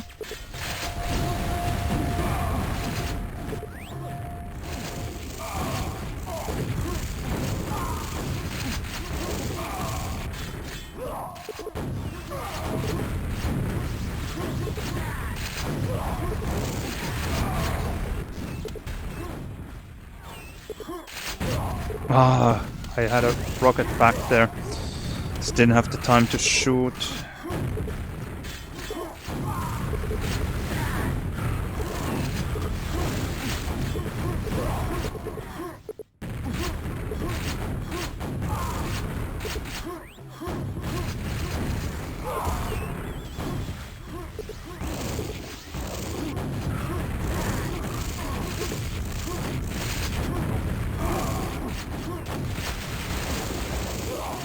Nice.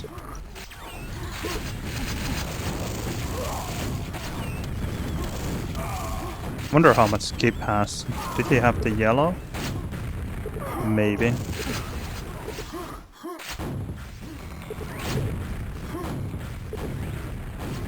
Will he take any armor? I don't think so.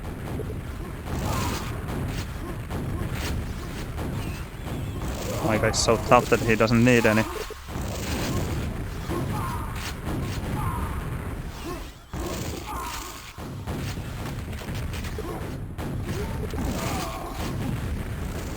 The yellow would be next, yeah, I can't jump. Those are tough decisions to make. Was it better for me to get out? Or should have I stayed?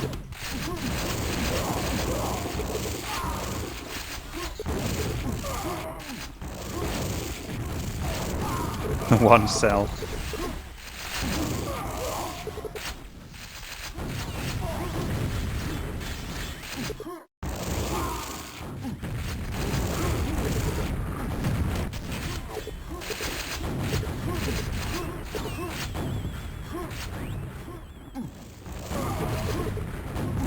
Oh, it's even faster than I thought.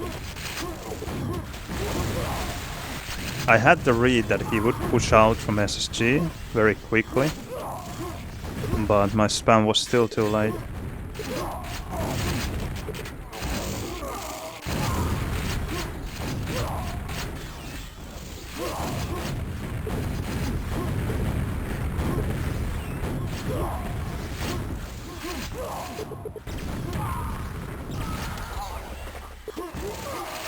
Nice. Nice.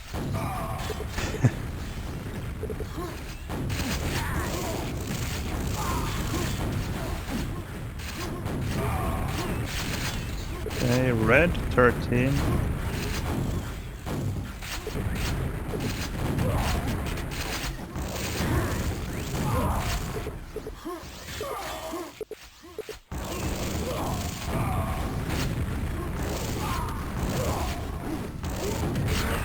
Oh, they got the red. He's not strong though.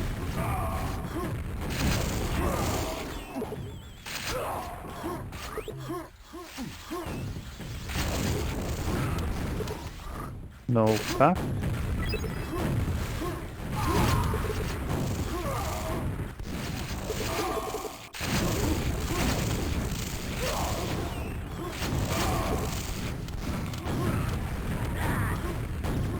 No, I'm gonna die.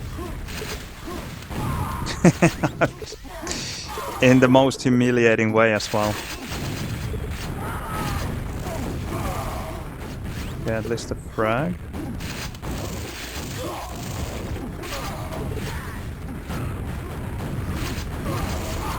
Okay.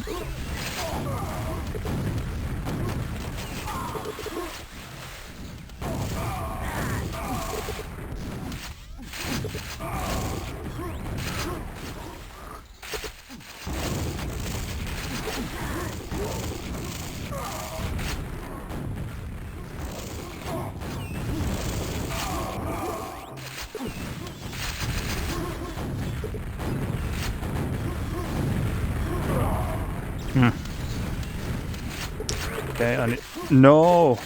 I was going to say that I need 4 frags, but now I need 5. Not happening. Unfortunate.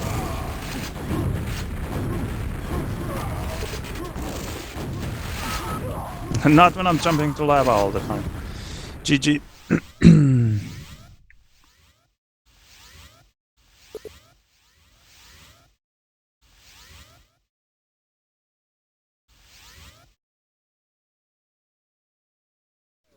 Yeah, toggling LG all the time here.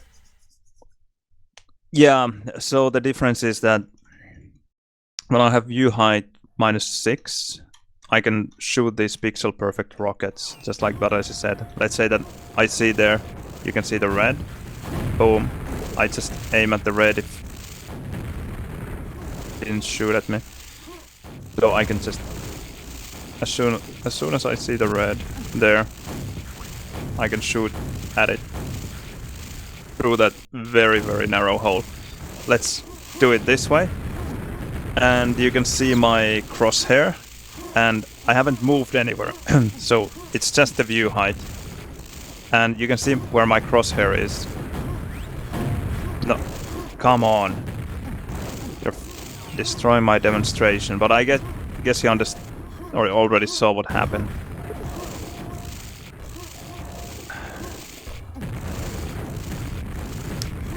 Okay, I guess demonstration is over. But yeah, that's what it's for. It just changes your kind of visuals, not where your rockets fly or...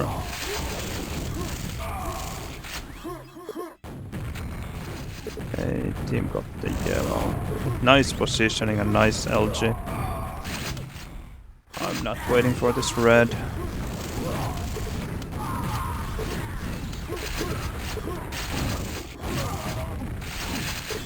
Nice.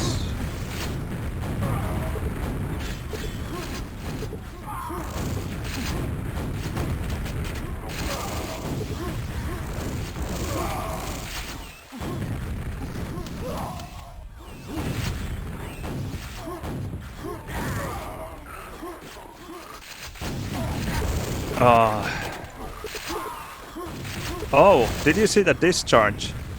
It wasn't the guy who fell in lava that I discharged, it was the player above me, and then that guy in lava died after that. Sweet. There's, by the way, a rocket everyone should learn. Instead of going for a direct, you should shoot in the roof.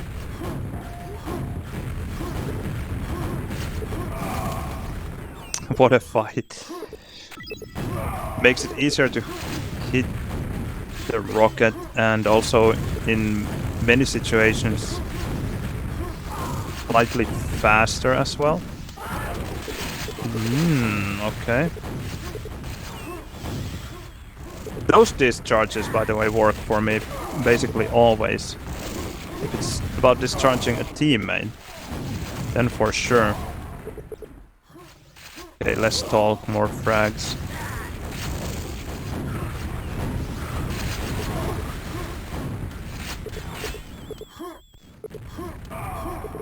No idea about these armors.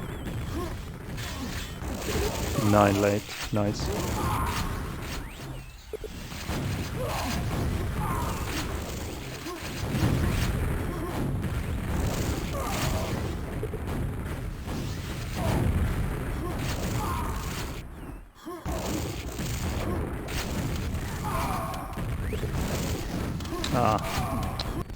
Too bad they spawned the red.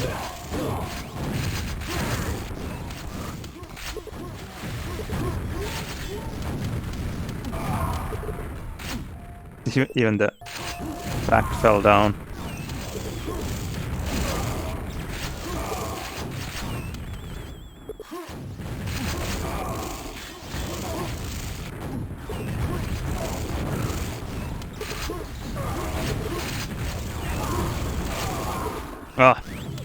I don't think he has much.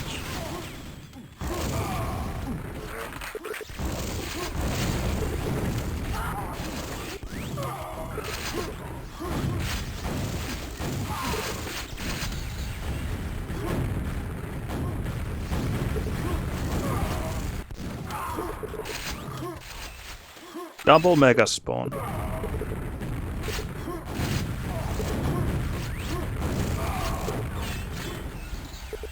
I said that it's usually a -2 or well +2 for your opponent. This time I somehow got out for free.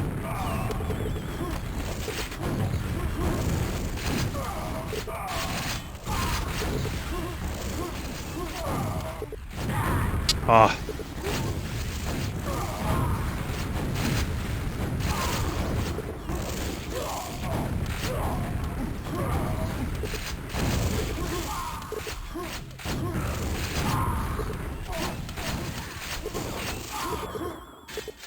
And light.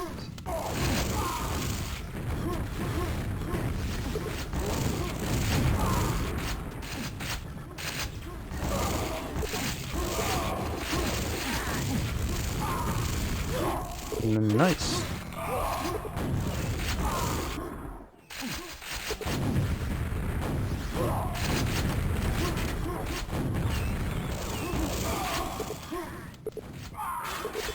Bad movement.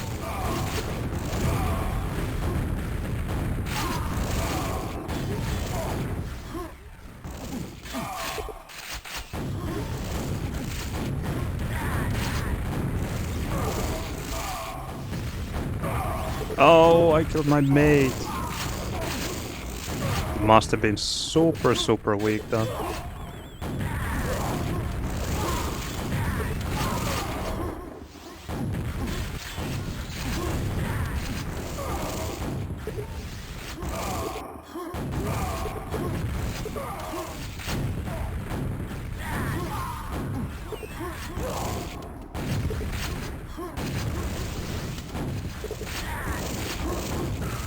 Oh, the jump was bad.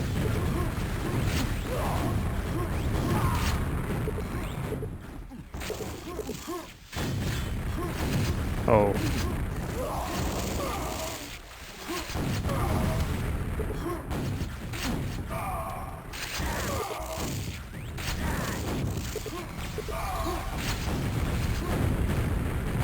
My god, what the fuck?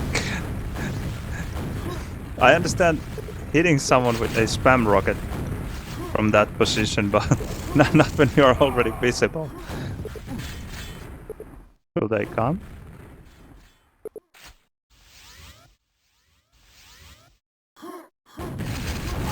Oh my god, just left.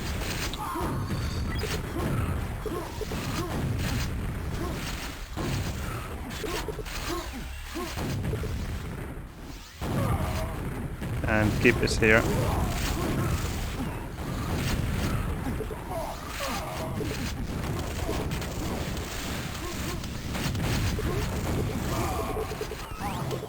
A lot of free damage there. And Kip is weak as well. Yes.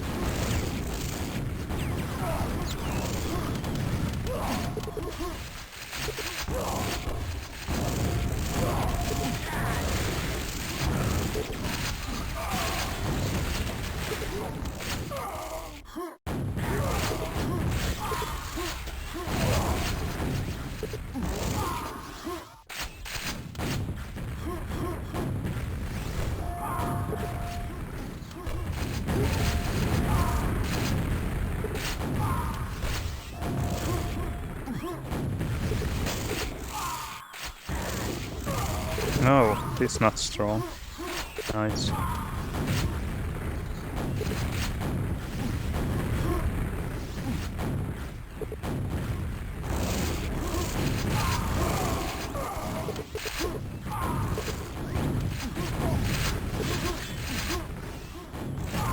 Oh, nice.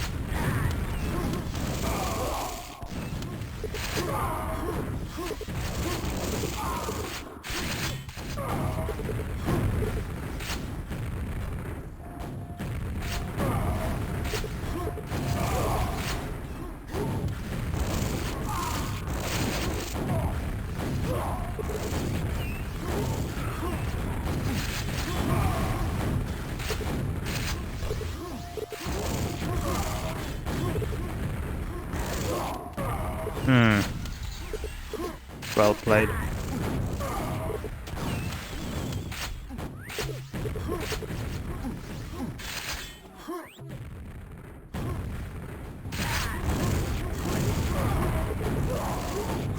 Oh, nice mid-air SG. Again, one of those examples where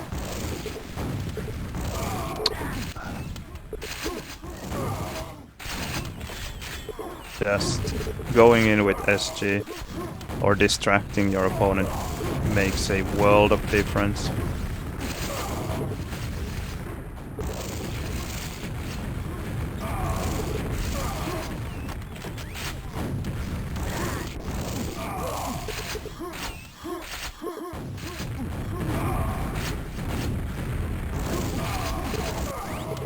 One of them is one SG weak, not that one, unfortunately. It's the other one. Well, now he's not all that strong anymore either.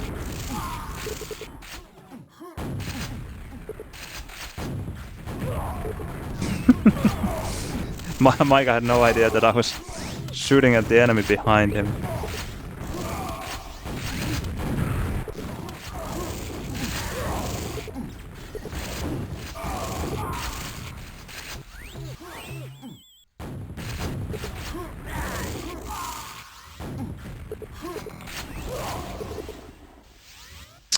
GG.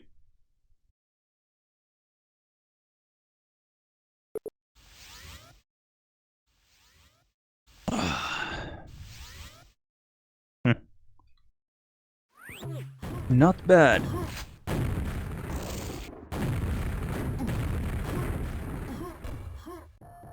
$7,800, $6,600,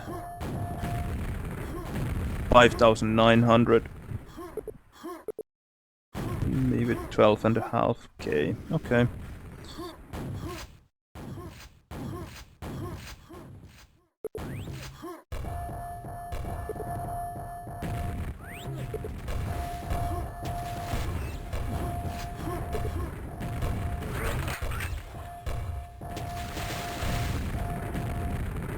Hippo said that he has to go to a shop again. He just came back. He wrote me an hour ago that he can start playing at 6 when he's done with shopping.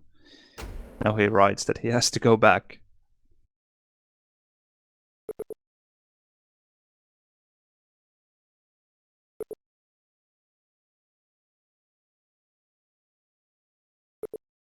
Must be the vodka.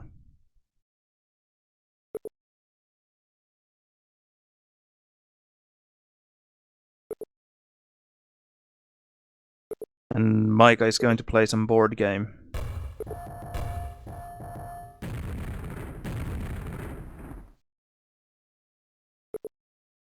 I assume with his daughter.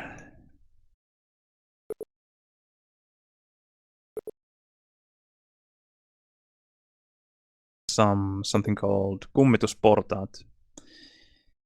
Ghost stairs, I assume. Or something like that.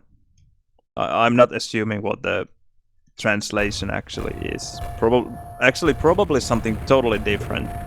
And someone just decided to name it Kummitusportaat in Finnish.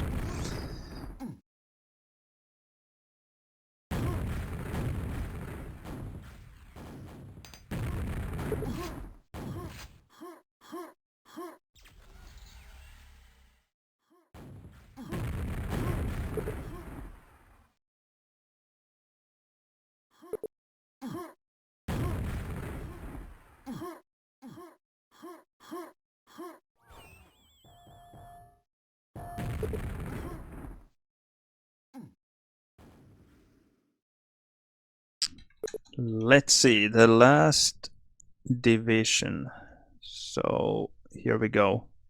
Or the last group of Division 2.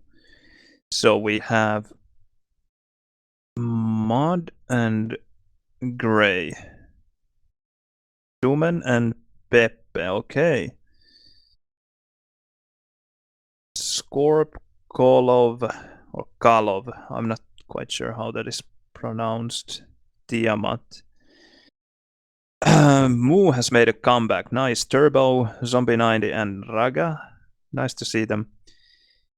Now, Glinsky and Beginner. Looking at these other teams.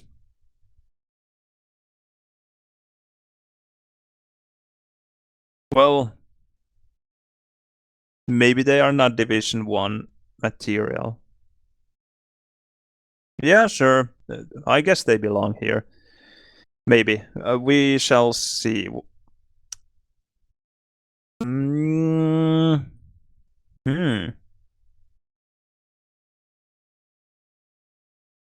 Well, I would be surprised if Beginner and Glinsky didn't make it to the playoffs, top 4 that is. Turbo Raga, Zombie 90. Based on what I've seen in the past, unfortunately, they're not going to make it. They will have fun though. They're always good sport. But I don't have high hopes for them. Tumen and Pepe in this kind of group, top 4. This Mud and Grey, I have no idea. Really, I don't know who they are. Then we have Scorp, Galov, and Tiamat. I don't see them playing 2-on-2 almost ever. Zep is playing 1-on-1 with Kolov, whatever, all the time. And he seems to be good.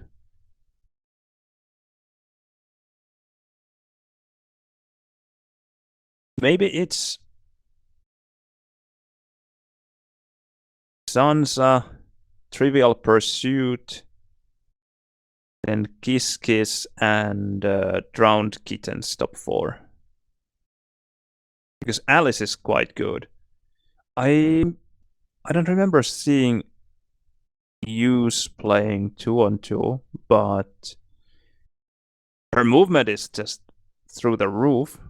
It's not gonna help her in 2-on-2 though, but Alice is solid. So maybe she can teach her a thing or two.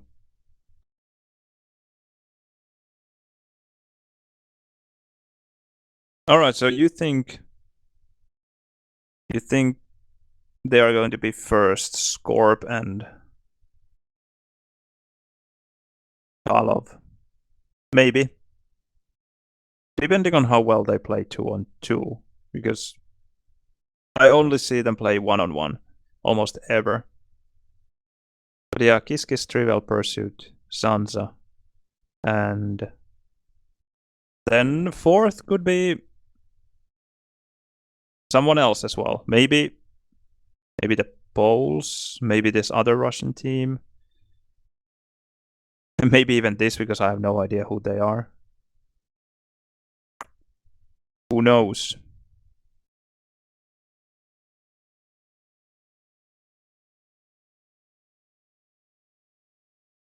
All right, back to Quake. Drowned Kittens. Yeah, I could maybe see some kind of metaphor there.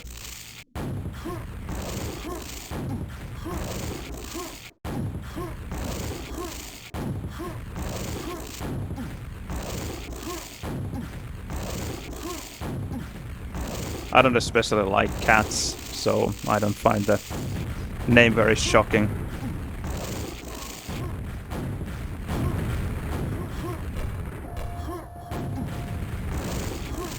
Ah, neat. You were thinking about getting a pet. Let me give you a video. I know what kind of pet you need. Just a second.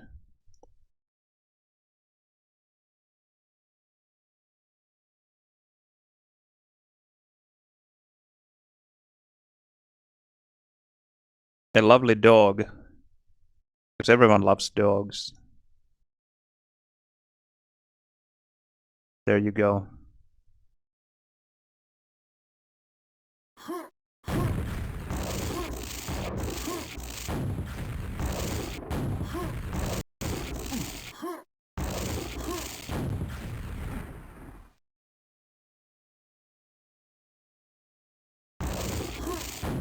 Yeah, I absolutely don't understand cats. But I would argue the cats don't understand me either. So I guess the feeling's mutual.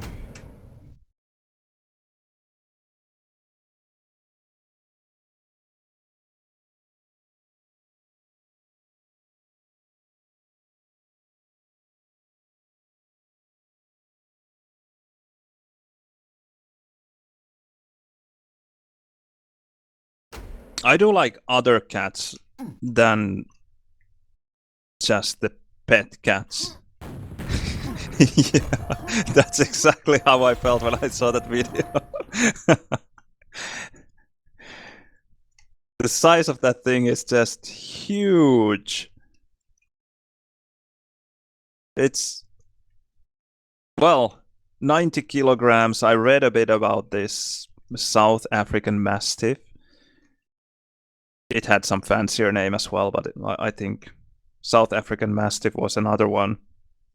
The breed was created to defend families against whatever might attack them in South Africa. And it was said that they can fight off a leopard, which is pretty impressive. Yeah, the size is insane. And also just the body of that dog looks so muscular. Just the chest of it and the front legs. Crazy stuff. I wouldn't exactly want to fight one. Wrestle with one a bit.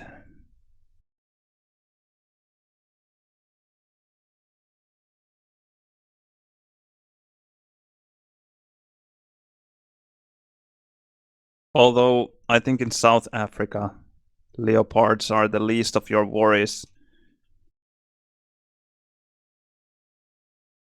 Crime there is quite insane. Or not just quite, it is insane.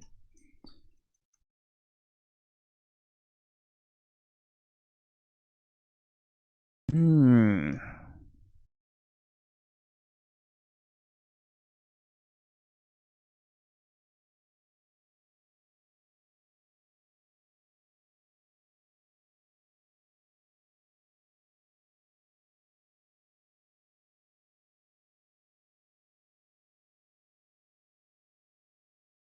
So let's see this new keyboard. It's not actually mine, it's my wife's.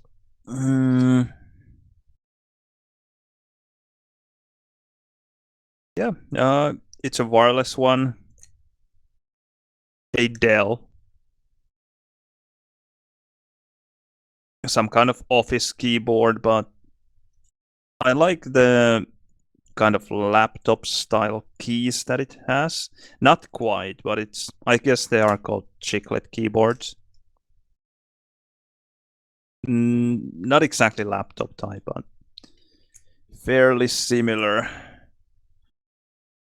Let's see how this feels. Just dry testing it because it's not connected. My wife forgot the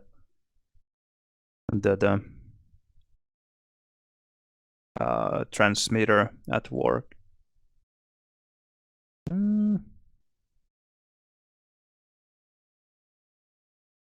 Interesting. I think I would love it for typing at least. Yeah, new keyboard. This beautiful little thingy. But like I said, it's not mine. It's my wife's. But I will give it a test in Quakeworld as soon as I get the wireless transmitter.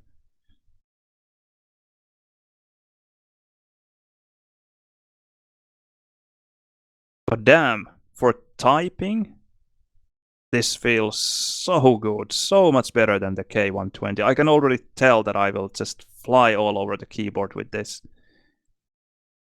Feels, I just love this type of switches. For typing especially. I don't mind scissor switches.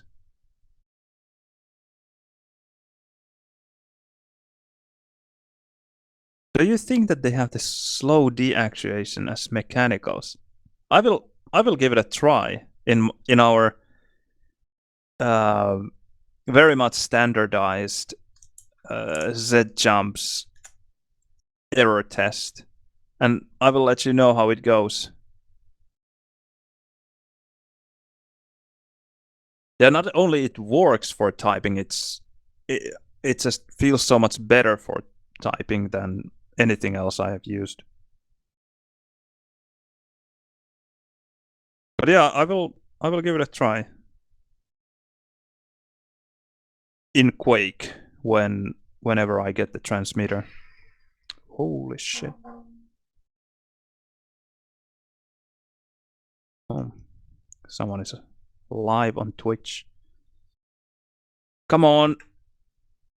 I need someone to be alive in Quake.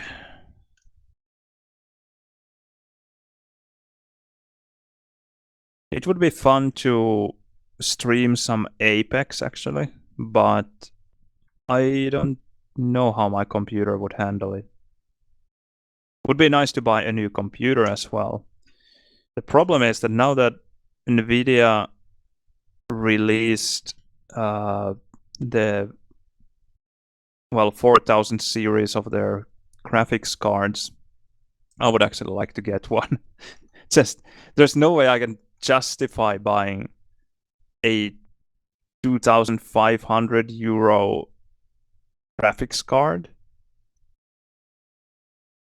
even though Renzo keeps telling me that they are really good because he has one, but it's just so stupidly expensive.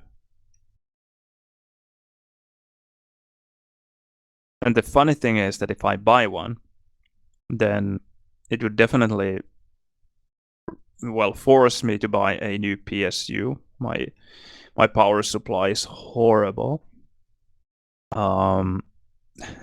There's just absolutely no way it's going to run 4090. Then also this processor would probably need to go because I think it would be bottlenecking the system quite a bit. And then of course if I change the processor, then it means that I need to change the motherboard, most likely memory as well, to DDR5. So suddenly you are looking at whatever, 3,000 euros. No, 4 probably. And then what would I do with the system? Well, sure, it would be great for streaming. Then my internet connection still would be shit. It wouldn't solve that anyhow.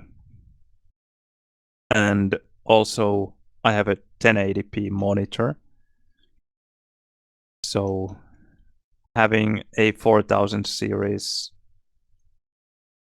graphics card with a 1080p monitor would seem slightly overkill. So I guess I will be just happy with the rather balanced system that I have at the moment. For now.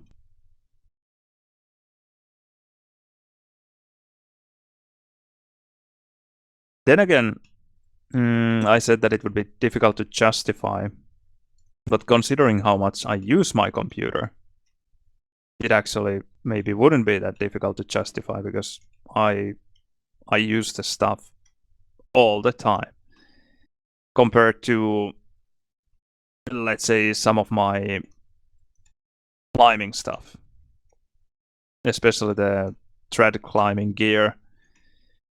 I use it maybe, let's say, 10 times a year, roughly. And that stuff costs quite a bit of money, and it doesn't even last forever. It lasts for a long time, but not forever. And, well, yeah. And I was able to justify buying those because they give me, they give me the possibility to experience things that just otherwise wouldn't be possible. And I guess I'm paying for those experiences, kind of, or willing to pay.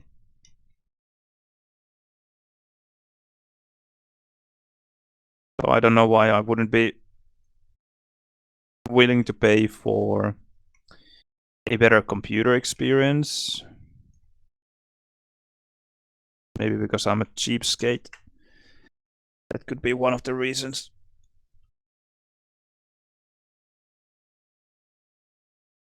Come on, give us opponents.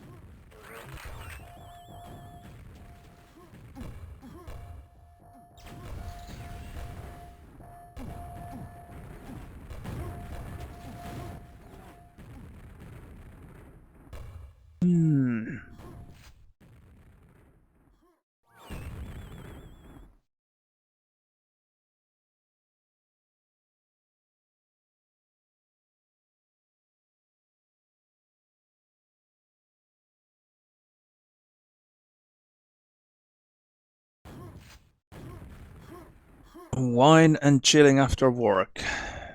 Chilling after work, that I can totally relate to. Wine, not so much. Tastes horrible.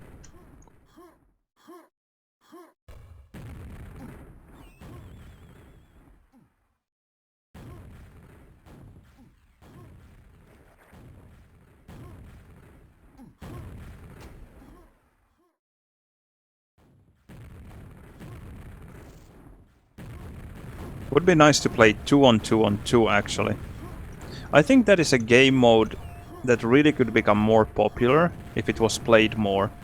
Because that would allow well, more players to play at the same time.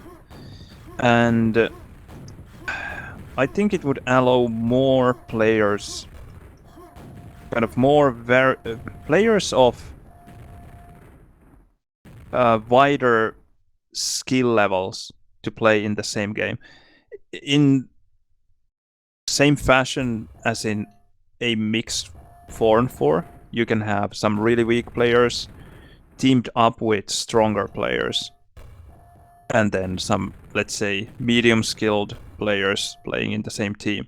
But if you had 3 teams instead of just 2, and for example, 3 strong players and 1 weak player already on the server, then you could, instead of having a very one-sided 2-on-2, you could put 2-on-2-on-2 and split those 3 highly skilled players and have a bit weaker players join in.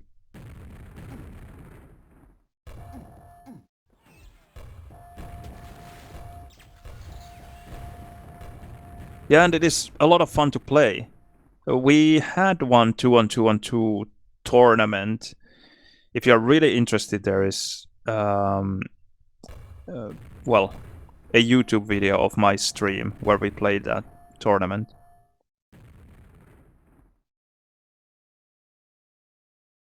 Yeah, exactly. That's my thinking, that it should be easier for weaker players to join in as well. And the thing is that even if you're not going to win, you could still try to beat the team that is not winning.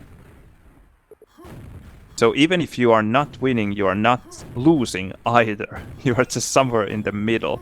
So, and it's never going to be very one-sided, because there are 3 teams. So if you just make reasonable teams, then I think everyone should be able to have at least, maybe not a chance at winning, but a chance at doing okay and getting some frags.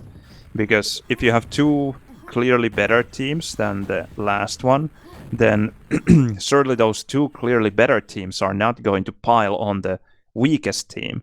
They are going to attack each other quite a bit to prevent the kind of biggest contestant for them from getting a lot of frags.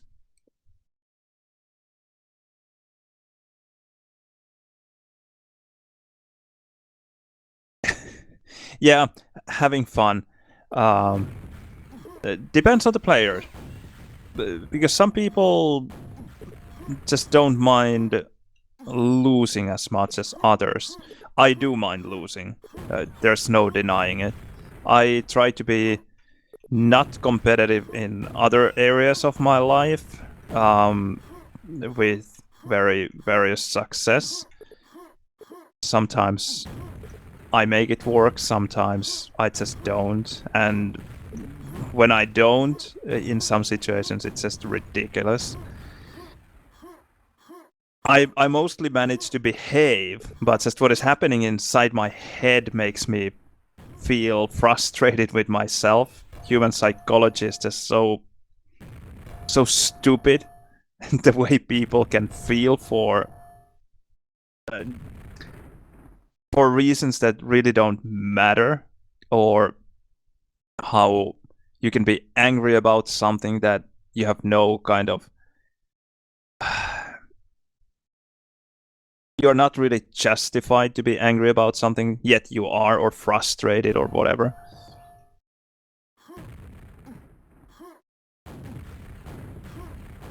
Rock climbing, quite often gives me these feelings when I'm not climbing as well as I would like to. Also, board games sometimes.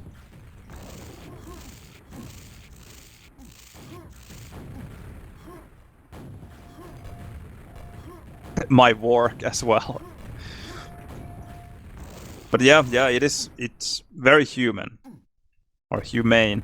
But just... it's stupid. Feelings cannot be trusted. Yeah, I guess I would be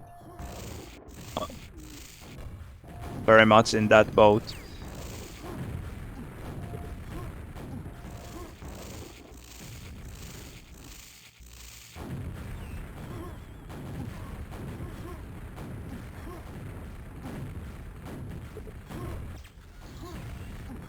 Yeah, I do play Apex. Mostly with Hell, if you remember him from Satanic Slaughter Clan or Fraggers United. So I usually play with him. Sometimes Wimp joins us. Wimp from Firing Squad. I played some with Billy. Billy the Kid. He's an excellent Apex player, by the way.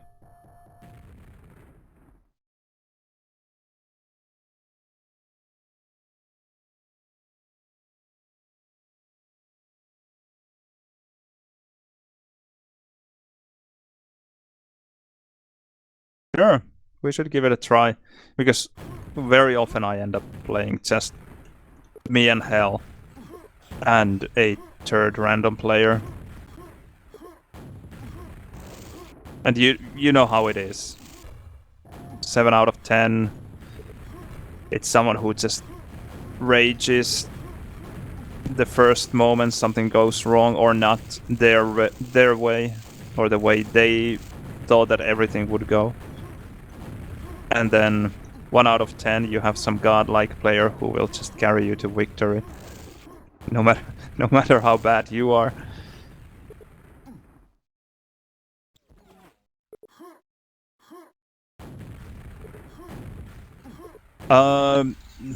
We are not very good. I think we are Platinum 3, or... Yeah, I think Platinum 3 now. We don't take it very seriously.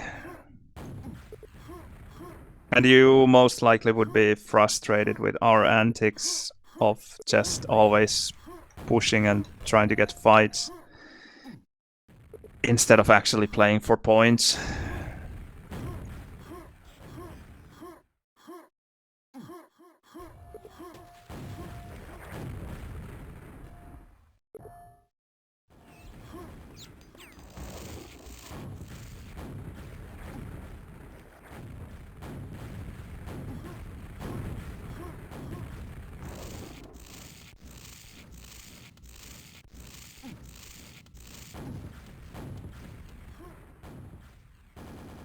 Yeah, sounds good.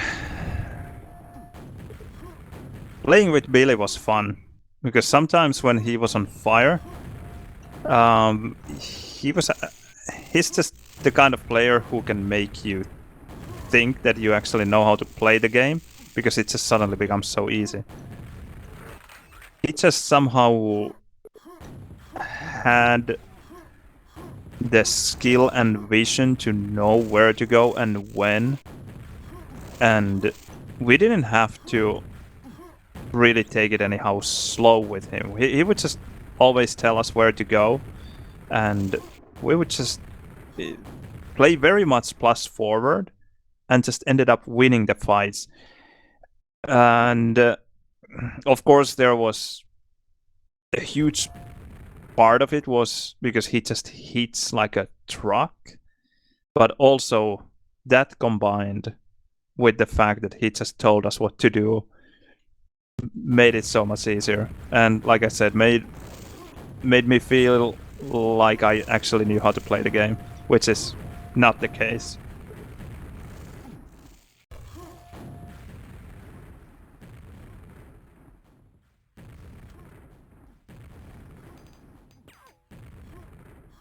Ah, yeah, I remember Metsanhalti at Meha. Didn't you have Color 3 as well? I definitely remember, yeah.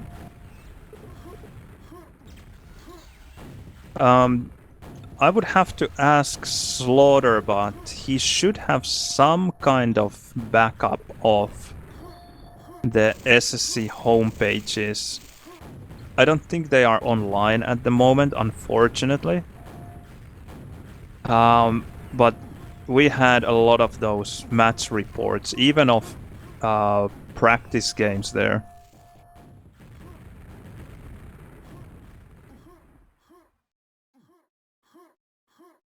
So that was always a great kind of trip down the memory lane, checking those old match reports. I'm not sure if the screenshots are there though, unfortunately.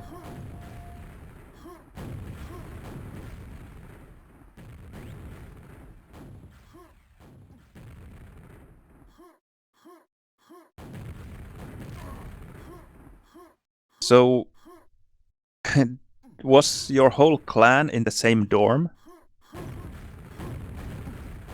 Did you have a 4-person dorm? I don't... And if so, in which city? I'm curious, because I think in Tampere they had maybe some dorms with 3 people. Sorry, 4. But mostly with 3 and usually with 2. Or mostly with 3 and 2.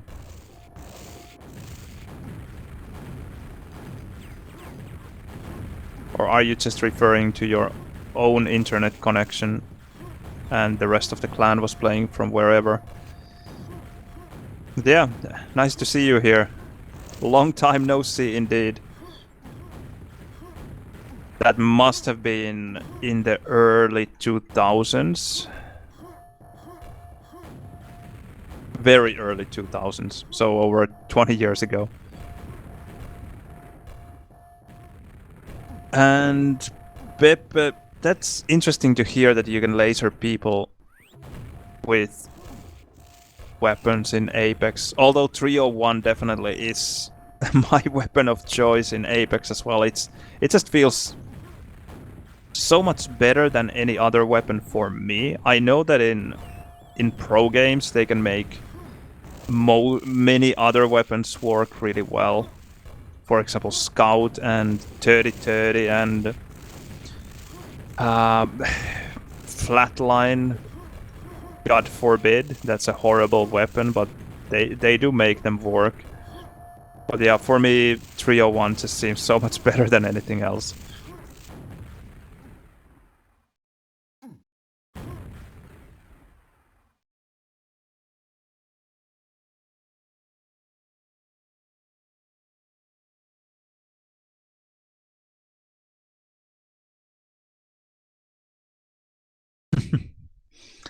Eight guys in the same apartment. Wow.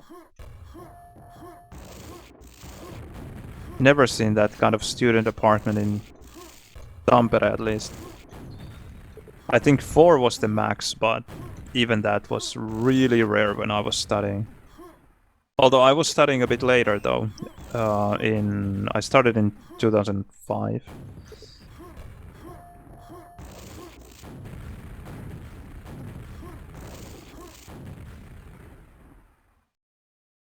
And I lived only in 2-person dorms.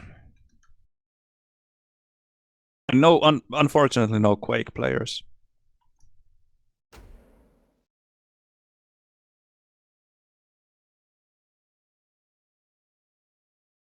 And we had our own rooms as well. I don't think I have ever seen a Finnish dorm where they would have more than one person in a room, like you would see in some American movies, for example. And I know that in Ukraine they have them as well. I just haven't seen one here.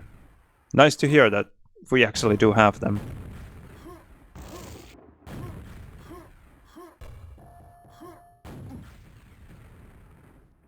What did you study in Ulvila? My sister used to live there.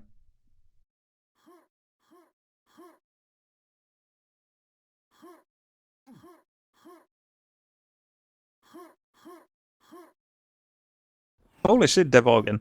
First of all, what are you studying? I'm curious. And why are you living in a barrack in Sweden? I assume that you are in Sweden. And if you are in Sweden, why do you have Wi-Fi internet? So many questions.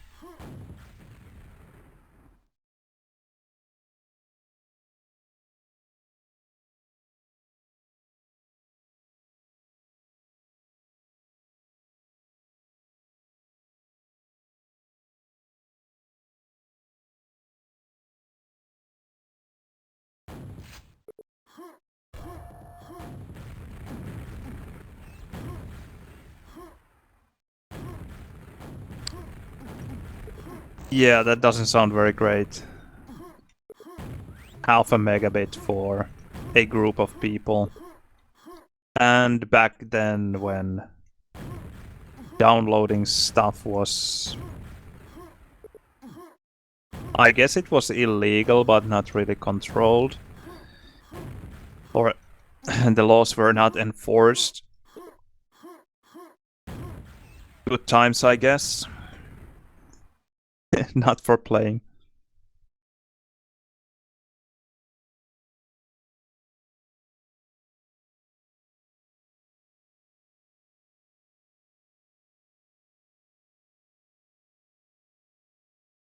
Metallica cover song about a bad internet connection. That sounds epic.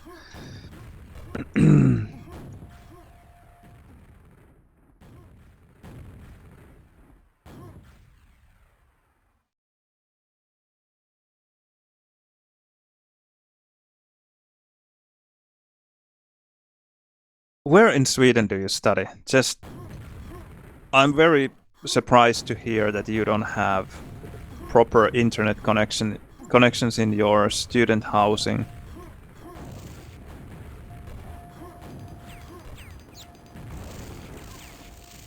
How is the heating and insulation in those barracks? Are they barracks like the kind of, what do you call them? Some temporary housing for construction workers, for example, when they live in those sea containers? Is it something similar?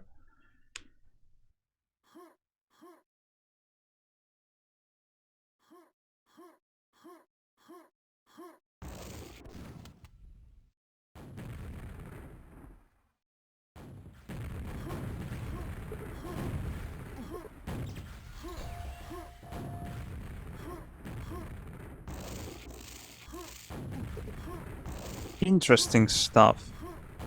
I'm also, it's understandable that it's Wi-Fi, but on the other hand, internet is such a big thing in today's society, and it being Sweden as well, that is pretty much as famous as a country can be for good internet connections.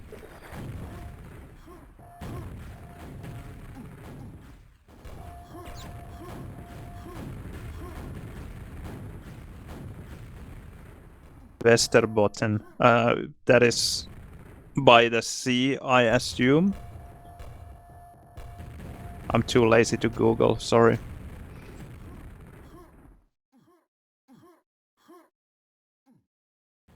Somewhere along the west coast. East coast for you, of course. Yeah, that as well. that you're studying computer networks and you have a bad internet connection. That is very true. Quite hilarious.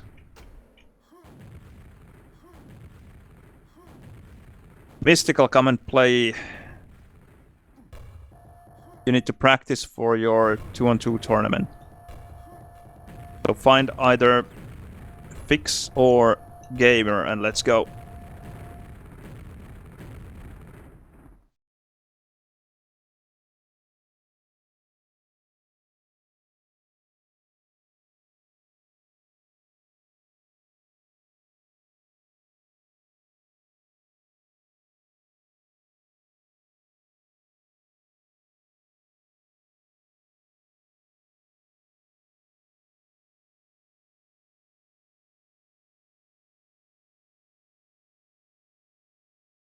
But where is the closest, like where does the Wi-Fi come from?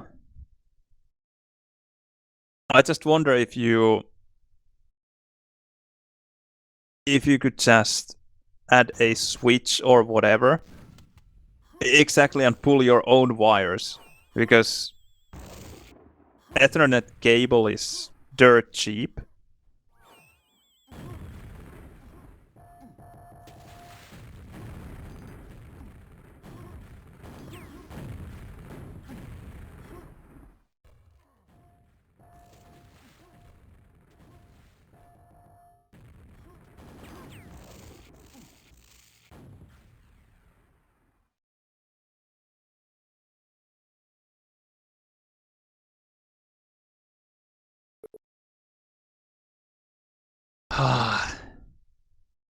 Sounds very frustrating. You need to learn some lockpicking skills.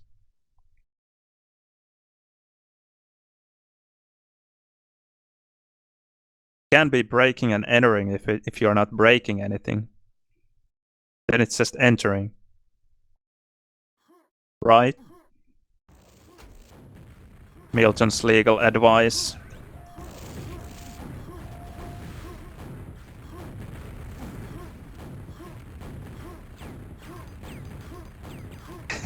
Yeah, exactly.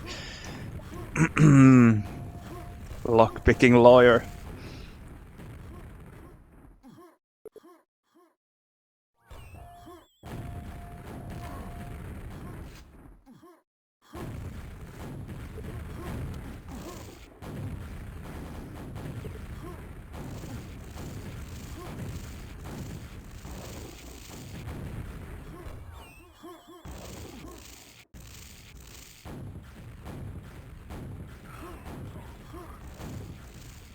Oh, nice.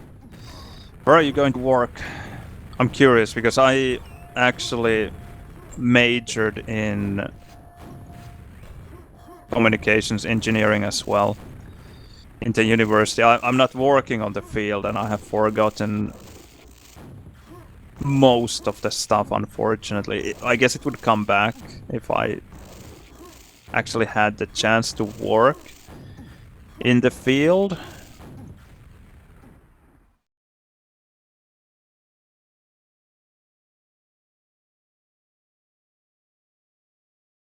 Nice.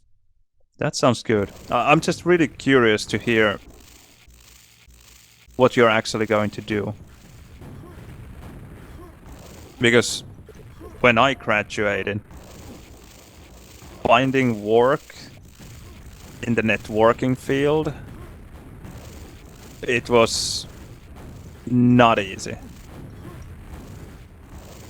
Nokia was maybe one of the very few options. Maybe for some ISP you could have tried, but they also needed more kind of hands-on people, I think, instead of someone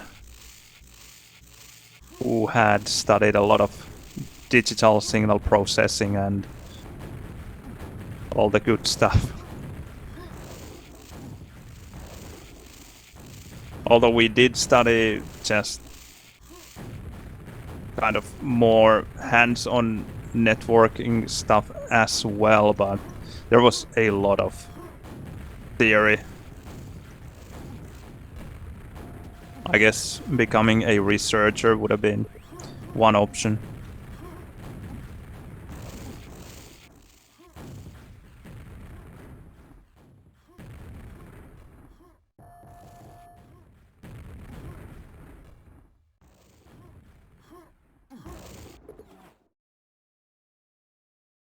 Alright, that sounds nice.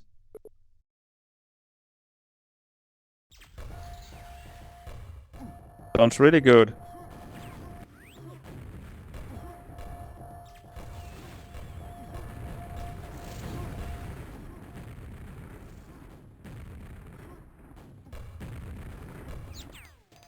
Nitware, is that what you are doing?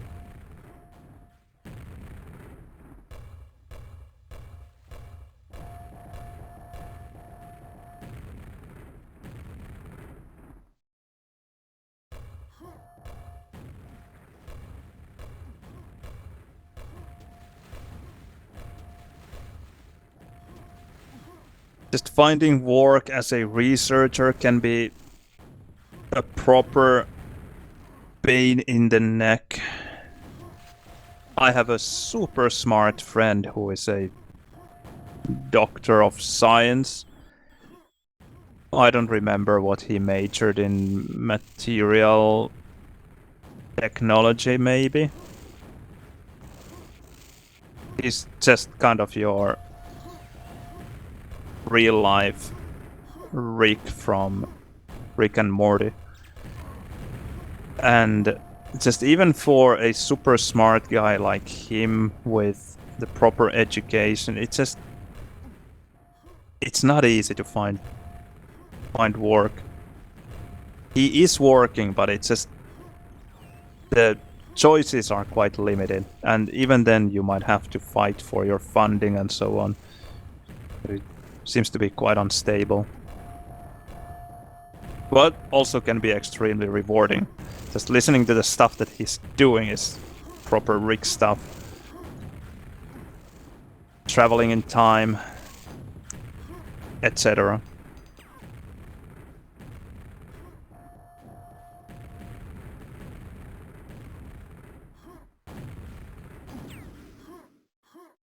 Yeah, at least back in the day, many Quake players seem to work in the IT, because Quake was one of the first, I'm just guessing here, but I think one of the main reasons was that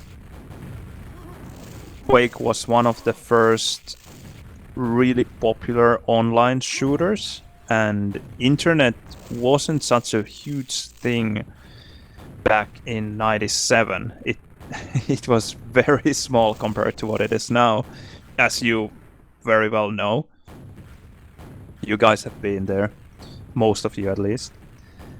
So people who were actually kind of able, who had the know-how to play games like Quake, to even imagine playing something online, were pretty much your super nerds like myself and many others. It wasn't anyhow popular in the same sense as it is now, so I think it's very understandable that those same people work now in the IT if they didn't already back then. Many of us, of course, we were in school or studying something in a university or whatever, but would be IT people.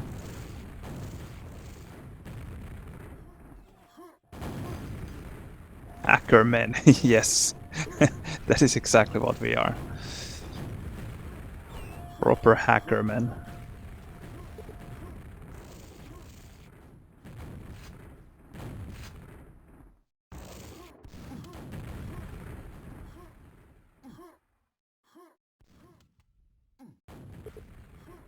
I love the name Icon of Pain. That is such a beautiful name for a Quake clan. Almost better than Satanic Slaughter Clan.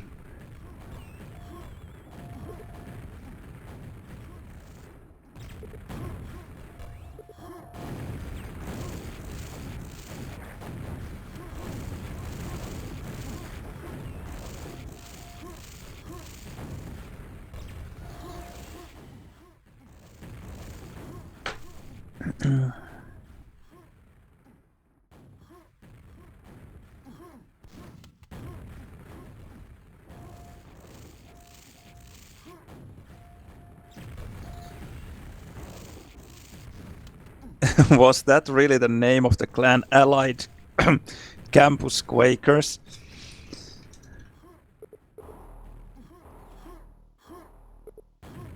That's a hilarious name. Not in the same category with Icon of Pain. Allied Campus Quakers.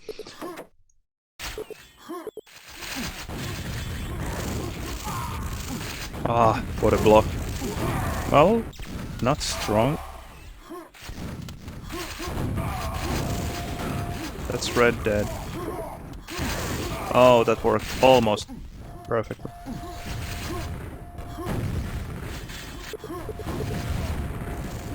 It's not coming. Nice LG by Hollow. Oh, he even didn't have anything. That's so frustrating to see afterwards that had I not used Rocket but used SG instead, I probably would have fared better.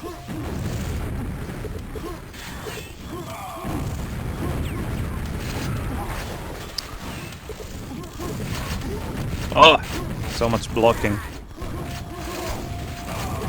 Oh, nice nade. No! I just heard the sound and I knew that I'm dead.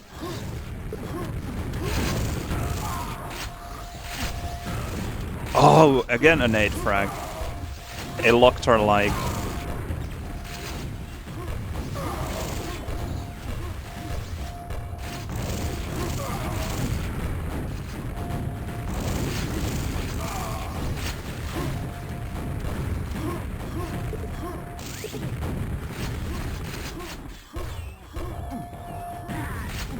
Nice. Nice.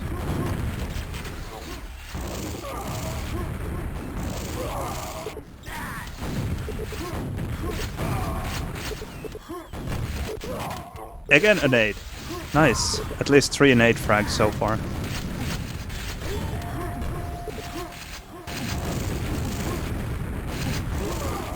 Nice rocket jump. Thank you.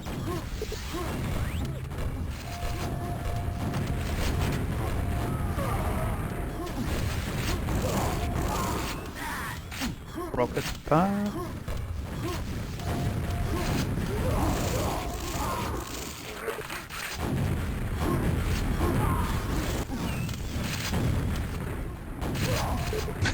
Damn. Well, that yellow guy is not strong. Nice.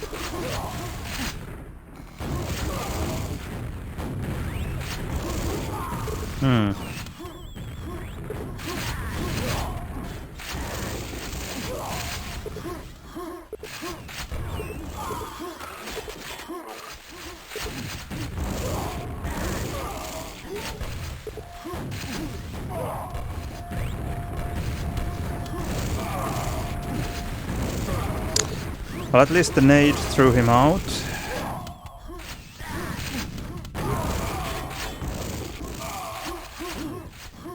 Nice, he will get the red, I hope. Ah, I have a rocket, I didn't realize.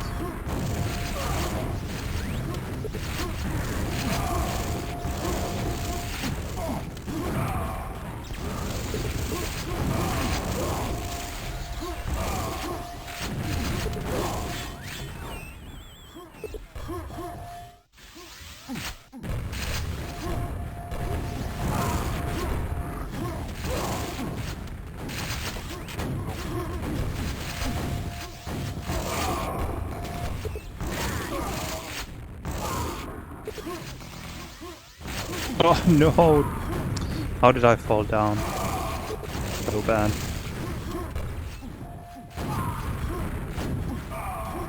Nice!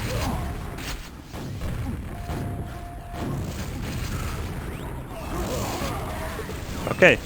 Does that count as a nade frag? A team kill.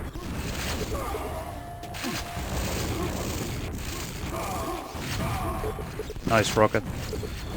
Team red. Team yellow. They died. Oh, come on. Do something.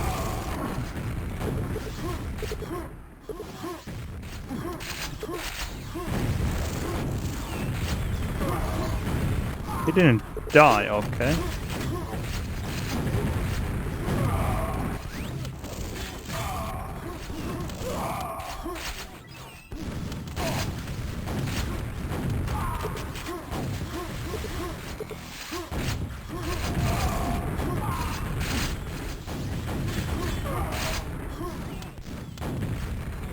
What a spawn! Shit.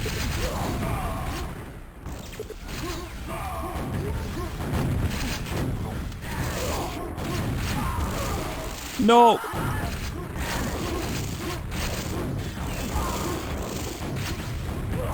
Ah.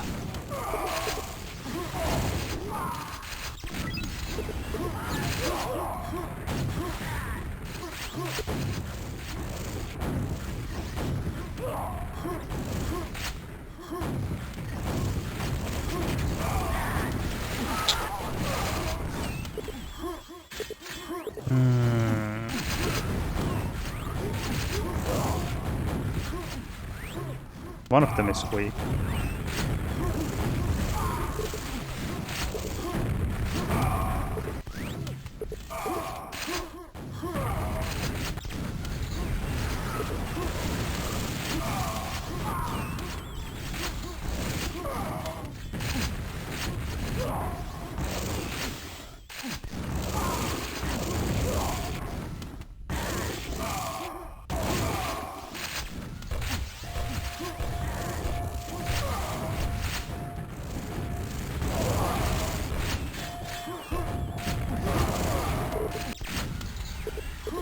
Not quite enough HP.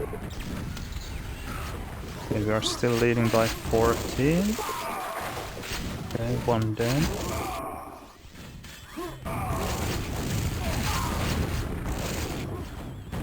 Yes. One late. Beautiful.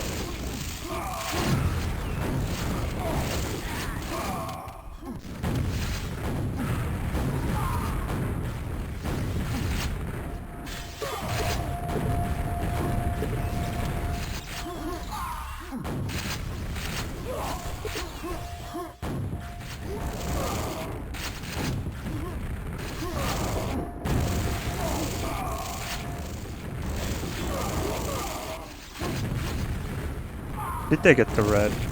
No, they did.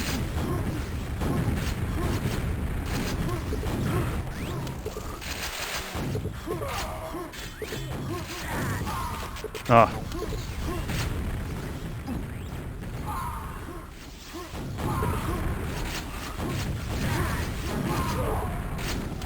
Nice. Solid LG.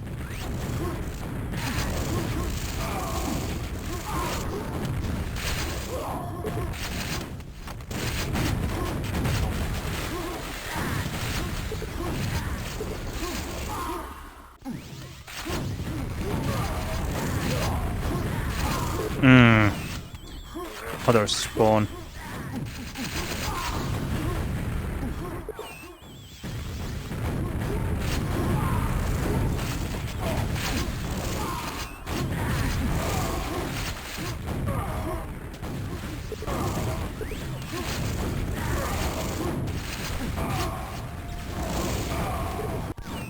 Wow.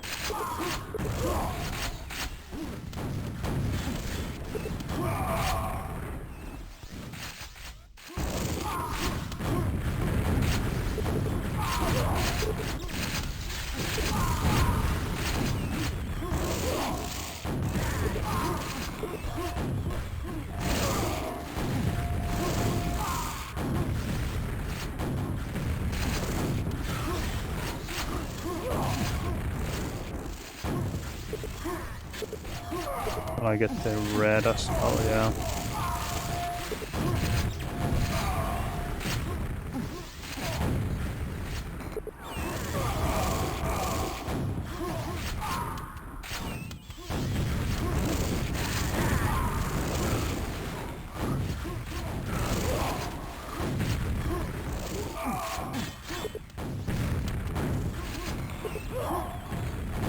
Nice direct.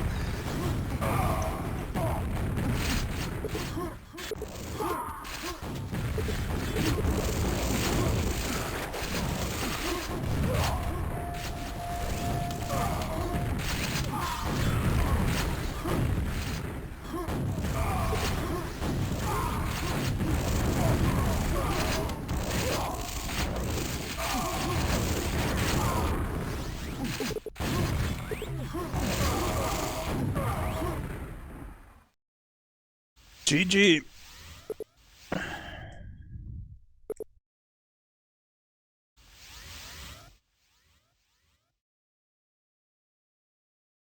No official foreign force, at least not for me.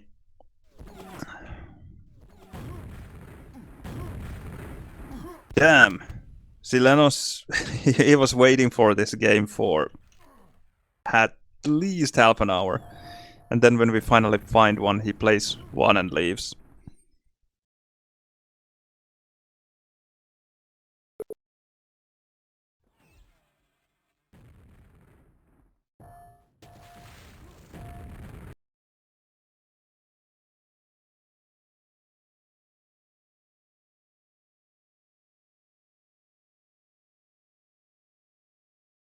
Soul Crushers.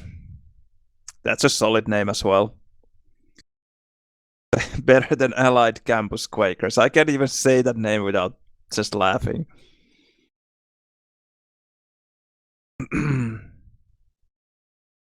Maybe they were amazing players, but that's a horrible name. Or at least a very official sounding name. Like some Quakeworld Corporation.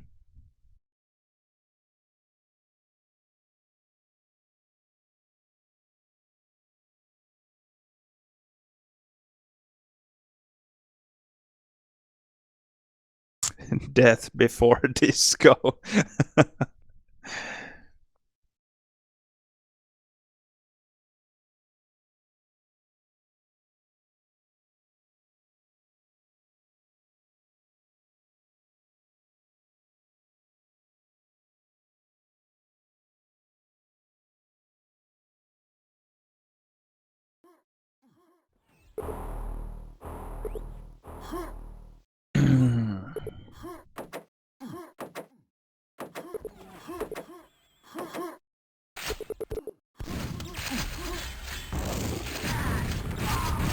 This will be, by the way, really difficult. Although Mystical is a good PM4 player.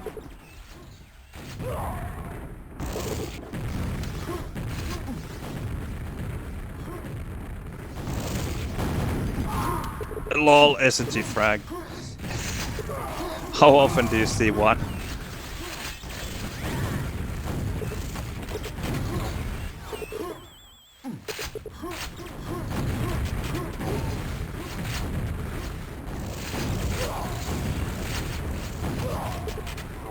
I just go for the red. Okay, Mystical got a frag. There would have been a frag for me as well if I could just hit anything. Nice, now red, red, red. Yes. Nice. I think I just closed my eyes for to embrace the or brace myself for the telefrag. Ah, fuck. You got it. Good.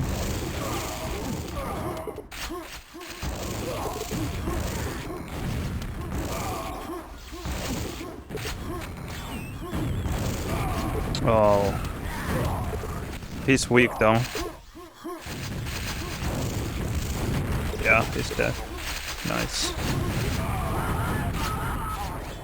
Well, luckily Mystical is destroying, so I don't have to.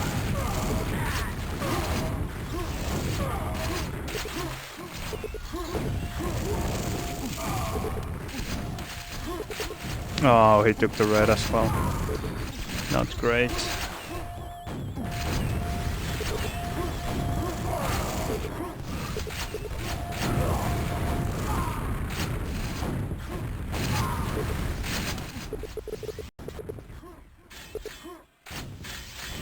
Yeah, constant DM4. That's Quake 2-on-2 for you, unfortunately. I definitely wouldn't mind other maps.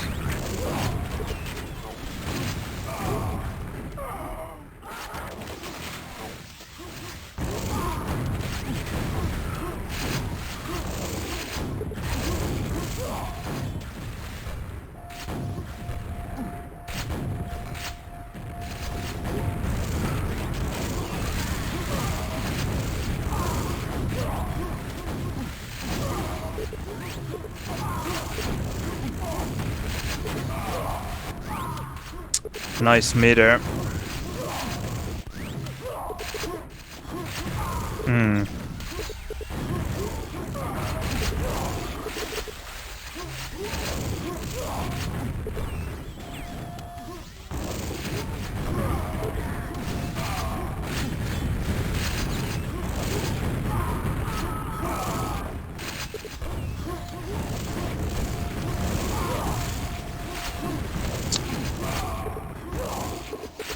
Not only that spawn, but the fact that he decided to jump forward and block me.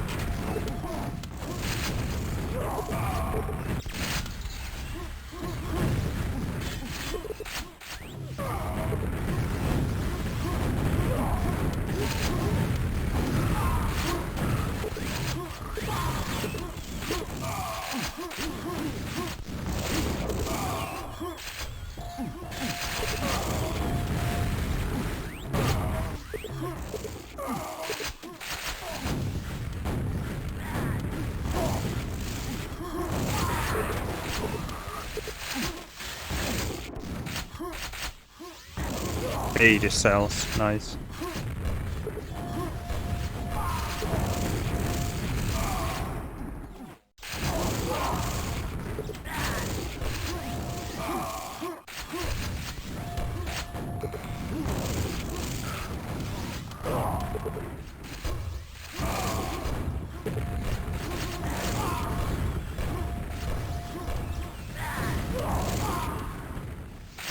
Okay, I killed a mate.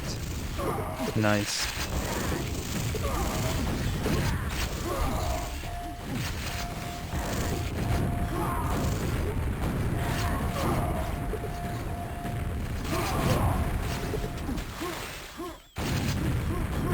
Ah, not quite.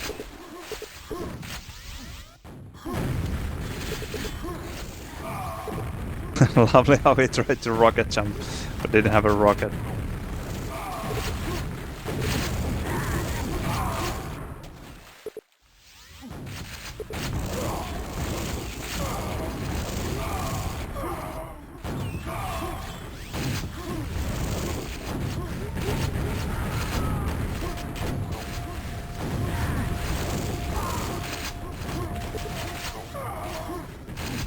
Oh, he didn't fall down.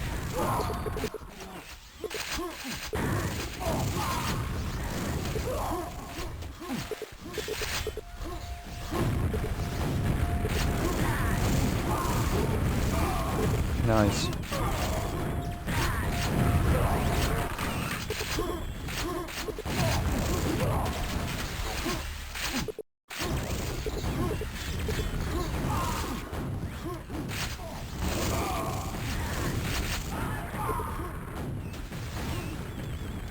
What is happening?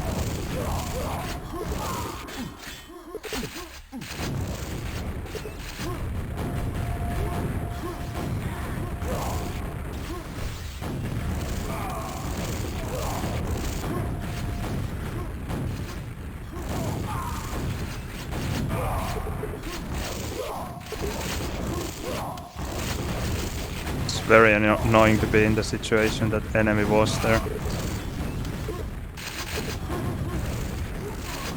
Where you just don't have anything to work with, you have to fall back to red. You get the red, but you still don't have anything to work with. You come through the telly with whatever, 20 HP full red, and you just die immediately. Because the enemy is ready for you.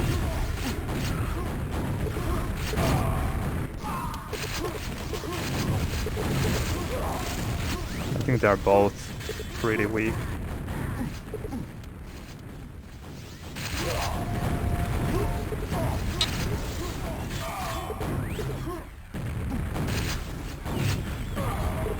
Oh!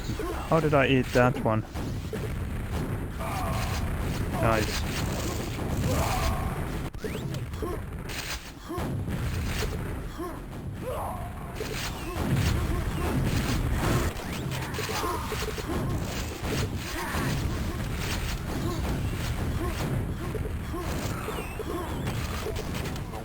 The rocket back here. There's the SG I was talking about earlier when discussing differences or reasons to switch the mouse. Just hitting those SGs really quickly and accurately. That's one of the key differences with this one compared to the old one.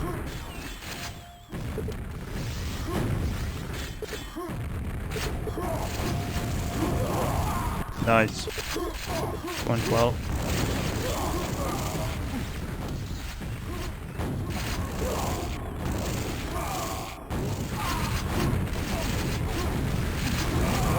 Oh, nice. In red. Sweet.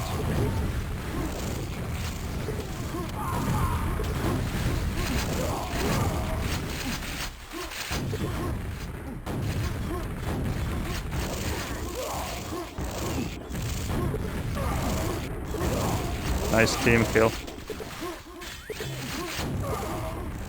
Only had one rocket. But the beautiful thing, or I don't know if it's beautiful, but a strange thing in Quakeworld DMM3, if you drop a pack with 0 rockets, then it will have 5 rockets in it when you pick it up. Super strange. Doesn't make any sense, but it has been like that forever, so I guess we are stuck with it.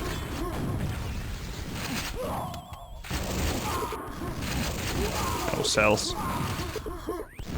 It's one of the strangest things in Quake, in my opinion.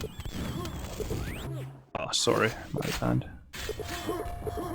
Together with the way item pickups are handled if you have multiple players on top of the item at the same time. Rather than giving the item to the player who is closest to the center of the item. It is random.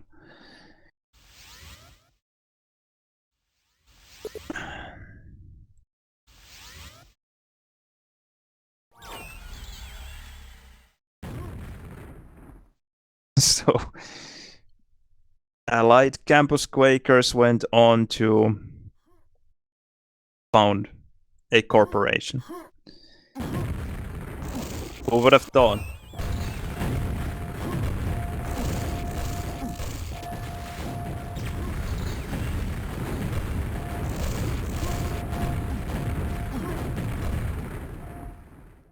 Maybe one more. Then I will take a break. It's been a while.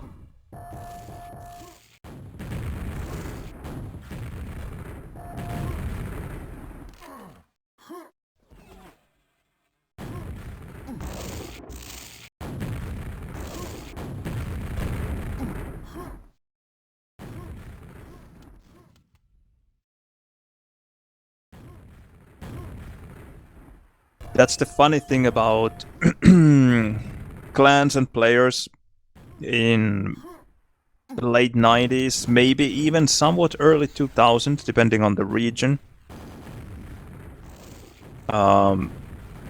It was that connections, computers, hardware, they mattered a lot.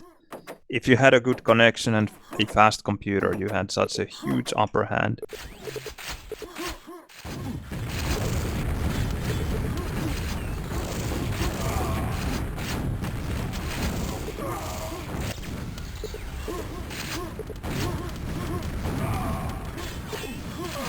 Oh shit.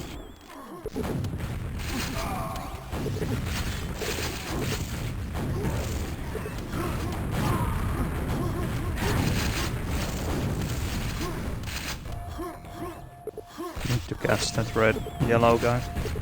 Well, not quite, unfortunately.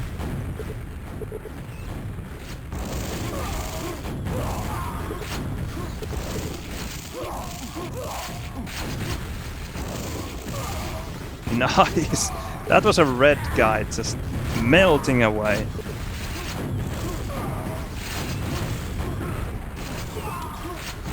It's funny that I thought that there was an enemy at Mega.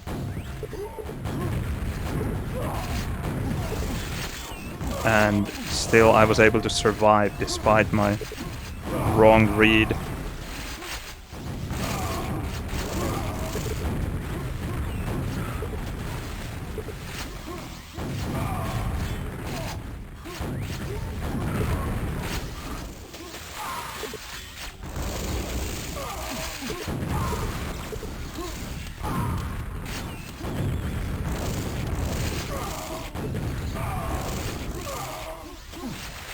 Can I get the yellow? Yes, I can. And red as well.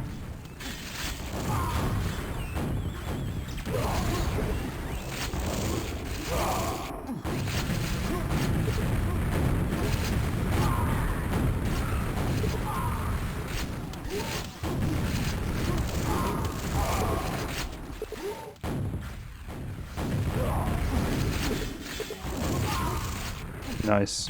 Quite a crucial rocket there.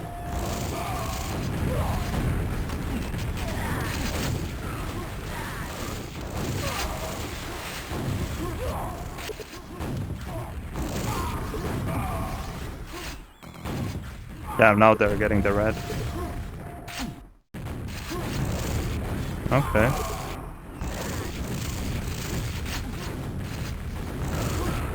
So weak.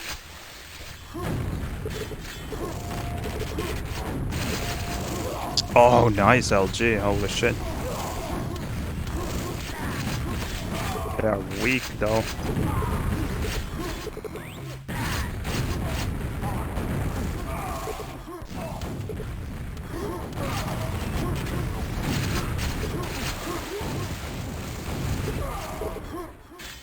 Okay, yellow would, red would be now. Okay, maybe I will take it.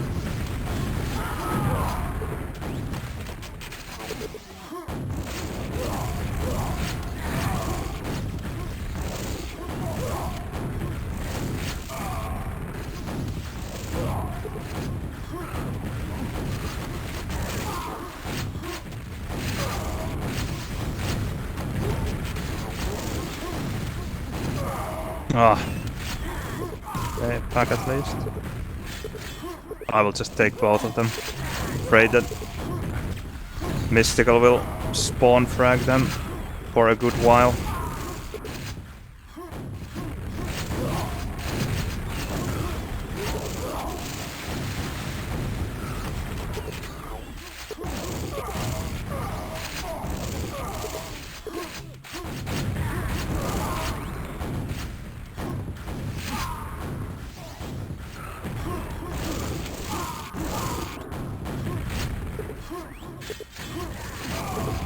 Oh, he will die. It's alright.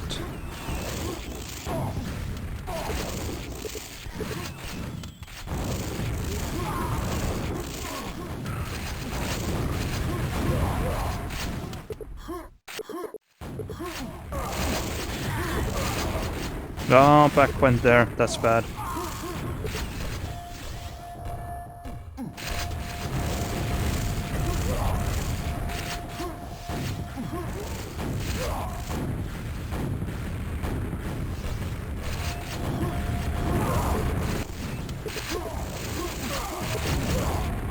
Oh, nice.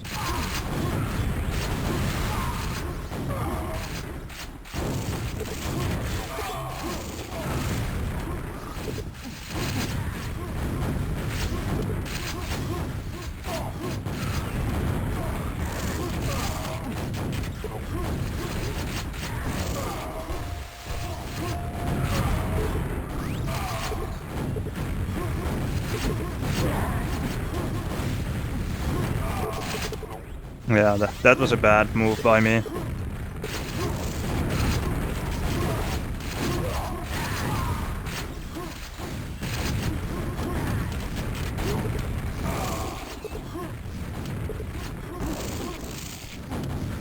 No, why he didn't go? Ah, did they get the red? I guess they did, yeah. That's why. That was my mistake. A big one.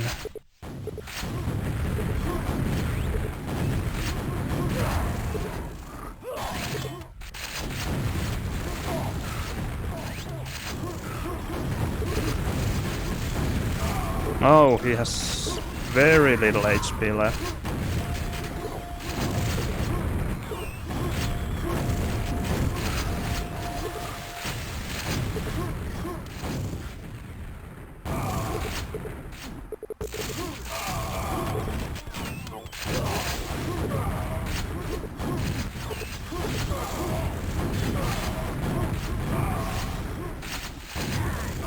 Oh, nice.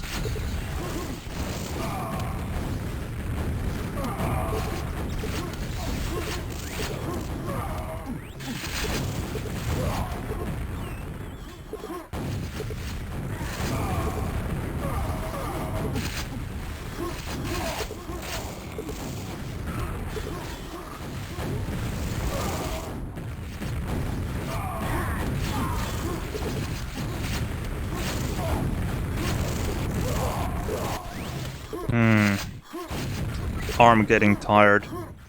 Really tired. Wow! Okay, was it 2 mid-airs? It can't have basically anything left.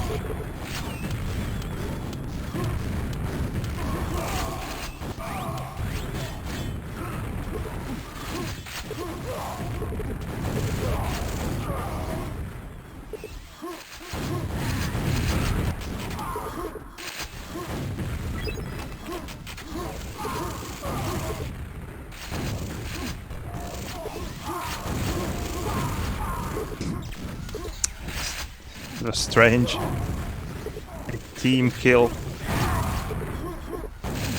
That confused me.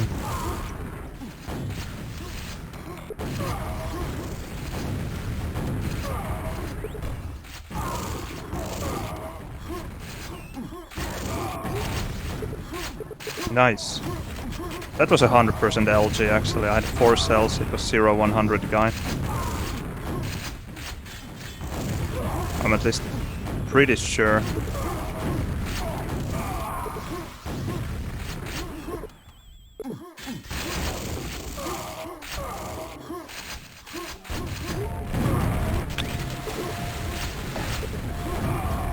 Timing of that red spawn.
Oh, GG. Oh, that was hard. Just physically hard. I guess I'm quite tired.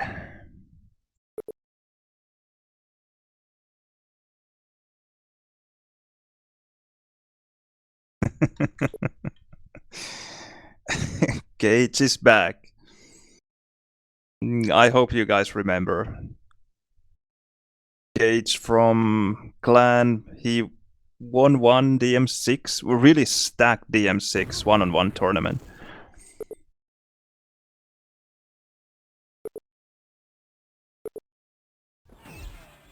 Yeah, what a funny guy.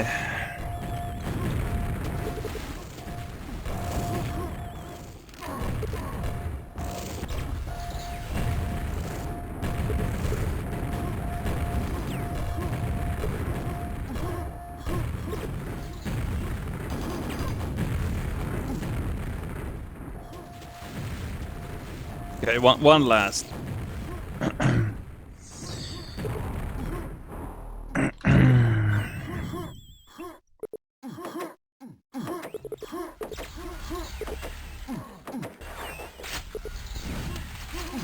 Oh, take the LG, please.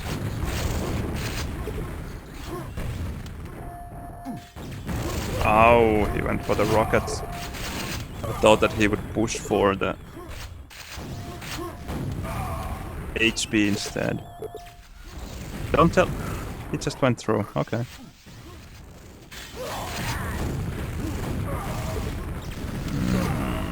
Okay.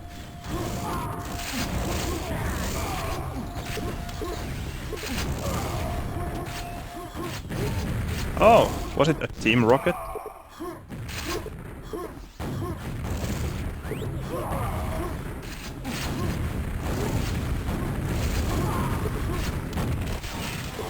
That is Red dead.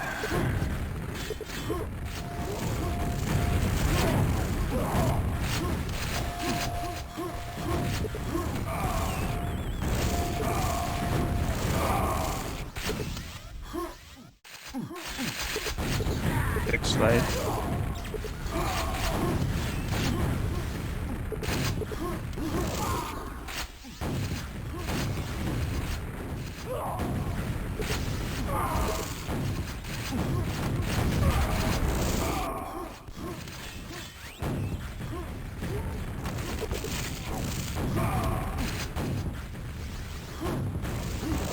Oh, he dropped an LG back. That's always bad.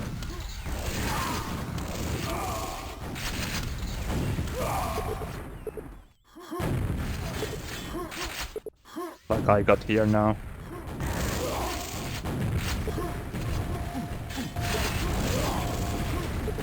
Makes a huge difference.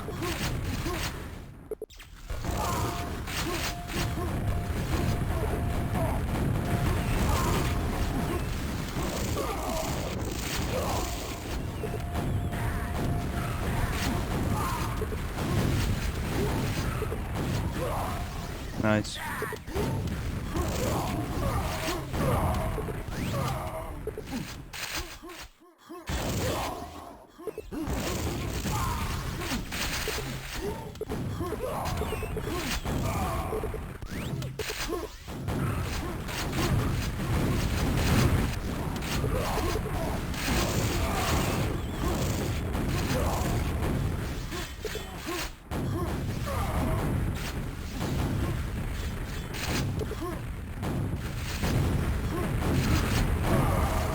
Nice.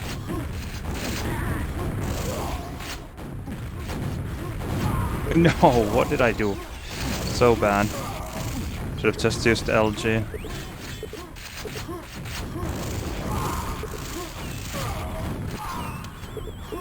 Somehow I thought that I had only a couple of cells.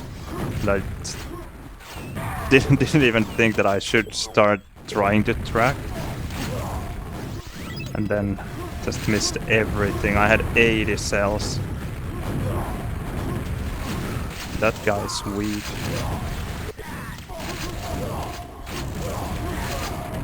Nice. Hot frags by 0.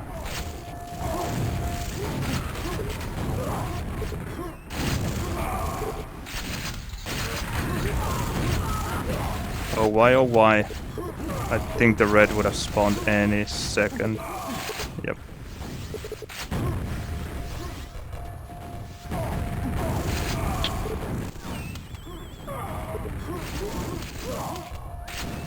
Okay.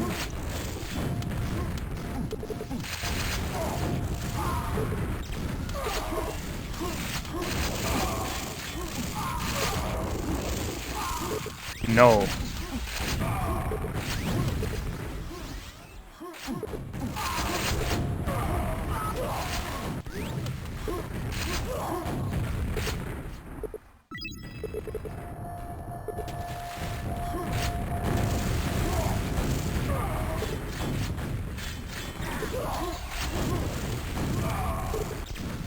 Rocket pack up there.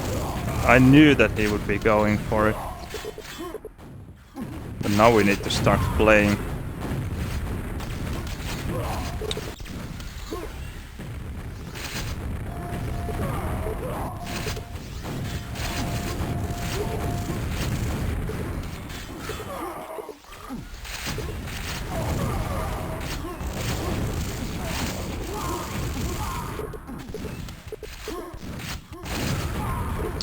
Fuck that rocket.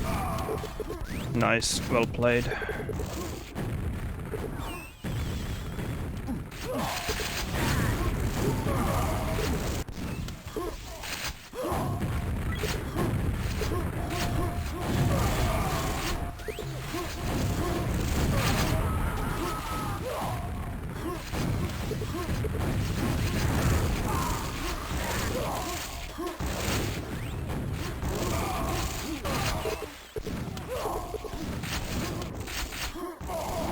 No. Oh. He really got away with murder there.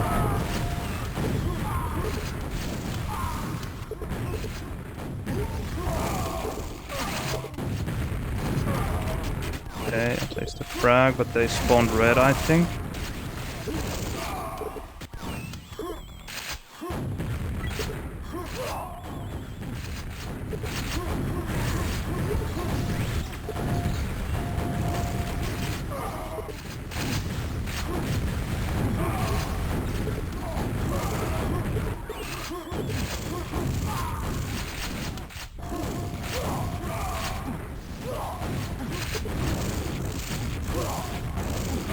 Hmm.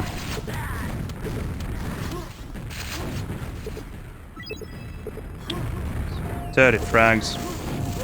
That's a lot. I don't think we can do it.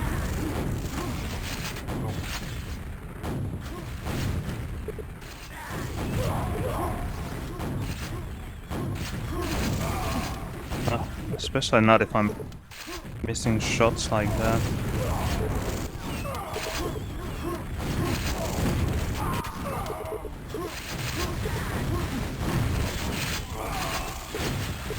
Okay, now is the chance if ever.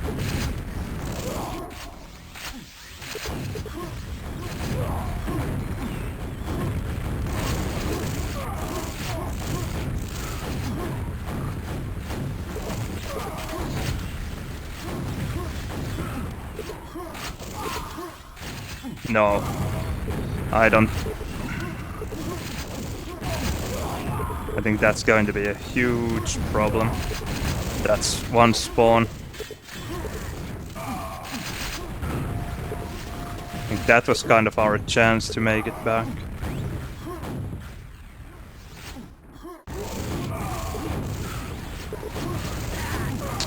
And just a direct LG pack spawn. Okay, now Mystical is on fire.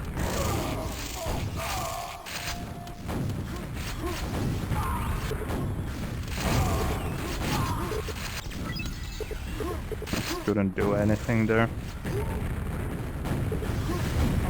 Ah.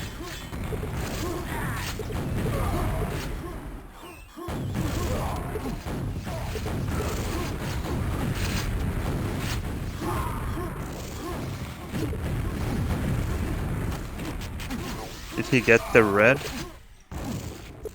Yeah, there's no coming back from this.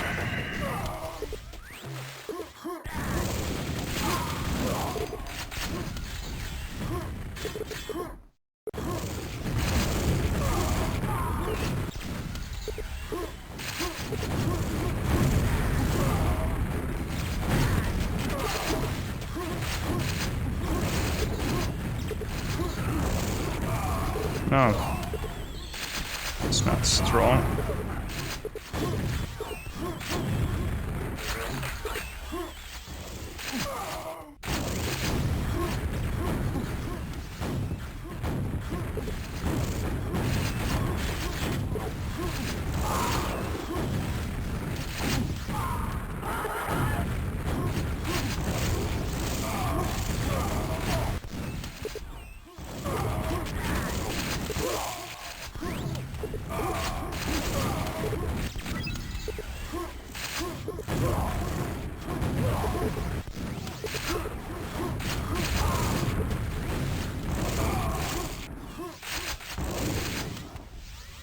GG.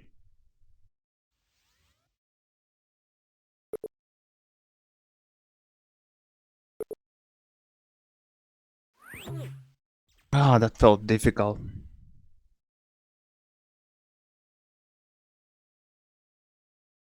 Mystical suddenly dropped down to 6,400 given damage.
All right.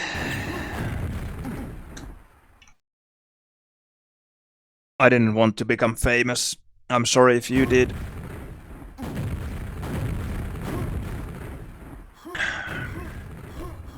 Already famous enough.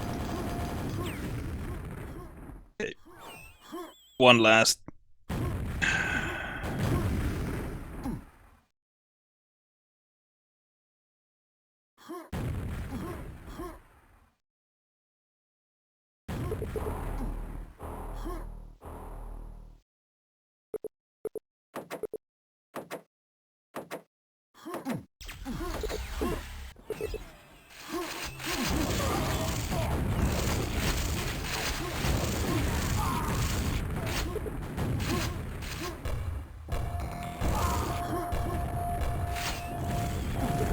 Okay, they went through.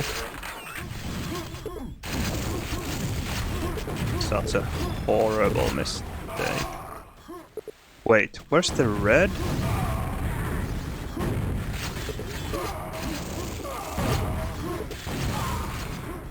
What? Really, what happened to the red? Because I think Mystical spawned the first red. Did he just take it and slip through somehow without me noticing?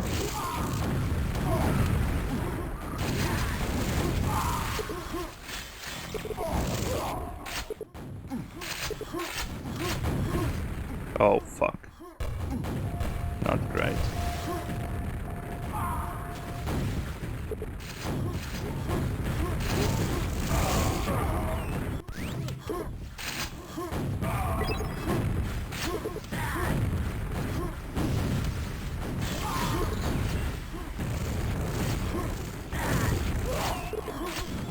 Okay, you got the back, nice.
Nice dodge.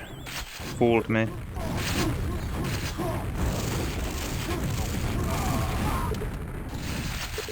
He's weak as well, this other guy. Yep. One cell.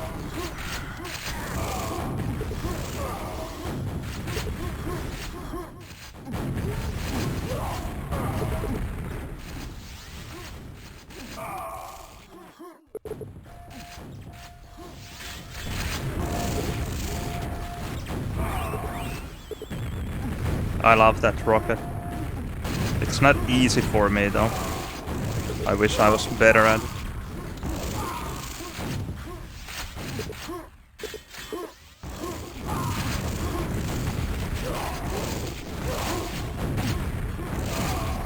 Holy shit, Zero. Nasty rockets. 2 directs from all the way down there.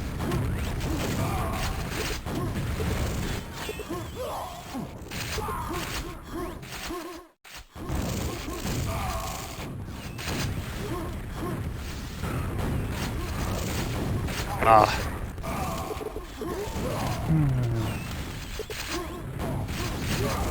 Nice.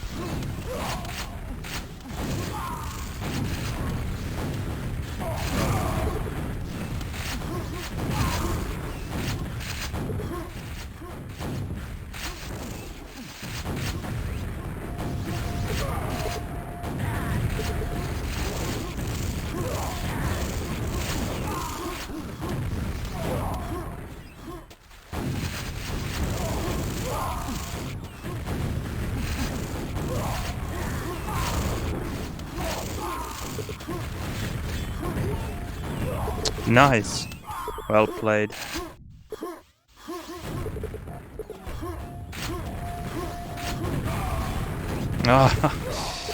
I wanted to be in time, but I just couldn't.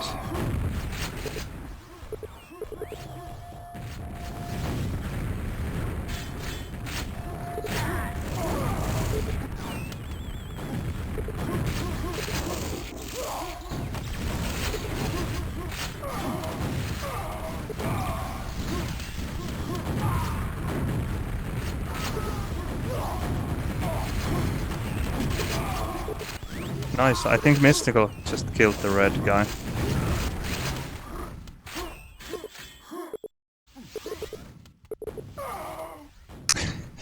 Now, he... Unreal. He just went in with SG and yellow and got 2 frags.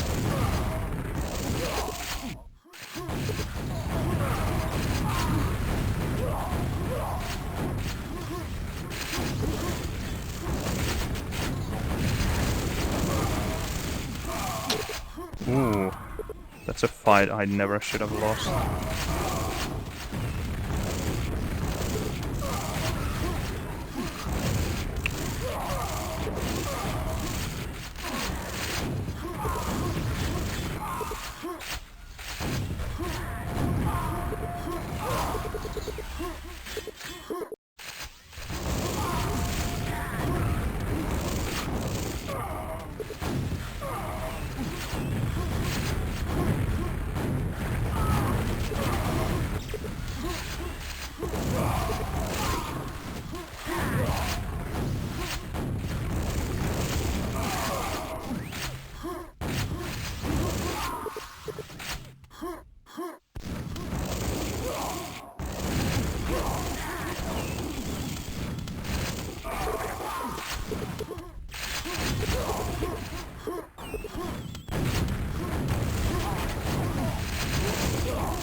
Not optimal.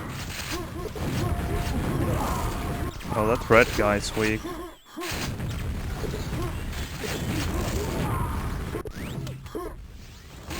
That one as well.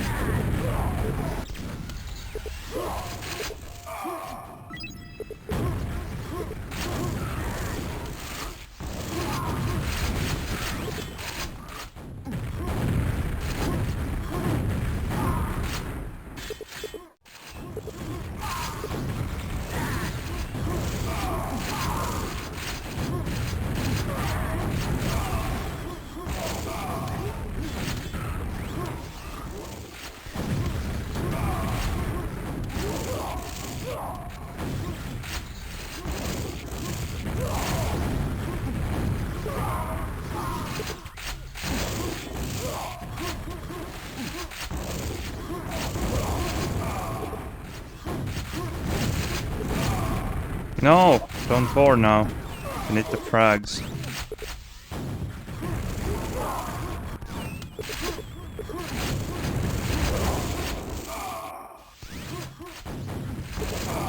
No!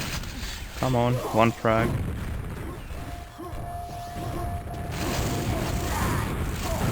Yes.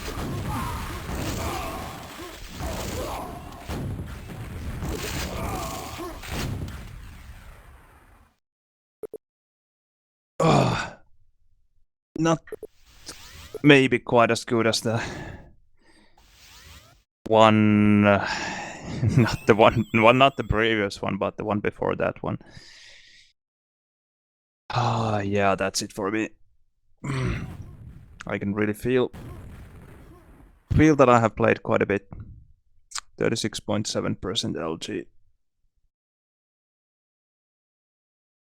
It's crazy that first we win by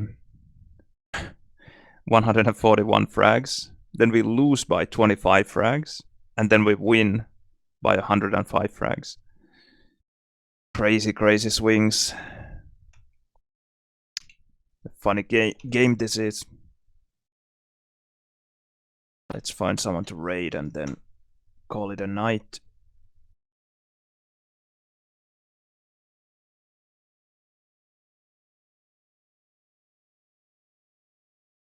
Okay, there is some one-on-one tournament going on in Quake Champions. Maybe we can go to Mr. Zenaku.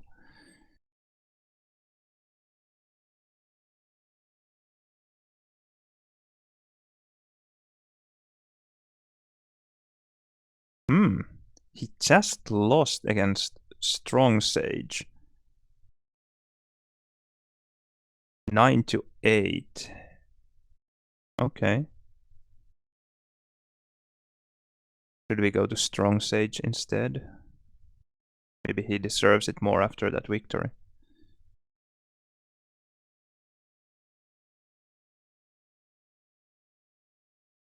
Yeah, let's go there. Alright, thanks everyone for watching. Thanks for the follow, IHQMD. 3 hours ago, I'm sure you are still here. I hope you enjoyed the stream. I will be back sometime over the weekend, I guess. Maybe tomorrow. I'm not sure if we are going to play any 4-4, but on Sunday we have some official games, so that's something I will definitely stream. Yeah, that's it. I will go and eat some salmon that I cooked earlier. Getting quite hungry. Alright, enjoy Quake Champions and catch you next time.